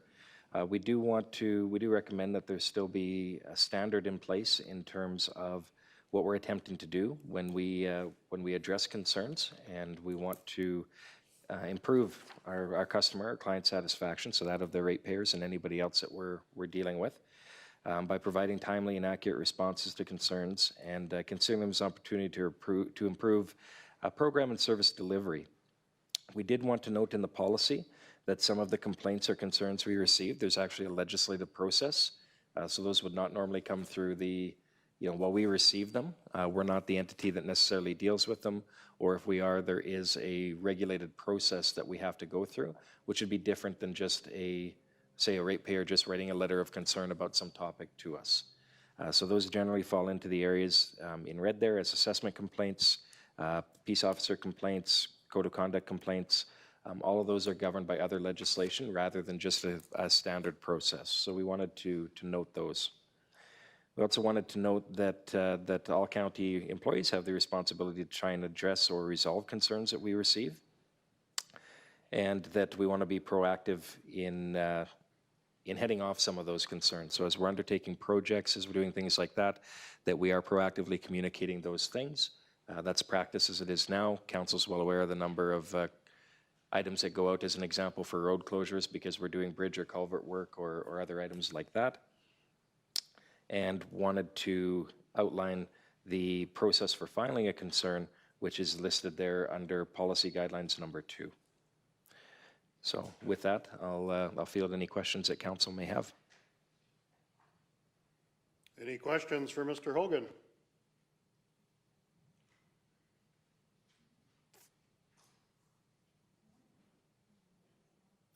Councillor Penner. I'd make the motion that council approve policy 11-1, handling public concerns as presented. Okay, thank you. We have a motion before us to approve policy 11-1 as presented. Is there any discussion to that motion? Seeing not, call the question. All those in favor? And that is carried. Okay, our next agenda item is 8.3, Kneehill 4-H District Request. Mr. Hogan. Through Mr. Reeve, attached in your package is a letter from Kelly Becker-Key, who's leader of the Kneehill 4-H District, and they are requesting that council consider sponsorship of their event. And so when we looked at this in relation to the policies in place, administration is recommending that council approve sponsorship in the amount of $600 to the Kneehill 4-H District to help with the cost of printing the 2021 District Show Sale Catalog. Thank you, Mr. Hogan. Are there any questions for Mr. Hogan? Councillor Penner. Not a question, but just in talking with the district, it's been a number of years we've been at $600, Carolyn, to them. I can't remember exactly how many. It's been a lot of years. Yeah, and it actually does not cover the cost of their advertising. Their bill is close to $850, and with COVID and everything else, finding sponsorship has got harder and harder before, let alone with COVID. So I'm just putting that out to you guys for discussion. They're not asking for it. They know we're in tough times, but I just wanted to put that out to you. Councillor Keever. I understand their need for money. I guess, I mean, with COVID-19, are they having will they have need for a catalog, or will we just give them some money? They don't just use it for the catalog. They mostly use it for the advertising in the newspaper, which is a blanket for all the clubs within the Kneehill district.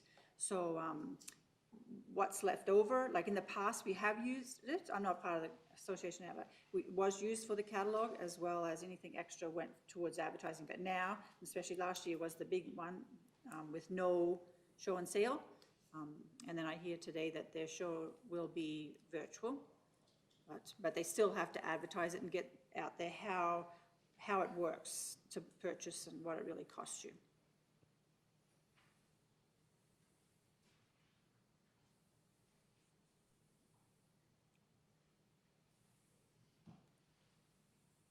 Yeah, just for clarification, sorry, Mr. Reeve. So they are hoping to have a open show day. So hoping to have live attendance on the show day, and then the sale will be online. That's what they're hoping to do, should the COVID restrictions and everything allow. So, I mean, the argument about whether we should increase our support, I have no problem with that, I think. Deputy Reeve McGee. So having said that, I agree with, that an increase would be good. So I would like to make the motion that council approves sponsorship in the amount of $800 to Kneehill 4-H District to help with the cost of printing 2021 District Show and Sale Catalog. All righty. We have a motion before us. It's amended from what was on screen. So I will wait. Oh, it's already been changed. Okay.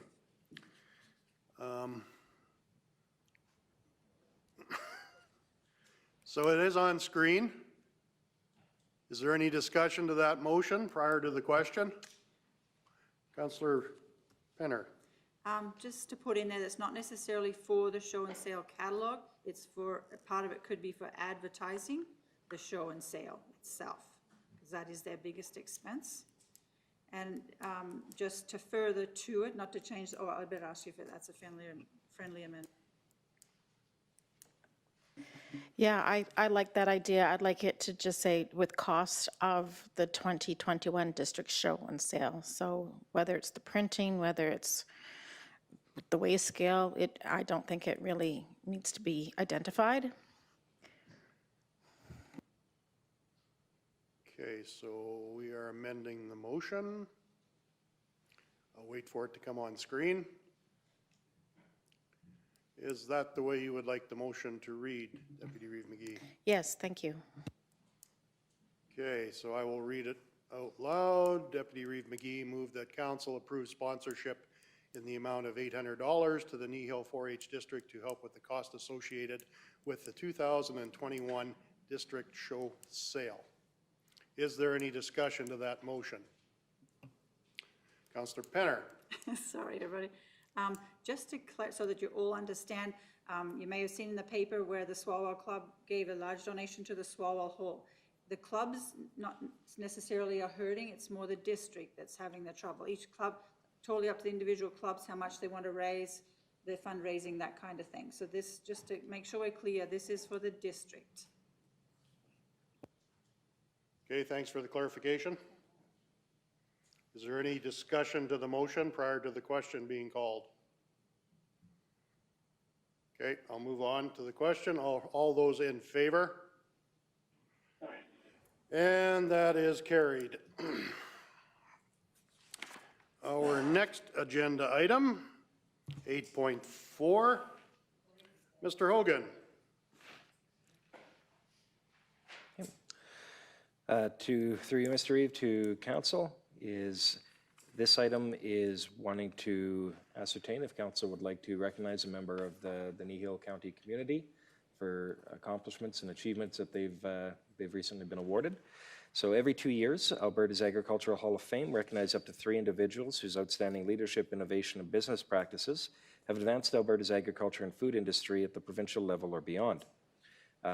One of the 2020 inductees into the Alberta Agriculture Hall of Fame was David Price. Mr. Price is a longtime resident of Kneehill County and has been an innovator and visionary in swine genetics, production, processing, and marketing for more than 50 years within the county. Council does have a special occasion and milestone recognition policy. We've got an excerpt of that policy in the RFD in front of you. And in the past, council has recognized other achievements by inviting the member to council to formally congratulate them, or providing them with a plaque, or creating an article in the Ratepayer newsletter focusing on their achievement. In light of Mr. Price's achievements, and in light of his being recognized or inducted into the Alberta Agricultural Hall of Fame, and given council's policy, administration is recommending that you direct us to invite Mr. Price to a future council meeting to formally congratulate him on the achievement of being inducted into the Alberta Agriculture Hall of Fame, and to create an article in the next Ratepayer newsletter acknowledging this accomplishment. If council feels that something else would be warranted, or if council doesn't feel like going down this path, those are also options open to you. Thank you, Mr. Hogan. Are there any comments, suggestions, opinions, questions?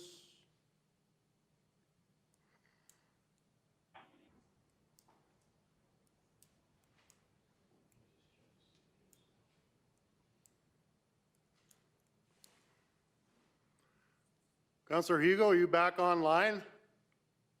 I've said hi to the last 3, so yep. Can you hear me? I can hear you now. Okay. All right. Councillor Penner. Just more discussion. This is a great accomplishment, well deserving, of Mr. Dave Price. What you could give somebody that has accomplished, or the benefit that he has done for our province, or for the industry period, or industries, not just one. I really just want to say congratulations. And I would echo those sentiments. I've known Dave pretty much since well, he's known me longer than I've known him, let's put it that way. And that's not to say you're old, Dave, if you're listening.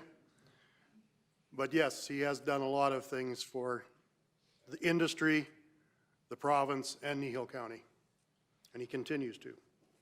So I think it would be a worthwhile endeavor to congratulate him and to give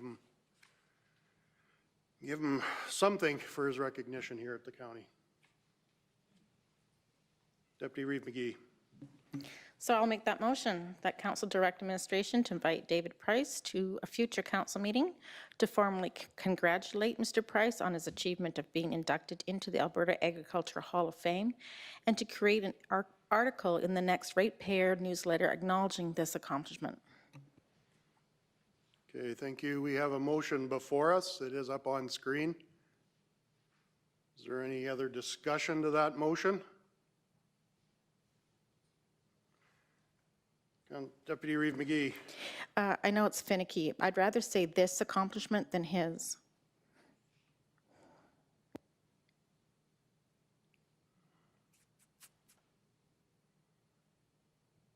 Okay, that's already been changed. Ooh.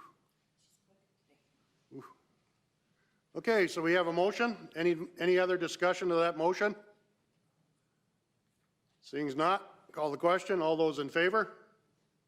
Aye. That is carried unanimously. Motion to lift from the table. Okay, we have a motion to lift 7.1 off the table. Councilman. Okay.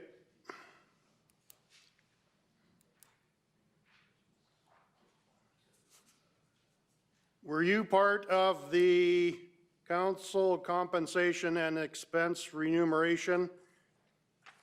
I was, yes. Okay, because I tried to get a hold of you twice, that's why we tabled it. Okay, so you're back online, Councillor Hugo? Yeah, no, I was listening. You guys, could be the damn phone is wrong direction or the speaker's not working properly. Can you hear me? Yep, I can hear you. I guess it helps when you put the phone the right direction. All righty. So what is council's wishes here? Discussion of any sort? Comments, concerns, questions?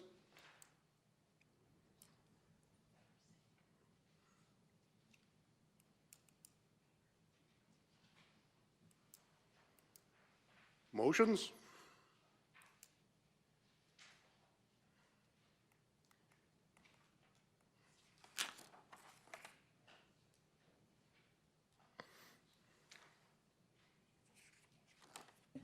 Just a comment? Councillor Penner. Just a quick comment. I like how it's all brought back into one policy, and especially Schedule A showing the decrease that we did take of 15 and 10% roughly. So yeah, I do like seeing it all in one policy.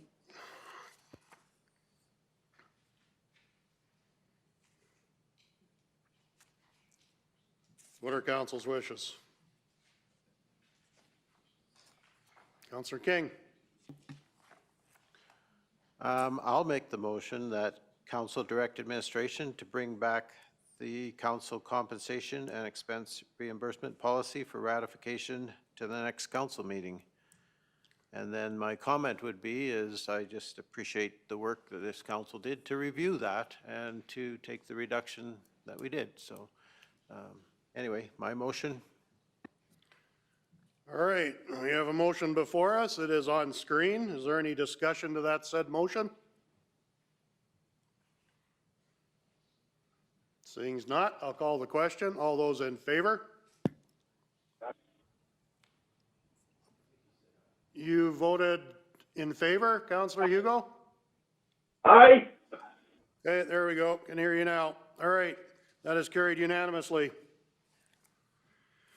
Okay, our next agenda item is 8.5. That being the TELUS letter of support request. Mr. Hogan.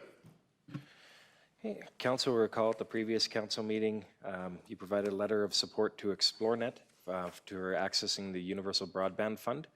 This item is the same, just the company is different. So in this case, TELUS is requesting that council gives consideration to supplying a letter of support. I would say allowing them, but that's not the right word. They can apply for the fund with or without it, but they're asking for that additional letter of support to hopefully make their application stronger in terms of developing better internet within, their project is obviously going to be focusing on more than Kneehill County, but part of that would be within Kneehill County. So they're asking if council would consider providing that letter of support. What is council's wish? Deputy Reeve McGee. I'd like to move to direct administration to provide a letter of support for TELUS regarding their application to the Universal Broadband Fund. We all know we need better access, so whatever can be done is awesome. And I would echo those statements. Okay, so we do have a motion before us to provide a letter of support to TELUS. Is there any discussion to that motion? Seeing none, I'll call the question. All those in favor? Aye. Carried unanimously. 8.6, board member appointment to Trochu Housing Corporation. Mr. Hogan. Through Mr. Reeve, this item was related to an item that council discussed last meeting. That item was a request from the Trochu Housing Corporation in the town of Trochu that council back a potential borrowing of up to $20 million, which would facilitate the construction of the seniors assisted living facility in the town of Trochu. As council's aware, the decision was not to give the money or not to lend the money ourselves, but merely to back the borrowing done by either the town or the Trochu Housing Corporation. So if all goes well, there'll be no dollars leaving the county's coffers. This item is a follow-up to that in terms of that part of that request was a granting, and it was actually a condition as well that Kneehill County then have representation on the Trochu Housing Corporation for the length of time that we are potentially providing a security on the back end. So this item that's before you is a council move to appoint a primary to the Trochu Housing Corporation and another member of council is the alternate to that entity. And if once we hear we know that it was going to their meeting yesterday for them to formally put forward that somebody would be in there. So in order to move the process along, we're suggesting we appoint a primary and an alternate. And then when we receive that formal request, that we can reply with the names of whomever council appoints, should you choose to appoint someone. Okay, are there any questions for Mr. Hogan?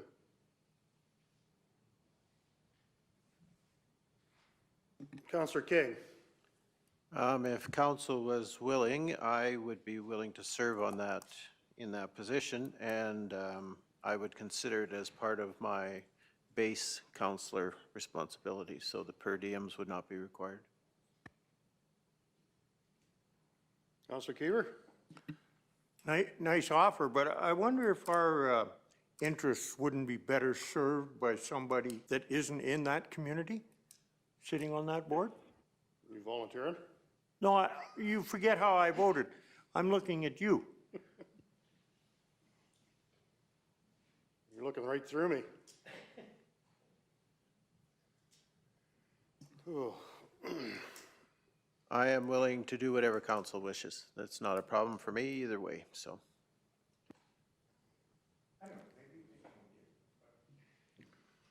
So, just further discussion. Councillor Penner.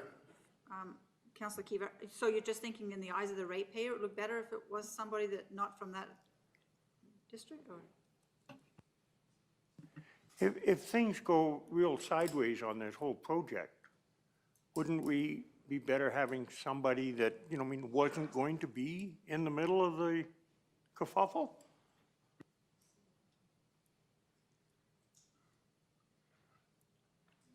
I've seen Councillor King handle himself quite well, even if he's in the middle of the kerfuffle. Or causing the kerfuffle. I'm sure he would represent the county's viewpoint quite well there, and I'm not saying that it is a council decision, so I'm just throwing it out there that I have a lot of faith in what Councillor King would be able to do on that actual board. When would, okay, until, because I'm going back to the minutes, in condition 9 in the minutes of 2 weeks ago is that Town of Trochu will allow Kneehill County to appoint a board member to Trochu Housing Corporation for the period of the build and during any time period that Kneehill County security is in effect. Would that be one of the conditions on when we would be on that board? And that question is for you, Mr. Hogan. Through you, Mr. Reeve, I think there's an openness there. If that was one of our, if that was our condition going forward, then we're essentially saying that's at a minimum. If they decided they wanted us on there earlier, that would be up to them as well. Even if we were on there earlier, that would still be meeting the condition that we put forward. Okay, well, thank you for the clarification.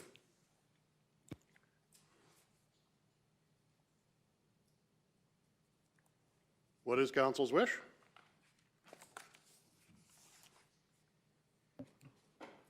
Councillor Penner.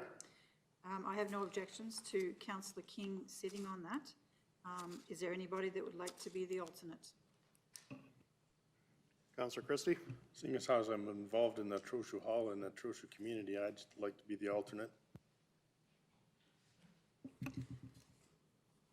Councillor Penner. Thank you. So I'll make the motion that council move to appoint Councillor King to the Trochu Housing Corporation Committee and Councillor Christie as the alternate. Okay, we have a motion before us. Is there any discussion to that motion?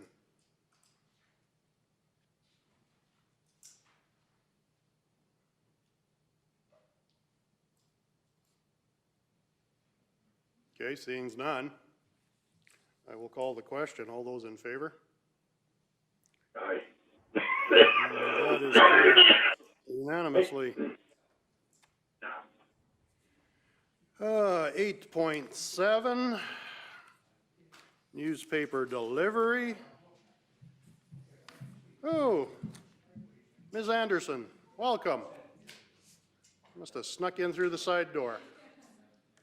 And anytime you are ready. Good afternoon, Council. I bring for you today a request for decision regarding the newspaper delivery program. So as Council is aware, in April of 2020, the Three Hills Capital changed the way that they deliver their newspapers to our ratepayers due to an increase in Canada Post mailing rates. So the Capital is now delivered for free to all residents within our borders, but for those living outside of our borders, it's available for free online. In July of 2020, Council approved a newspaper delivery program for Kneehill ratepayers who reside outside of our borders to help aid them in the transition from a paper copy to digital. So at this time, we have 92 outside ratepayers signed up to receive a Three Hills Capital mailed by us each week. The average cost to mail the papers is $63 a week, or approximately $3,300 a year. This amount may increase if the program is continued and additional ratepayers sign up for the service, and is subject to Canada Post mailing rates. At this time, this amount has not been included in the 2021 budget, as the program was intended to aid in the transition from paper to digital for the duration of 2020. If Council would like to continue with the newspaper delivery, we would include the cost in the 2021 communications budget.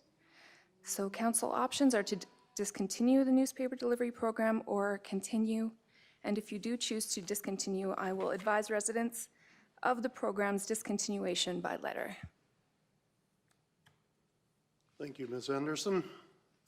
Is there any questions? Councillor King.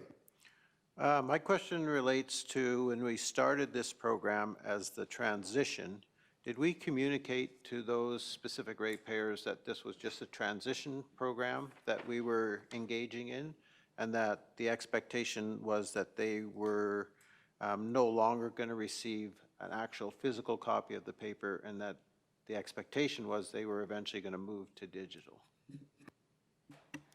Through the Reeve, Councillor King, we did include that communication in the letter. We didn't give an end date by any means, but we did say that the purpose of this was to aid in your transition. So alluding to the fact that it wasn't going to last forever. Okay, just as a follow-up then, this is basically costs about $35 a ratepayer, a little bit more than that, who's receiving the service. If we discontinued and they had to take it individually, do we have any idea of what the cost to them would be if they were getting it mailed to them? Or would the capital even consider doing that? Because we're doing it right now, we're mailing it, right? Yes, yeah, through the Reeve, the capital doesn't mail, like they don't do subscriptions at all anymore.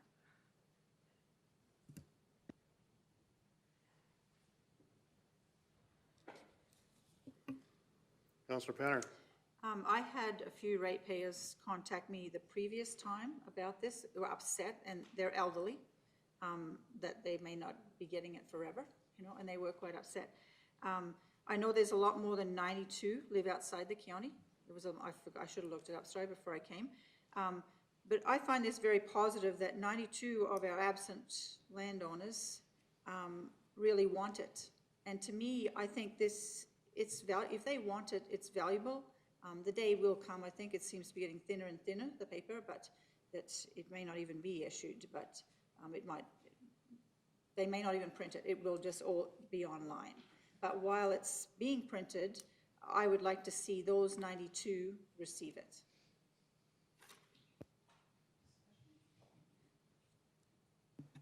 Councillor King. You absolutely know what my response is going to be to that, which is this is individual ratepayer, individual benefit. And so in terms of some of the other conversations we've had around specific benefit to specific ratepayer, is it reasonable, if we said this was transitionary, is it reasonable to continue, because it's very specific people who are getting the benefit, and it's not like it's a county-wide every ratepayer benefit. So I guess I question us continuing it, and my comment would be is if we did continue it, I would hope that the communication would be to the people who are receiving it that this is the last year. Like by the end of this year, our expectation is you will no longer be getting this from us, that you will have transitioned to another form. So if we are going to continue it, I certainly wouldn't want to see it go past this year. And my expectation would be that we communicate that really, really clearly to the recipients that we will no longer be doing this at the end of 2021. So we're either going to say no now or we're going to say no at the end of 2021. That would be my thought on it. So, Councillor Penner. Another thought for an option, could we put it out there that yes, this is the last year we are doing it? Are we prepared to charge them, put it in our master rate bylaw that we will send them the paper at so much a year? They can subscribe to it through us because you cannot subscribe through the capital. They will not do it. They will not send it to anybody. Is that an option that we would like to see available to the people that want it, that they can subscribe for a year of postage is what it is? Your thoughts?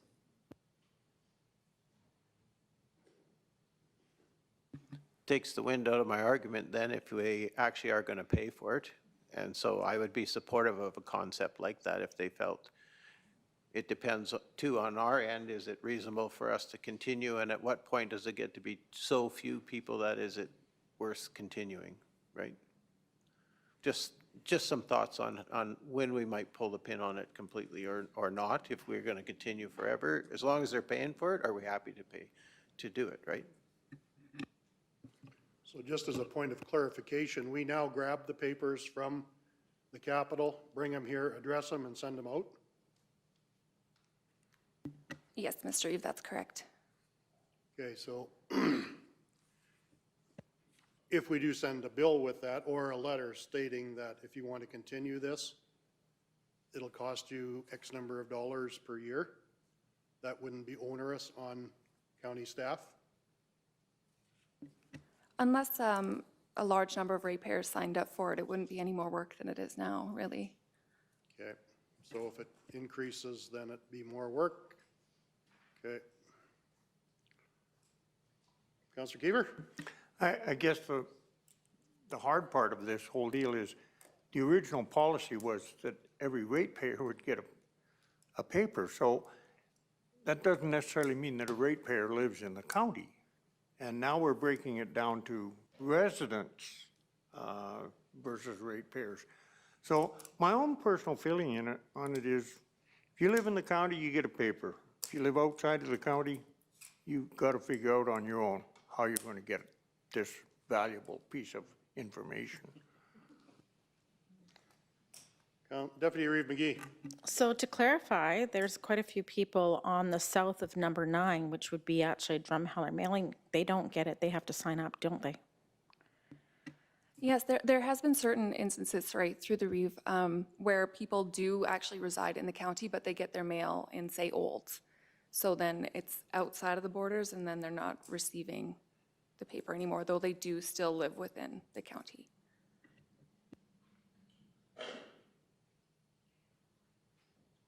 Councillor Kiefer. I don't understand the policy here, though. Like, a lot of us get the Central Alberta Review.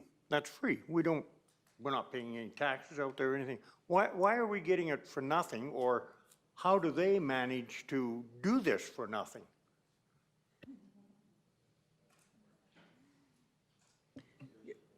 You're talking about the capital website?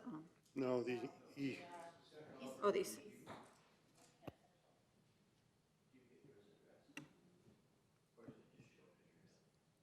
The East Central Review just shows up in my mail, but I know the capital puts it in every box. Even in our community associations, every box gets the paper. Whereas before, we didn't get one in our community association and that, but now they just put it in every box. Yes. Yeah, through the Reeve, it's mailed like a flyer now, so whether you want it or not, yeah.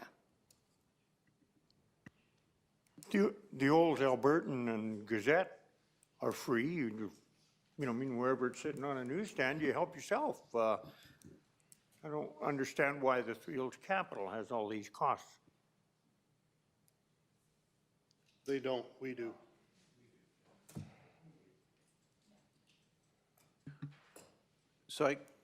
Councillor King. So I guess my thought would be is that obviously the Central Alberta Review and a number of these other papers have a distribution area, much like the Three Hills Capital does. So if you happen to be in that distribution area, you are getting the Central Alberta Review. I don't think I've ever seen it in my mailbox in Trochu, so I assume we're outside of their distribution area. So what we're trying to deal with is how do our own ratepayers get information from the county and get our notices. And in the past, the only method was the newspaper.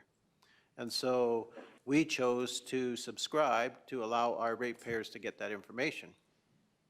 Now it's available in electronic format on our website and in numerous other methods, Facebook, however we distribute, Twitter.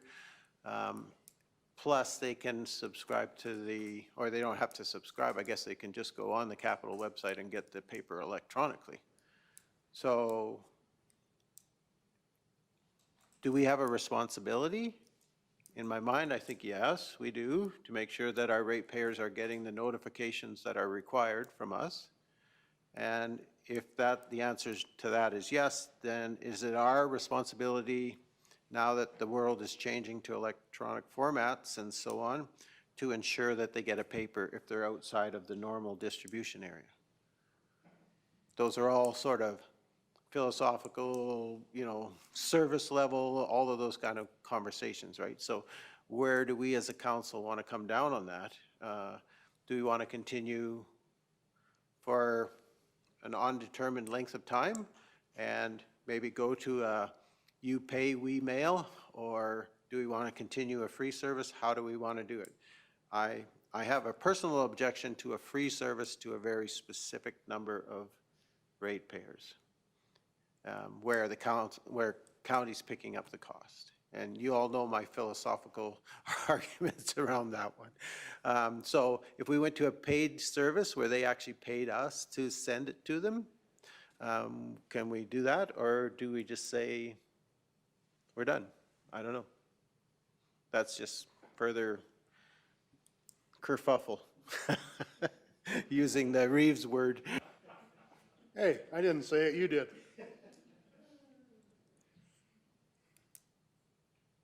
Deputy Reeve McGee. Again, I struggle with two different philosophies when we have this discussion. First off, again, there's quite a few people residing within the county who do not receive this free albeit that it's the capital that's providing it all for free. They won't see it. They don't care who is the one who's actually putting it in the mailboxes for everybody else. They're going to see themselves as left out when all the other ratepayers got it. So that's one philosophy that I weigh. And the other one is, I think this council has always been very clear about wanting to increase our communication, increase our public engagement, and the paper does do that very well for some of those people, especially the ones who feel disconnected already by not residing where the mail is. And so when it comes, I think it's valuable to have. I'm open to putting a ratepayer rate to it as well, but I think keeping it is a nice thing to do for a little bit yet, especially just to keep that connection.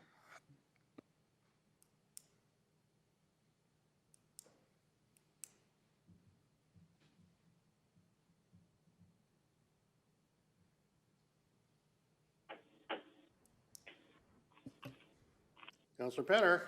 I guess by giving them a year's notice, we'll see what kind of feedback we get from those 92 people. If they fully understand, they're prepared to pay, whatever, you know, or they're just frustrated, we'll hear from them. So I would like to see it continue. Do you want me to make a motion? Sorry? I'll make the motion that we continue it for the 2021 year with some kind of communication in there that this will be the last year, and but you can word this motion, Carolyn, but that the opportunity to purchase it through the county will be available for mailing or something like that. Does that make sense? Or So just for clarification, you would like there to be a cost involved with this for the balance of this year? no, sorry, it would be free for this year. Okay. With notification. Starting January 1st of 2022? It will be, yes. Okay. Just so you know, Karen. As is, but throughout that time, Christine, I'd like to see a couple of times, the communication that this is, as of January 1st, 2022, there, we will be charging for it, for the postage service. Through the Reeve, I could send out a letter right away, just letting them know about the decision here today, and then as it comes closer to the time, send out another one, just reminding them that if you want to continue this, then you're going to have to start paying. Would you include it at the time of the paper or at a different time? Probably at a different time, so they could get like Put it an in the address paper, letter. too. And in the paper. Sure. But if you included it in the paper, you'd find out how many of those 92 are reading it. Like, I'm all for putting the literature. You said that out loud, stapled right? to the front page or whatever, you know, of the paper, so that they know, they don't just throw it away, you know what I mean? Okay, where are we at? Councillor Penner, is that the way you would like to see that motion read?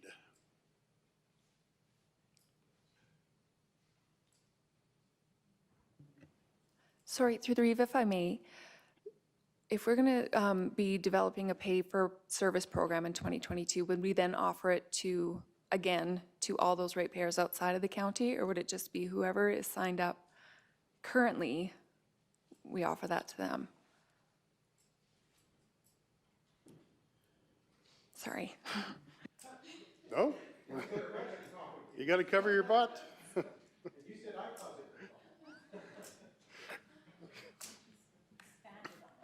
There, no, you can't hear me.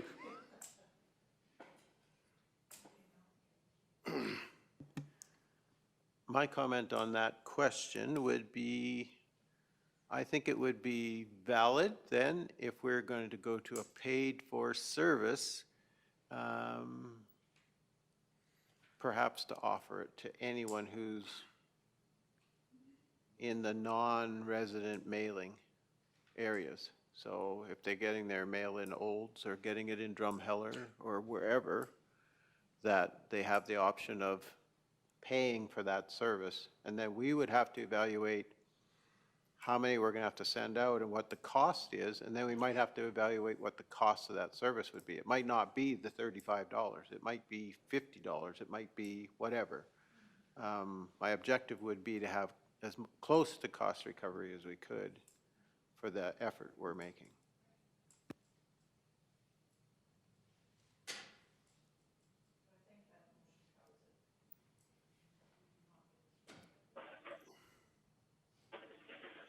Okay, so that is the way you'd like to see that motion read?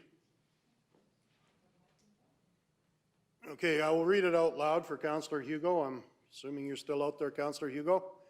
Councillor Penner.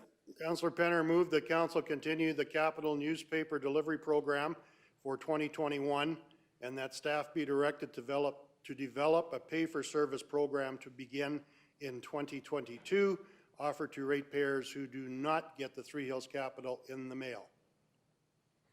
Okay, so we have that motion before us. Is there any discussion to that motion prior to the question?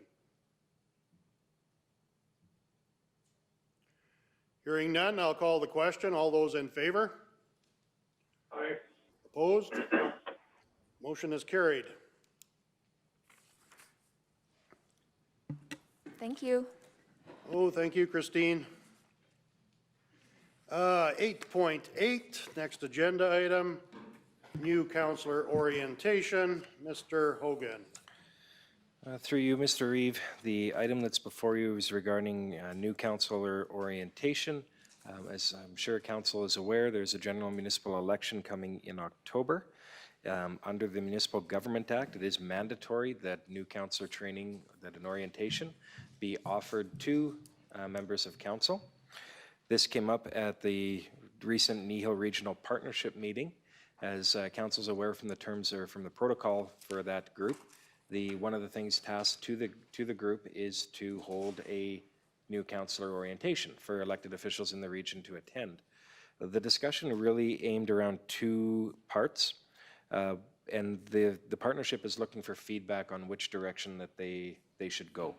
Is on one hand, there is an orientation session already scheduled and happening in Delburn, and some of the members of the partnership have committed or are considering going there. On the other hand, there was discussion that there would be merit to doing a smaller one, more isolated to our region, being the members of the partnership, as kind of an introductory meet and greet and a smaller venue for more, call it one-on-one time with the facilitator, as opposed to being part of a much larger group. So the partnership didn't come to a determination on which way they'd like to go.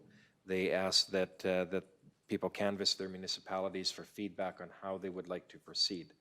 So at current, I believe that the Village of Linden and Carbon have committed to attending in Delburn on the dates that's being held. I have received word from Trochu that their inclination is to go to Delburn as well. Town of Three Hills would like to do something more regional, localized to our region. So this item before you is really to get feedback on which way Kneehill County would like to go. Ideally, you'd like to make this choice after the election, but we don't really have that benefit, because if you're going to book a facilitator for this, we're already getting late to do that. So we're looking to get that direction, because if we need to go that route, then we need to do it really quickly.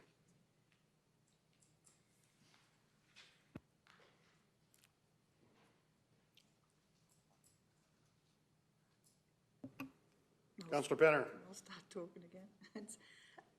I like the idea of regional with municipalities within our municipality, just because of ICFs and IDPs and that kind of stuff.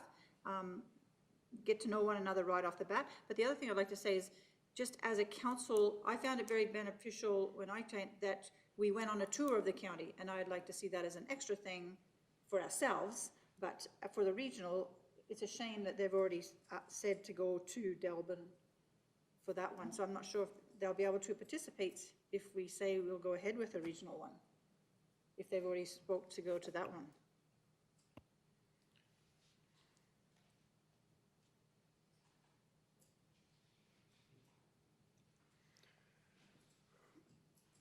Well, I know when I was elected years and years and years ago, councillor orientation was, I don't know how many I attended, probably 4 in a row or something, because they were offered at different places. They were offered at that point in time, AA, MD, and C, and all sorts of different places. So there's nothing here saying that you're limited to only attending one. And And sometimes you gotta hear it twice, and sometimes it depends on who you hear it from. Yeah. So, are we willing to sponsor? This will be through the regional partnership group. Through you, Mr. Reeve, depending on the direction that it goes, that becomes a negotiation. So as an example, if everyone's going to attend, say that the group says, no, we're going to meet this responsibility and use the Delburn event to do that, then what might happen is the entry fee for the registration fee to attend that would be covered by the Kneehill Regional Partnership. I suspect the partnership is not going to cover that and a separate event as well. So if council went that route, one of those would likely be covered off through the partnership. You would have to gather with the other municipalities that wanted to do the more regional one to probably negotiate what that looks like in terms of the cost. And if I may, to address Councillor Penner's point, you do have this type of orientation that's being offered internally to the county. We will be doing an orientation just with you as council as well. That won't involve other municipalities. That's just the new council after October coming in to do that orientation. We have had some initial discussion, Councillor Penner, about conducting a road tour as part of that orientation. So we're just in the process of starting to now build that, what that looks like.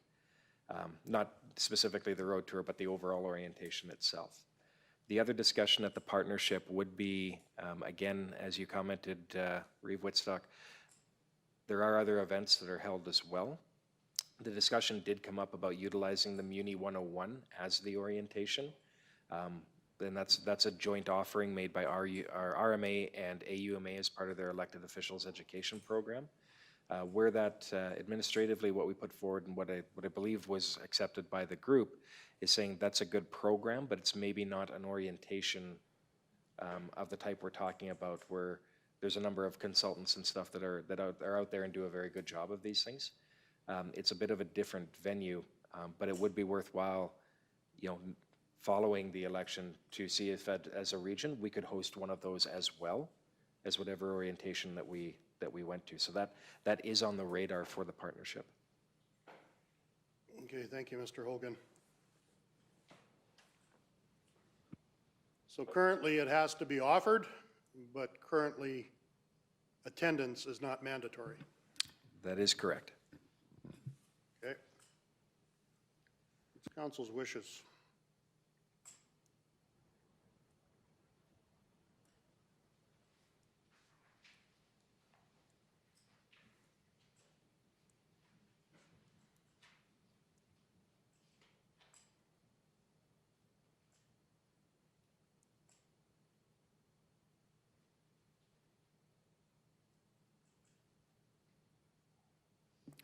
Councillor King? Question, yeah. So in the conversation around this at the partnership, was there rationale provided for why they had chosen not to wait on what might happen within the region and chose the Delburn event prior to maybe selecting something more focused on this particular region? Through you, Mr. Reeve, I'll attempt to answer that question, and then maybe defer to Deputy Reeve McGee if there's anything I missed or if I've misinterpreted. The invitation from Delburn came out some time ago. So in terms of specific rationale for choosing that over the partnership, I would say there wasn't any that was given. That doesn't mean there wasn't any that exists, but none was given. But I will say that in the example of Linden and Carbon, they confirmed their attendance at that event a while ago. So when that invitation came out in probably early winter, if not sooner.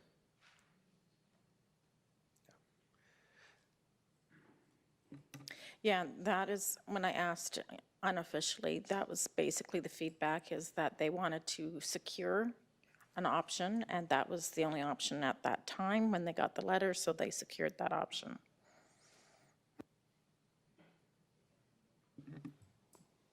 Councillor King? Just a follow-up question then. So I'm assuming that this means that the training, if it was to happen, would happen in the Delburn Community Center. And my next question would be, is that facility big enough for all the potential attendees that might be there? So if we joined in and Three Hills joined in and Acme joined in and whoever else potentially in the surrounding area joins in, is that facility going to be large enough, or should we be looking to an alternative? So through you, Mr. Eve, to answer that, we're told that there is plenty of room. I wish I could provide a more quantitative number than that, but what we've been conveyed is that there would be enough room for all of us if we wanted to attend. The event is in Delburn. And we do know in talking with my counterpart from Delburn, there are a number of municipalities that have already committed. I think Red Deer County, Ponoka, Elnora, and a few others were already on the list as RSVPing.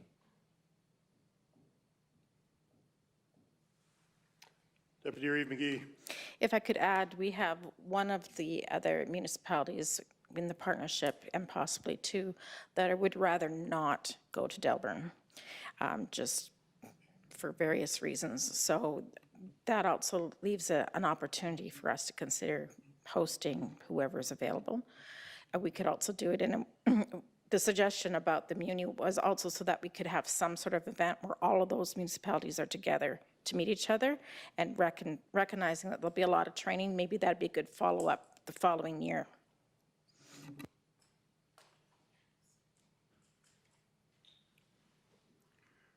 Councillor Christie. There'd be a cost associated to going to Delburn, and a cost here would be similar or not?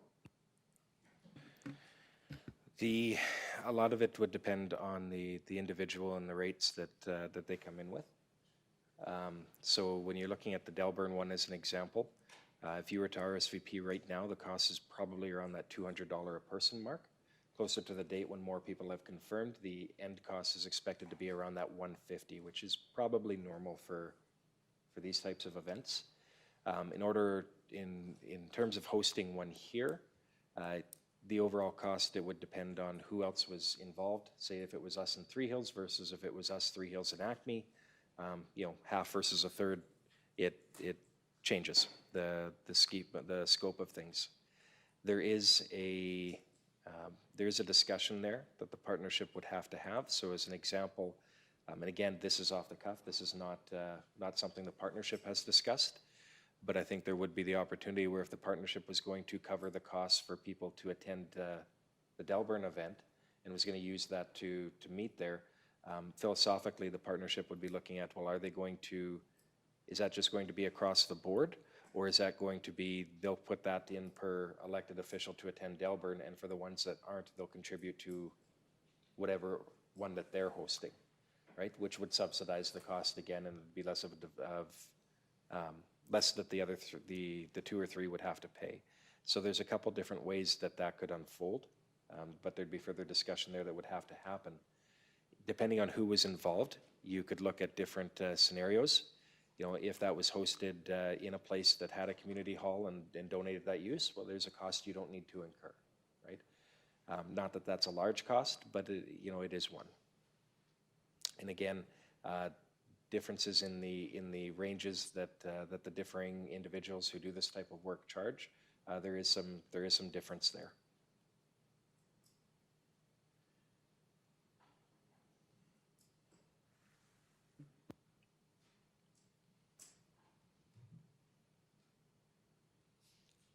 Does anybody know who the facilitator is at the Delburn meeting? The facilitator at the Delburn meeting is George Cuff. Okay.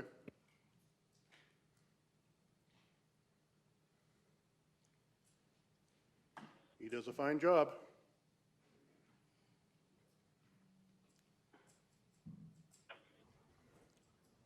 So what feedback would we like to provide to Kneehill Regional Partnership?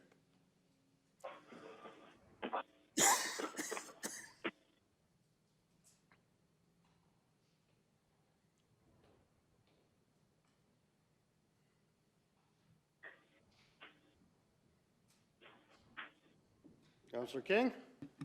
I guess again, I would ask a question of those who are at the partnership meeting.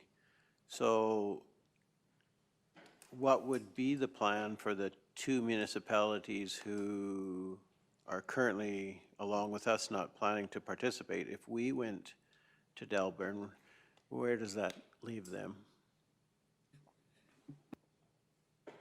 I understand they do not have an alternate plan at this time. And the answer would be they would not be going to Delburn, or? They're strongly suggesting they may not, but it hasn't been finalized. So that's one or two of them that had voiced that. Through you, Mr. Reeve, in follow-up to that, you know, that would be a discussion that they'd have to have. So whether they attended a different event or just decided that, you know what, it wasn't worth it to go solo, they'll just go to Delburn. That could change as well, depending on what everybody does. But again, as of at the current moment, it's more of a preference or a discussion, so that the partnership has some idea of what it should be doing. And like I said, a lot of that is being driven by, well, really by me, is to try and determine whether I need to book a speaker in the next couple of weeks or if I don't.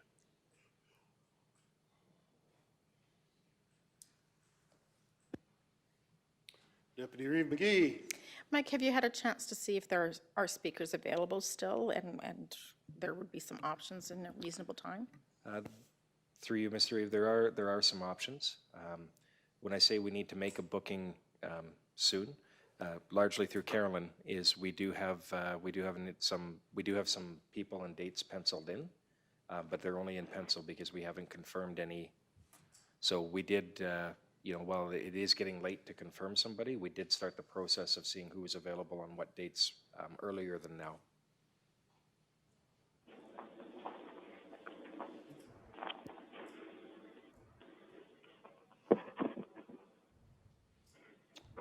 Councillor King.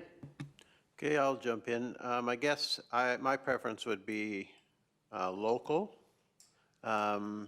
just because it is kind of good to meet the councillors from the other municipalities in our area.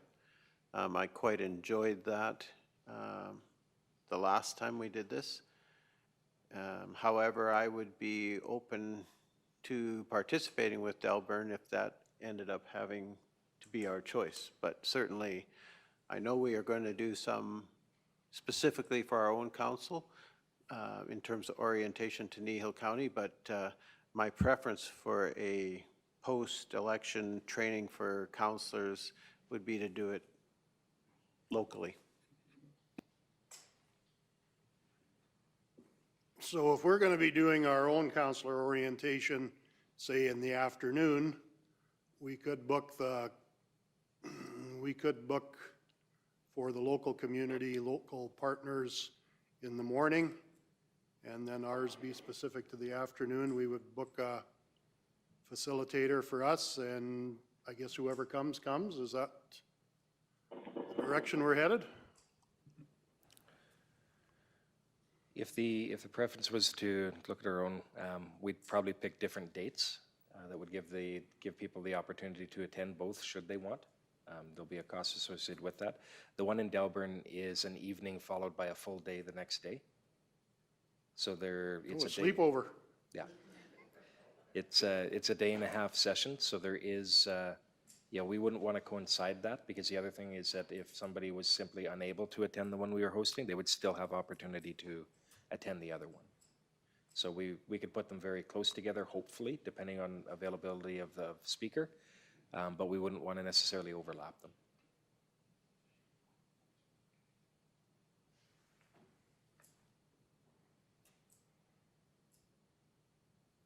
I did not realize that it was going to be a day and a half session.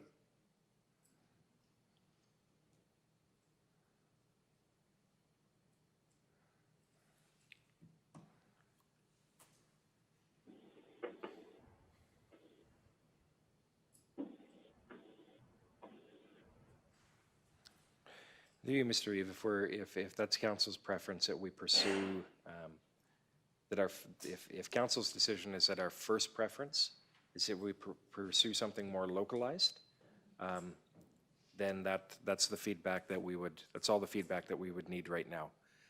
That's going to depend on who else feels that way and where that discussion goes. But as long as we know that's the first preference, it doesn't mean that we're absolutely not going to Delburn. It just means we're going to look at something else first.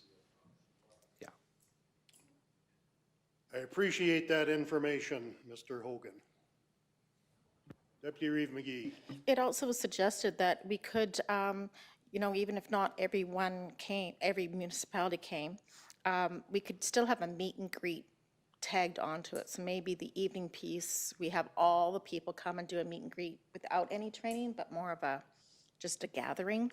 But we can coordinate that along with our training day and kind of still have that spirit of connecting with each other. So you can see that in your crystal ball that'll be allowed with COVID.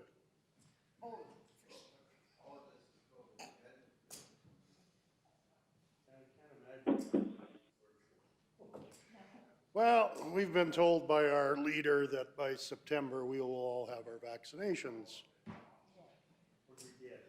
Not sure if it's 21 or 22, but I'll leave that out. Yes, I did say that out loud. Okay, what would council like to do here?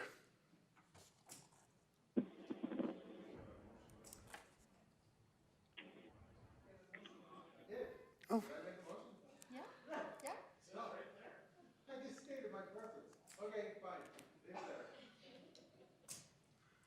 Okay, that motion that is printed in front of you, is that the motion that you would like to see? Councillor King.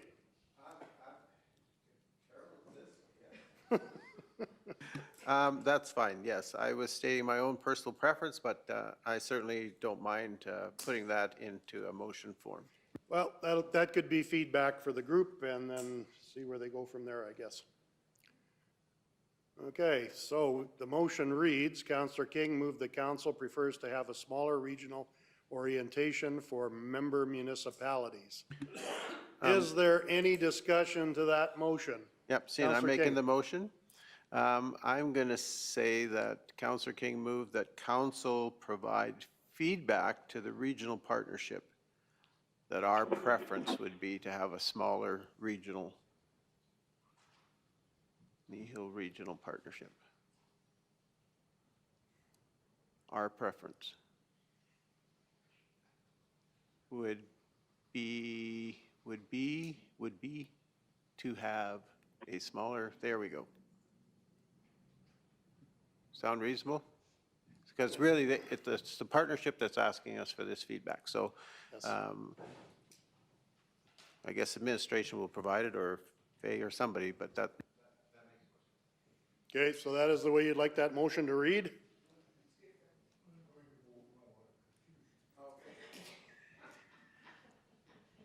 Okay, Councillor Hugo, I'll read the motion out. It is Councillor King moved that council provide feedback to the Kneehill Regional Partnership that our preference would be to have a smaller regional orientation for member municipalities.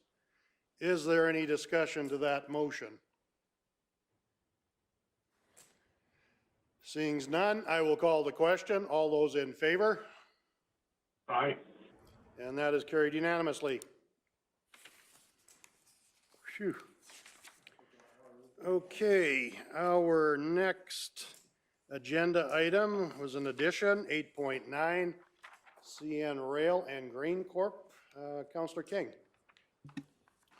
Yeah, and I guess I'm looking for maybe some support by council to have administration be in communication with both Grain Corp and CN Rail regarding the placement of trains around the grain terminal that's being operated by Huxley. And just for background, currently CN will often drop engines just off the main line and just onto the siding that is the Grain Corp loop. And the problem is those train engines may sit there for 2, 3, or more days running. And the people who live closest to that get to enjoy those trains for the duration of the time that they sit there. And in terms of being respectful of your neighbors, I get lots of phone calls related to this because people who normally sleep in their bedroom upstairs in their house find that they either are not sleeping there or they're sleeping in their basements or they're having to find alternatives. And so it tends to make them a little bit upset. I have had conversations with Grain Corp manager and others, and they have expressed really a willingness to be cooperative, but at the same time they've expressed some limitations in their ability to do that. Because part of what happens with trains is, of course, more than part of it is directed by CN.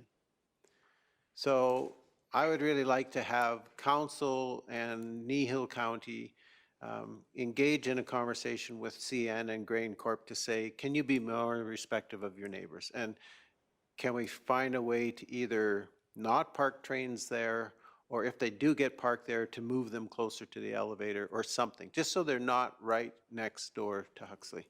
And then what that does is it alleviates the concern that's being raised by the people who live in the hamlet, and it probably would go a long ways to making the relationship between that corporation and our residents in Huxley better.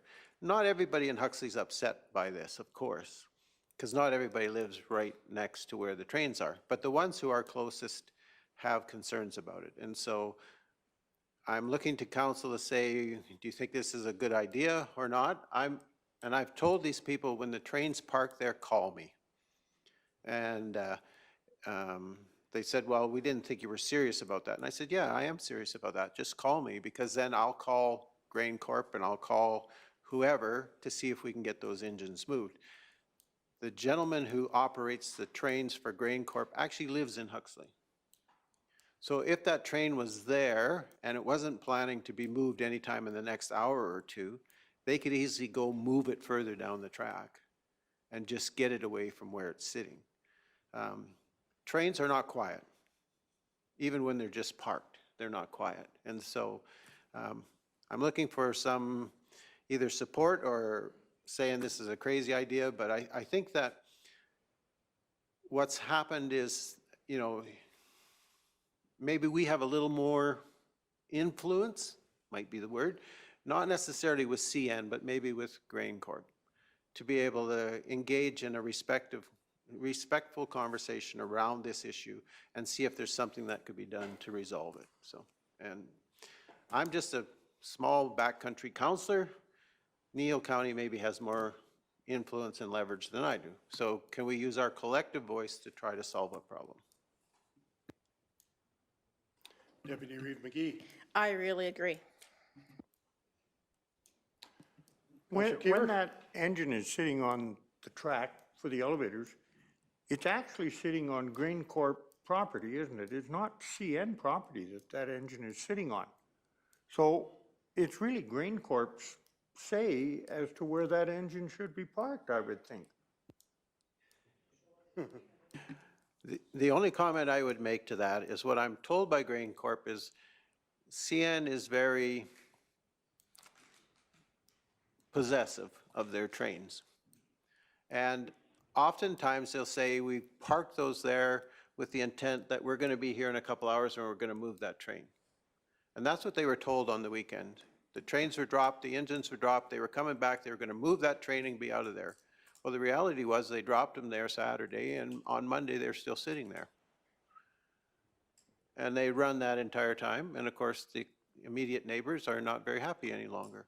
So in my conversations with the Grain Corp manager at Huxley, he indicated to me that they do have a gentleman who operates the train, and he does live right there in Huxley.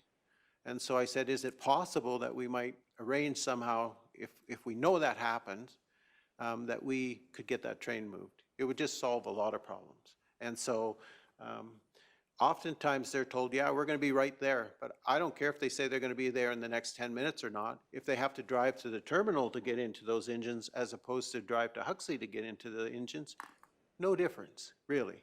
But when they come and drop them, what they are is they're attached to another train when they drop them, right? They just don't drive them there by themselves. So they pull past, back those engines off, drive in, park them, jump on the train and go. So for them, it's convenient just to drop them. Closest point, right? If you had to take them all the way down to the terminal, that takes more time and effort and throws the train schedule out. So I think we just need to engage in a conversation, and I'm asking for support for that. Councillor Christie. I've been watching fairly close, and there's lots of times where the engines are sitting right by the elevator. But like you say, there's other times when they're sitting anywhere given place along those tracks. So somehow they have to develop a policy that we're gonna park by the terminal. I think there would be a security issue if they're closer to the terminal, they were getting watched more than back up behind the hill sort of thing. I don't know, it's really intermittent where they park, so I think it's up to the engineer of the day where he's gonna park and get on the taxi and leave. Okay, so just as in response through the reeve, what I've been told by Grain Corp is they have a policy that they will not park engines when they're operating them. When they're done, they park them down at the end or on the west side. So they try to get them away from Huxley. And so the issue's not so much with when Grain Corp is operating that train as it is when CN's just dropping engines.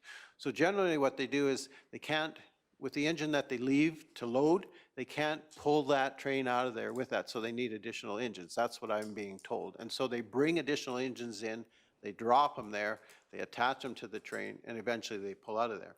But when they drop them, they just drop them. And they sit there until they're prepared to pull that train out of there. So if Grain Corp knew they were coming Friday afternoon at 5, they could go up there and move them.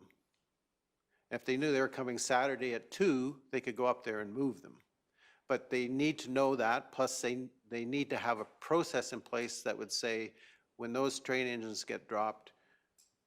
And so it's a conversation, right?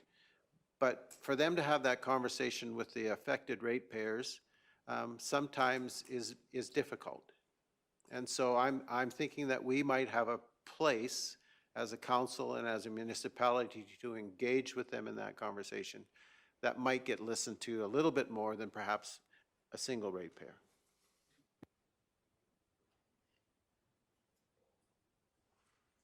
Councillor Kiever. Brad could maybe answer this for me. Wasn't there an engine sitting down here in town for about 3 days running? 7 days, twice a year refueled it, ran 24/7. Yeah, they don't care. They'll do the same thing at Swalwell on the passing. They'll park it there, leave it there for days. They'll bring fuel trucks to fuel it up. So it's a problem that could be all over the county, isn't it? Oh, yeah.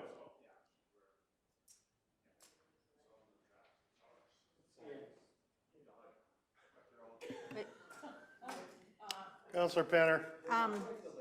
Councillor King, I support you 100%, and I think we could move forward, and I'd make the motion that council direct administration to create a letter to CN Rail and Grains Corp in regards to train placement at the grain terminal located next to Huxley.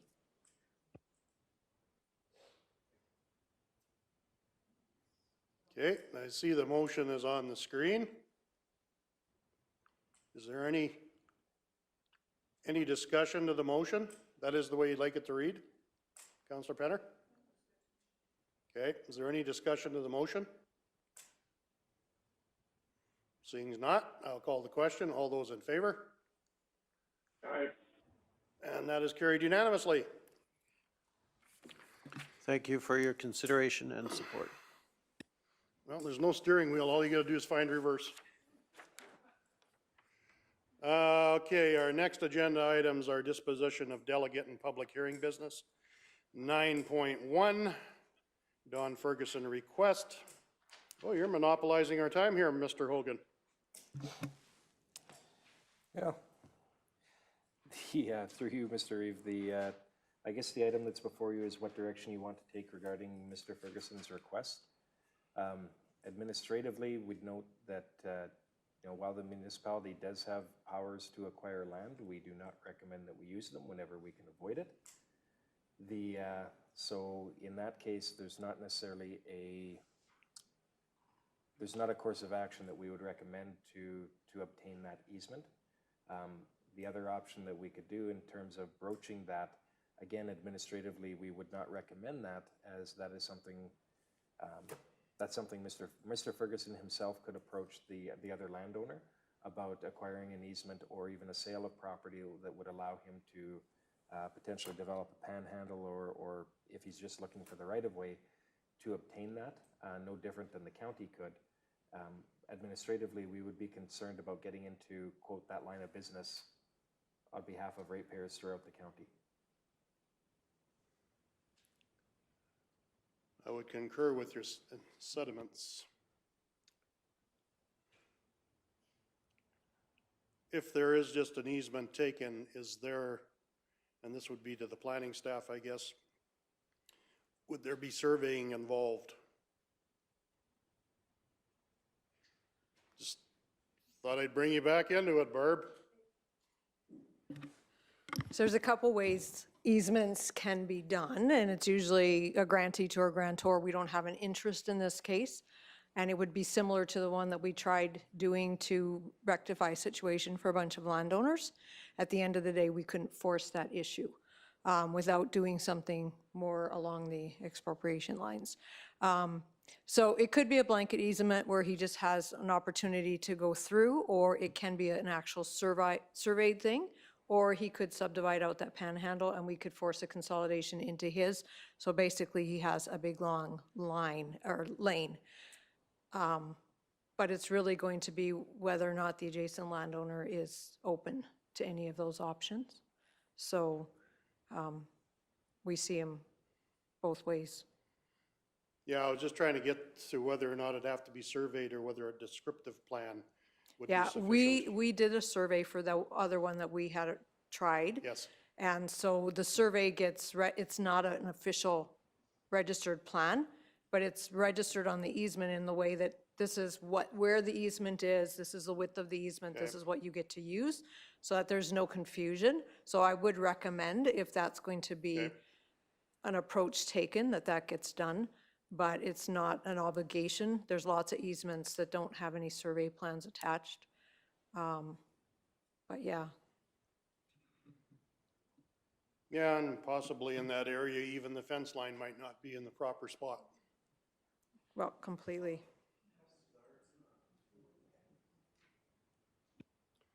Okay, well, thanks for the info. What's council's wishes?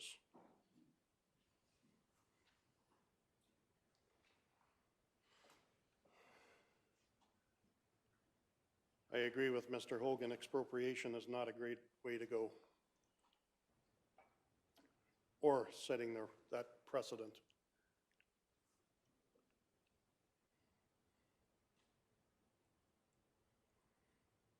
Councillor King.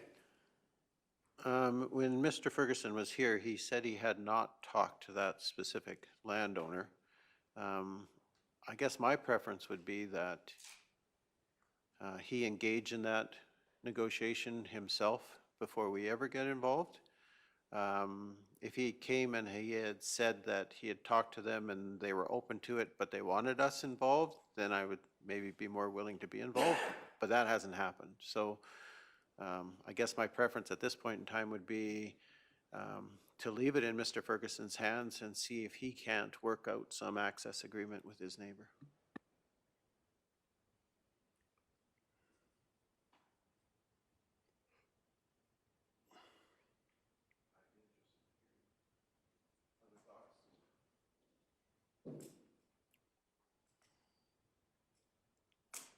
Well, you got to start someplace, and I think that would be a good place to start. Could we assist Mr. Ferguson in finding out who owns the land, to contact people? Would that be possible? It's on the map. It is a corporate name. But through our assessment department, we do have an address and a name, I take it. Oh, okay. Okay. Through you, Mr. Reeve, that is, that's always a gray area for us, because while there are names on the map, releasing that information is not something we generally do under FOIPable. FOIP.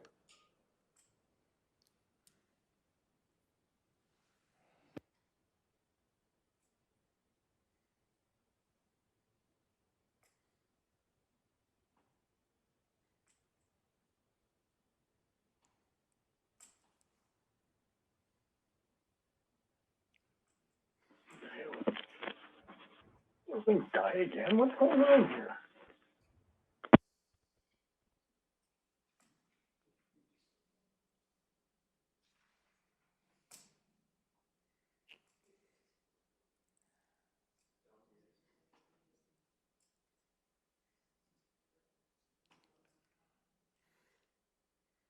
Boy, we were doing so well until we got to the last hour here.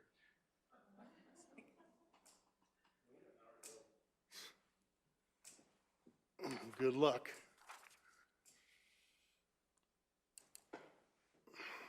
Someone. Oh, boy.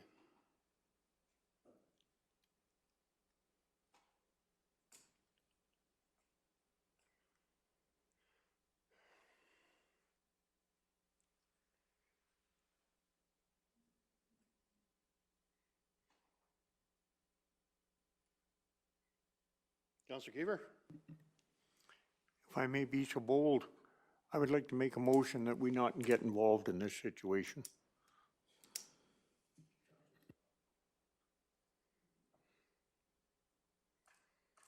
So that would be a motion?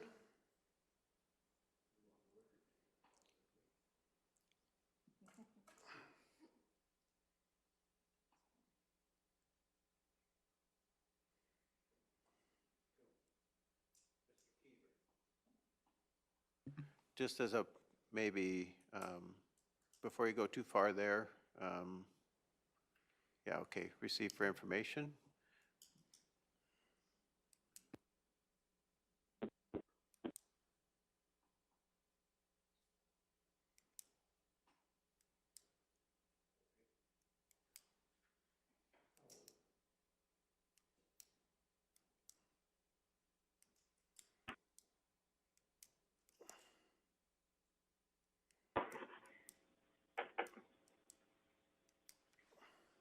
Kick me out again. Apparently it With didn't. that motion in place, administration would provide any sort of additional information, like? I think our take on that through you, Mr. Reeve, would be, we would just indicate that council received his request for information, but we would in the letter put some wording in there that we encourage him to contact the adjacent landowner and to work through the matter privately. Okay. Should that be part of a motion, or that's just understanding that that's how the motion, or that's how the letter would be presented? If you wanted to bring some, to finalize the request in some fashion, if in this case here, if you just receive for information, there may be a question as to then what, right? Yeah. If it was to receive for information and encourage Mr. Ferguson to work privately in obtaining access with his neighbor, then that does bring a finality to the topic. Okay. So you would consider that to be a friendly amendment with that wording, Councillor Keever? I couldn't have put it any better myself. Well, that's exactly how you put it. We knew what you were thinking. Okay, so the motion is Councillor Keever moved that council receive for information and encourage Mr. Ferguson to work privately with the landowner for easement. Are we good with that? Admin has enough information? Okay, is there any discussion to that motion? Not seeing any, I will call the question. All those in favor? Opposed? Oh, okay, that was carried unanimously. All righty. 9.2, Bylaw 1829, Municipal Development Plan. What is council's wishes?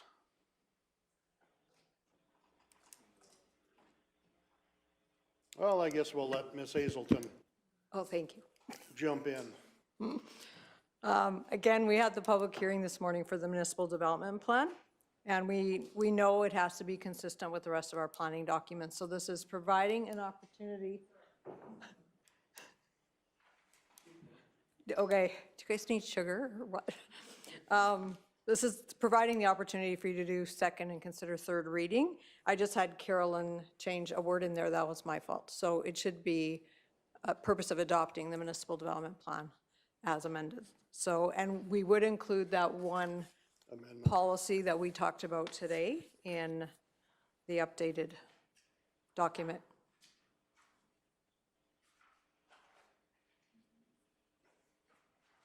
Deputy Reeve McGee.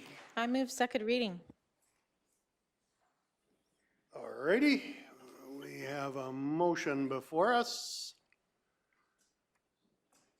Deputy Reeve McGee moved second reading to proposed bylaw 1829 for the purpose of adopting the municipal development plan as amended. Is there any discussion to that motion? Seeing as not, call the question. All those in favor? Aye. That is carried unanimously. Councillor Christie. I'll move third reading to bylaw 1829. Okay, we now have Councillor Christie moves third reading of bylaw 1829. Councillor King. Just for clarification, do we need as amended in this motion as well, or not? I think she put it in. Oh, yes, as amended, maybe. We amended it in second Okay. reading, correct? I don't know. Okay, we have a motion before us for third reading, bylaw 1829. Any discussion? Call the question. All those in favor? Aye. That is carried unanimously. Thank you. Thanks, Barb. Don't open it up again, not for a while. All righty. 9.3, Three Hills RCMP, Mr. Hogan. This, through you, Mr. Reeve, this item here, you can make the following motion. You could also choose to accept for information, because as you saw today from that previous discussion, we have provided all the detachments with this already. So this motion doesn't hurt because it's a reinforcement of that, but you can go either way that you would like with that. There's really no other actions coming out of that presentation that we'd recommend. Thank you, Mr. Hogan. What's council's wish?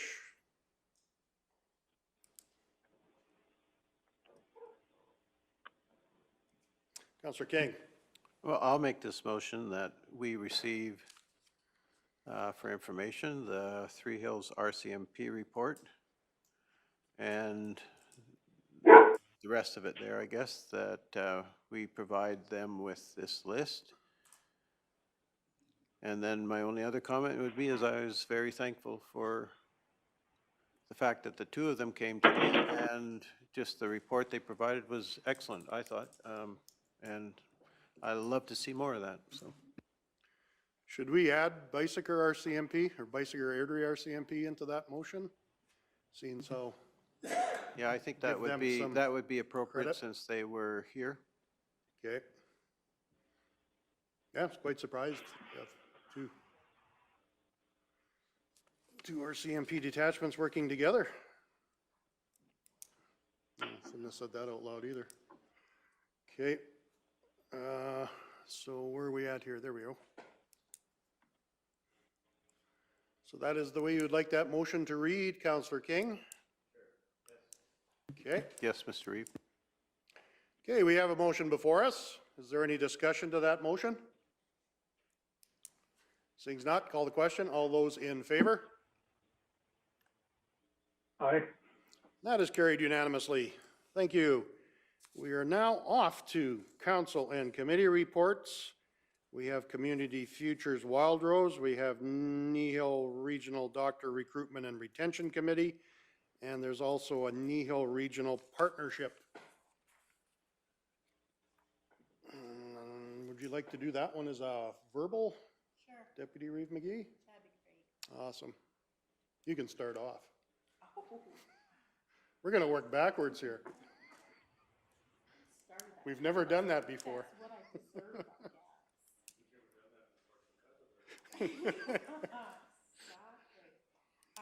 We had a very, very good and long meeting. Yeah, and we did have some people Skype in, and our facility and its IT equipment was challenging, but we were able to still come through quite well, and I really appreciated the municipalities that had to work extra hard to be part of that meeting because of the IT issues. We had a special guest team come to us on and gave us a presentation on the, let me make sure I have the correct wording here before. The AUMA Energy Management Project Aggregation. They are looking to consider doing a regional pilot program. They had already done a municipal pilot program with town of Acme, and the village of Acme brought this forward to the partnership as a possibility for a regional one. It's still being in the process of the exact format of what they would use for the regional one, but they really would like to consider us, since they already have been in connection with Acme. I was very impressed with what the project would entail, which is basically an audit of how we're doing energy and how we can improve that. And because it would be a pilot, they would be offering that service at quite a reduced rate, maybe even zero, if we wanted to do that as a partnership. So I would like to suggest that we, as a council, take a look at that information and see if we think there's a space for that. Then we did set our priorities for what we're going to be doing for training.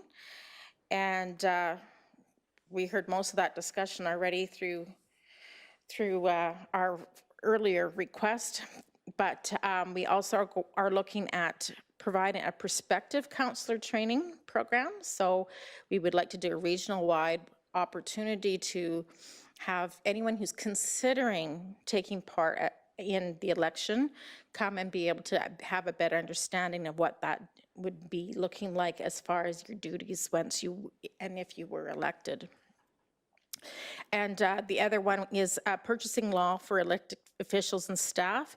And again, we had talked about that as being a great idea, but we would like to table that for at least a year, maybe a second year, just so that there isn't too many going at the same year. So there's a lot of positive feedback from every one of the municipalities about wanting to do these learning projects together. We also looked at an exploration document for when there is a project, and a basic draft was reviewed, and so we now have some format that we're going to use to walk through the projects. So mostly, you know how before it was we waited for the municipality to bring all those details to us before we consider it.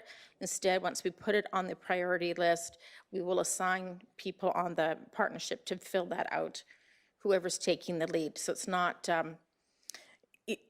cumbersome at the council level, it's cumbersome at the committee level, so that it just gets action faster, is what we're hoping.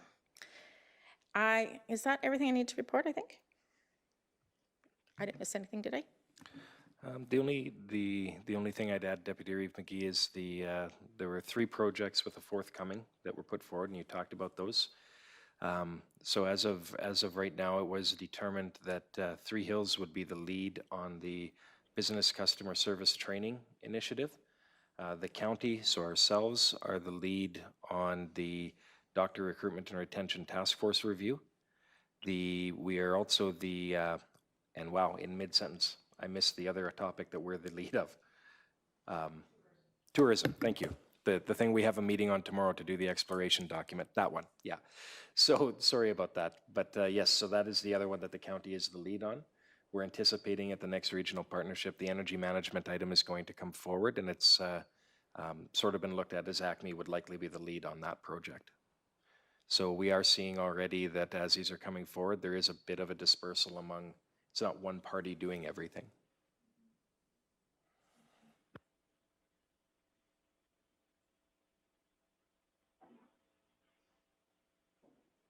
Overall, I think it's been a really positive move forward to a better focus and a very united focus. So that was very encouraging to see. Now that we're getting to the work part of being a group and finding work, doing our work. So it's working better being a smaller group. Absolutely, yep. Much more focused. Okay. Any questions on any of the committee's reports? Councillor King. Just for your information, the doctors committee, when they met, there was a bit of discussion about whether we'd be pushing uphill with the review of the doctor recruitment and retention, and the committee itself decided that it really was the wrong direction and that we would wait on the partnership to give feedback down. But there was a request that the partnership consider taking comment and feedback from the doctor committee itself in that review process. Just as another point of interest for the council, Councillor Flo Robinson from Linden is now the chairman of that committee, and I am the vice chair.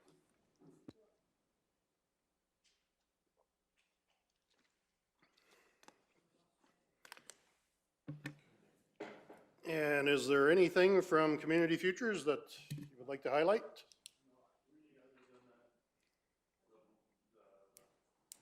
Not really, but just pointing out that the RRF funding deadline for application is March the 20th. I guess the deadline is March 31st, but they want applications in before the 20th. The round 3 came on late, but to get round 3, you have to have round 1 or 2 before you qualify for round 3. So they had 320,000 available for round 3. I haven't heard. We'll have a meeting next week to find out whether there was any uptake for it or not. And other than that, unless there's any questions.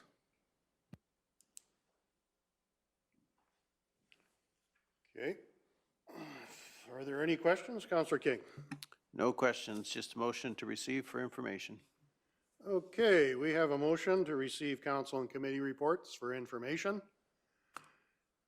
Call the question. All those in favor? Okay, that's carried. Council follow-up action list.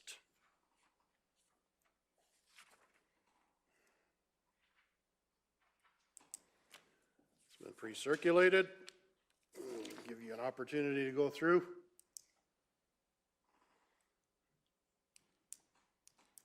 Printing is really small this time around.